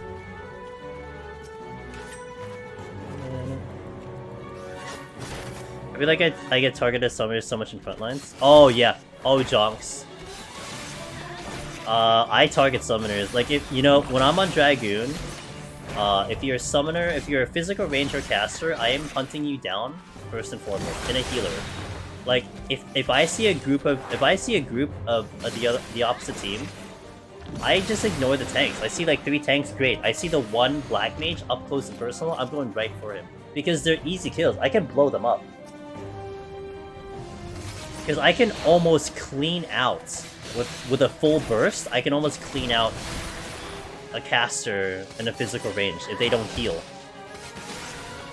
When it comes to like a tank melee, like, I'm not even coming close to killing any of them. Like, it's just kind of stupid. They're very beefy and very, very chunky, so... But a caster, yeah, I hunt them down big time. So you're not wrong. You just gotta stay really far back, you know? You wanna basically be in a nice distance where if someone does want to target you, you're baiting them in. Or you know what's the best thing you can do on Summoner Jonks? Give yourself the bait, you know? Stand a little bit close, let them come to you, and then bind them. And then make their life miserable.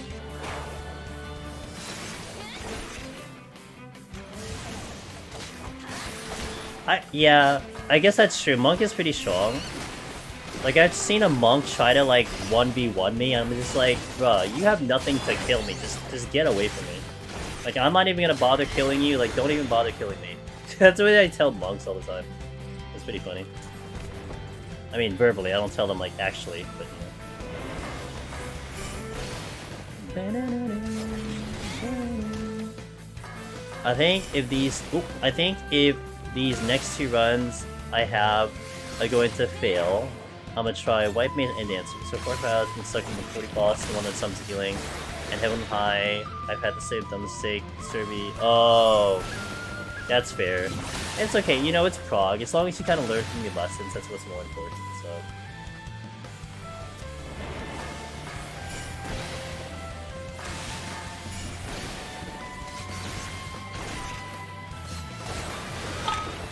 Yeah, it's really stupid to fight tanks in melee, like at least from like 100. So I tend to just like poke them, and then when it looks like they're getting like really glomped, then I try to go for them. But yeah, that's why I hunt down the weaker guys first.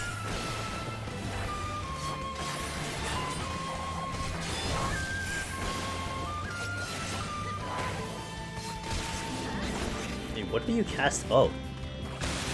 I was wondering what the hell I was casting on, because like I didn't see an enemy there fire, it just respawned.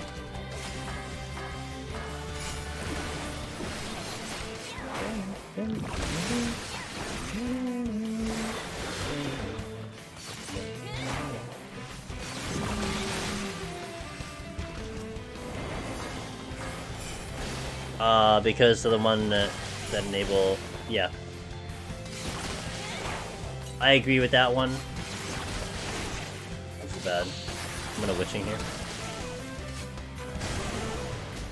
I have something that's giving me a vuln down on top of something that poisons me, on top of the fact that I have HP down, so that's a really bad combo there. Yeah, Dark Knights are so dumb because, like, you know, you're like, oh my god, we're killing it, and then it just Living Deads, and it's like, oh, of course they're Living Deads, why wouldn't it Living Dead?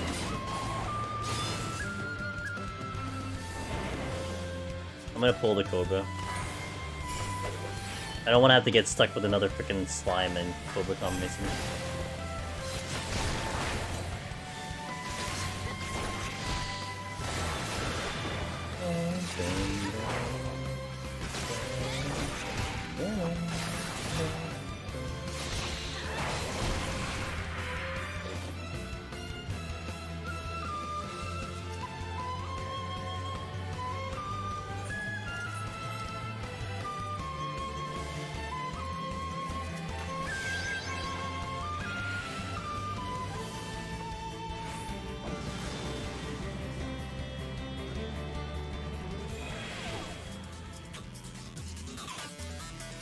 Alright, almost there.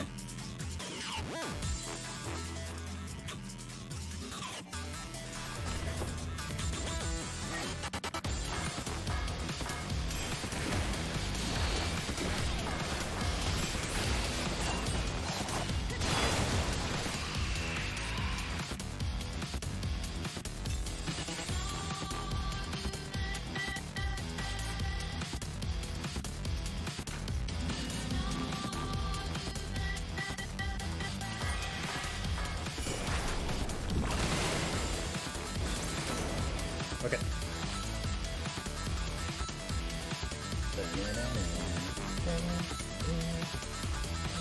I'll just pull you.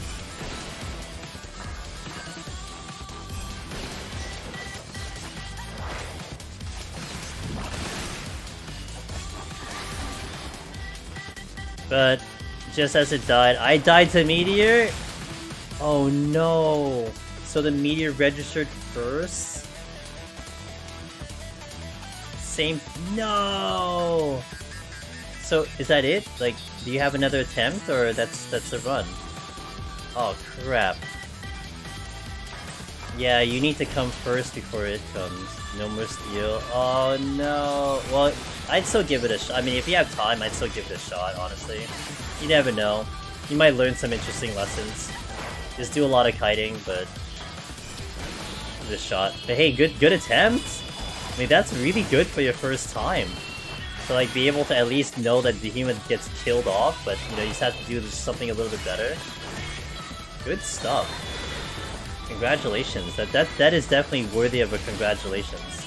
So it was Kona's first time into 171 as a summoner. I think first time period, but they did it as a summoner. So that's a pretty good one. I missed shield, I don't know if that would have helped. Shield would totally buy you another meteor. So like doing a shield plus a super potion will buy you a one meteor. You can live through another meteor. So yeah, it might have been it might have definitely helped a little bit, but look man, the Behemoth is not just about the rotation, it's about holding on to your nerves and holding on to your ability to just not panic. That's Behemoth, you know?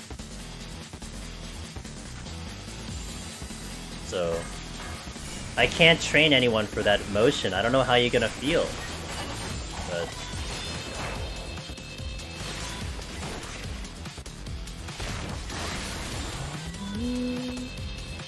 I'm gonna aggro if I get it. Let's just go.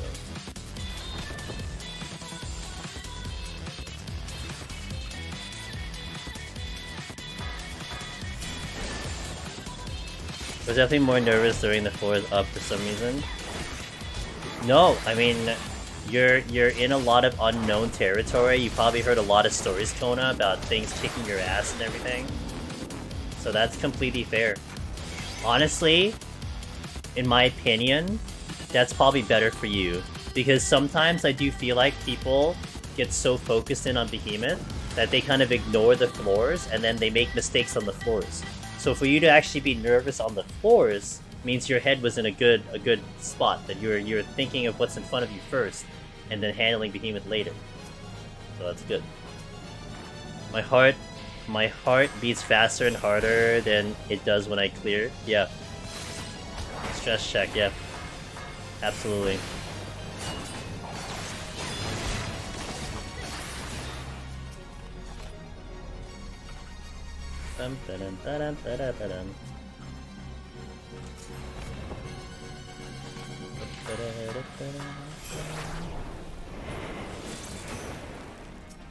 Two Ochus? What?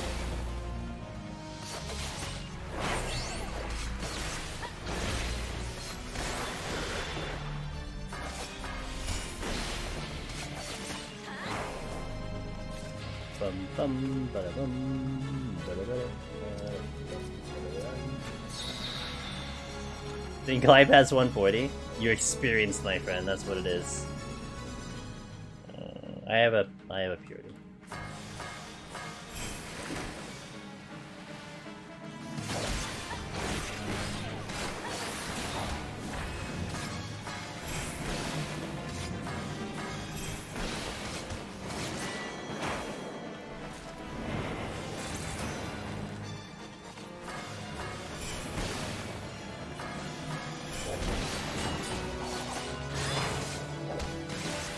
So like so the general thing with that, I believe, Kona, I'd have to look back at my bot. I'm almost certain you can. But basically, what the plan of action would be is that you have full HP presumably. You eat the first meteor, then or actually, no, hold on. You can open with shield. So you pop a shield early because then you don't have to worry about weaving it in. You pop a shield early. You get a mitigated first meteor. And then I think sustaining potion and maybe a super potion is needed. So then you can eat the second meteor. And then you probably die on the third meteor. But you can survive up to 3 meteors. I don't know if that's what happened or like if you died on the second meteor or something. But for sure it's very possible to survive up to 3 meteors. You died on the third. Okay, so you did it right then. I don't think you could do another one. I'd have to look back to the bot. Okay, so you did the meteors correctly. So then maybe it just comes down to the burst that you had to work on. Did you get your lust stacks and everything? Like, that was okay?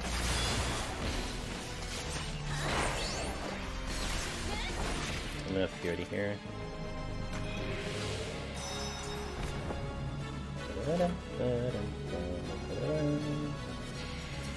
Really? Really? Check his act HP. That's okay. I don't think he really needs Fun Summoner. So I guess it's just... Did you, another thing would be, did you have stacks of Energy Drain ready to go? Like, were you already sitting on Energy Drain stacks and then had Energy Drain? Like, that would be trying to push damage a lot. So you, like, double Energy Drain. Oh, okay, yeah. So, like, you can have the stacks available.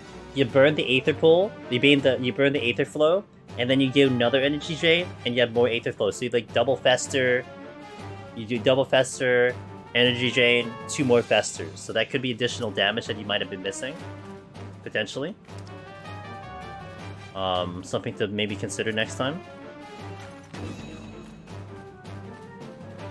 Okay. Alright, so there you go. That might be what you're just, you know, the little thing that was missing, alright.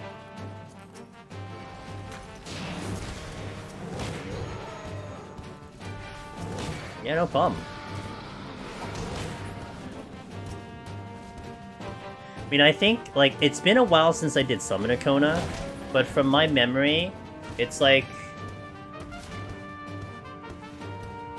I think I opened with Ifrit, because I would, like, do a swift hardcast, the Fire Ruin, whatever, do the second Fire Ruin, and then run through the other ones. So I didn't have to worry about the weaving, because you already had the shield up. So you got through the 2 hard casting spells from Ifrit, and then you just had instant cast after that. I think that's what I did, so you went through all 3. But yeah, Jedwim stance and everything too. That's obviously a thing that you need to do. But yeah, having 4 stacks is definitely helpful. But yeah. You know, next time. You get it next time. And you'll feel better about it too. You know, like maybe you'll be a little bit less nervous potentially, which is definitely gonna be nice. Definitely can't argue about less nervous.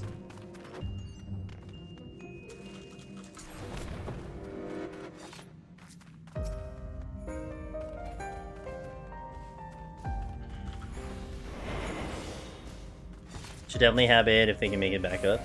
You'll make it back up, no problem. You'll make it back up. Alright guys, let's wrap this up, shall we?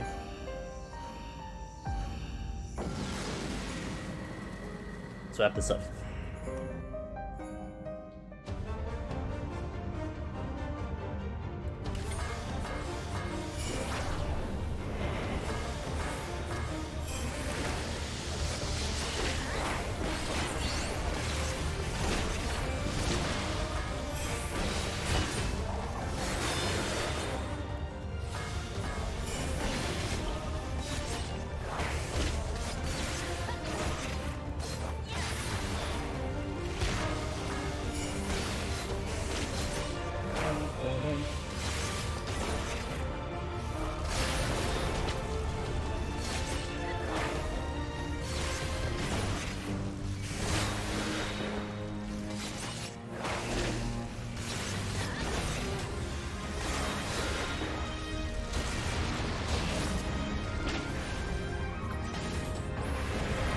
No steal. Gonna hope the shank's gonna be enough. But I have a DPS, so we should be fine.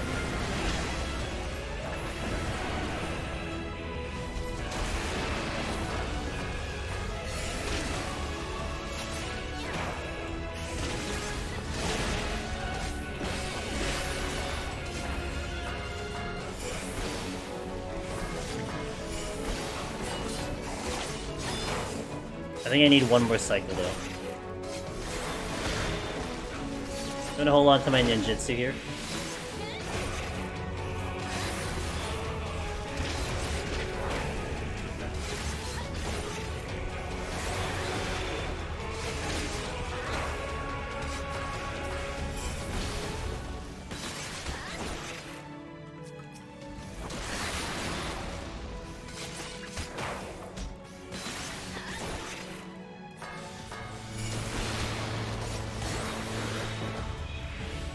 I actually hit Sakuchi, didn't go up. Alright, strength is down.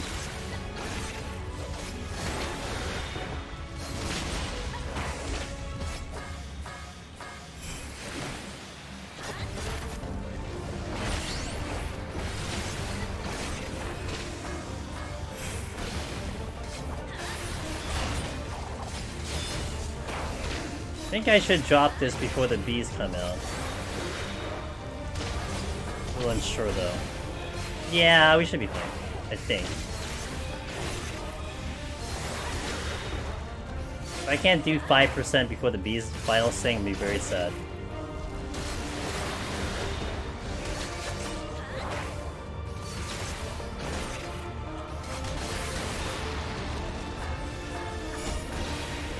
Alright, cool. There we go, 120. White floor 80 dancer. Bad boss positioning. 71 is yeah. I mean that's the table setter, you know? 71 to 80, that's a table setter, so. Hey guys, we did it! No disconnect. Ninja's set, and I didn't use the backup machinist file because I wanted to do Ninja, so we'll sit on that machinist file in case something else happens, but Ninja's set now. So thank you guys. This will continue on Sunday, 9 PM Eastern. Sunday, 9 PM Eastern. I am going to be live tomorrow. My normal schedule is 9 PM Eastern on Friday. We're going to be playing Fire Emblem Engage Day 3. But I might go a little earlier. I'd like to go earlier. It just depends on my schedule. So we'll see what happens. So we may be expecting like 1 or 2 hours earlier.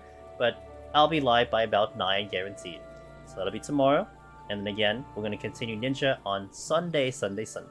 Guys, if you haven't already, you're welcome to join the Discord and the Twitter. Discord will be busy. If you are interested in deep dungeon solo, especially for Eureka, hop on in because we're gonna be having a lot of the I definitely will say a lot of the information you'll see first when it comes to solo is coming in that Discord. So if you want to be up to date, you want to know what we're going to talk about, what we're working on, that's your home.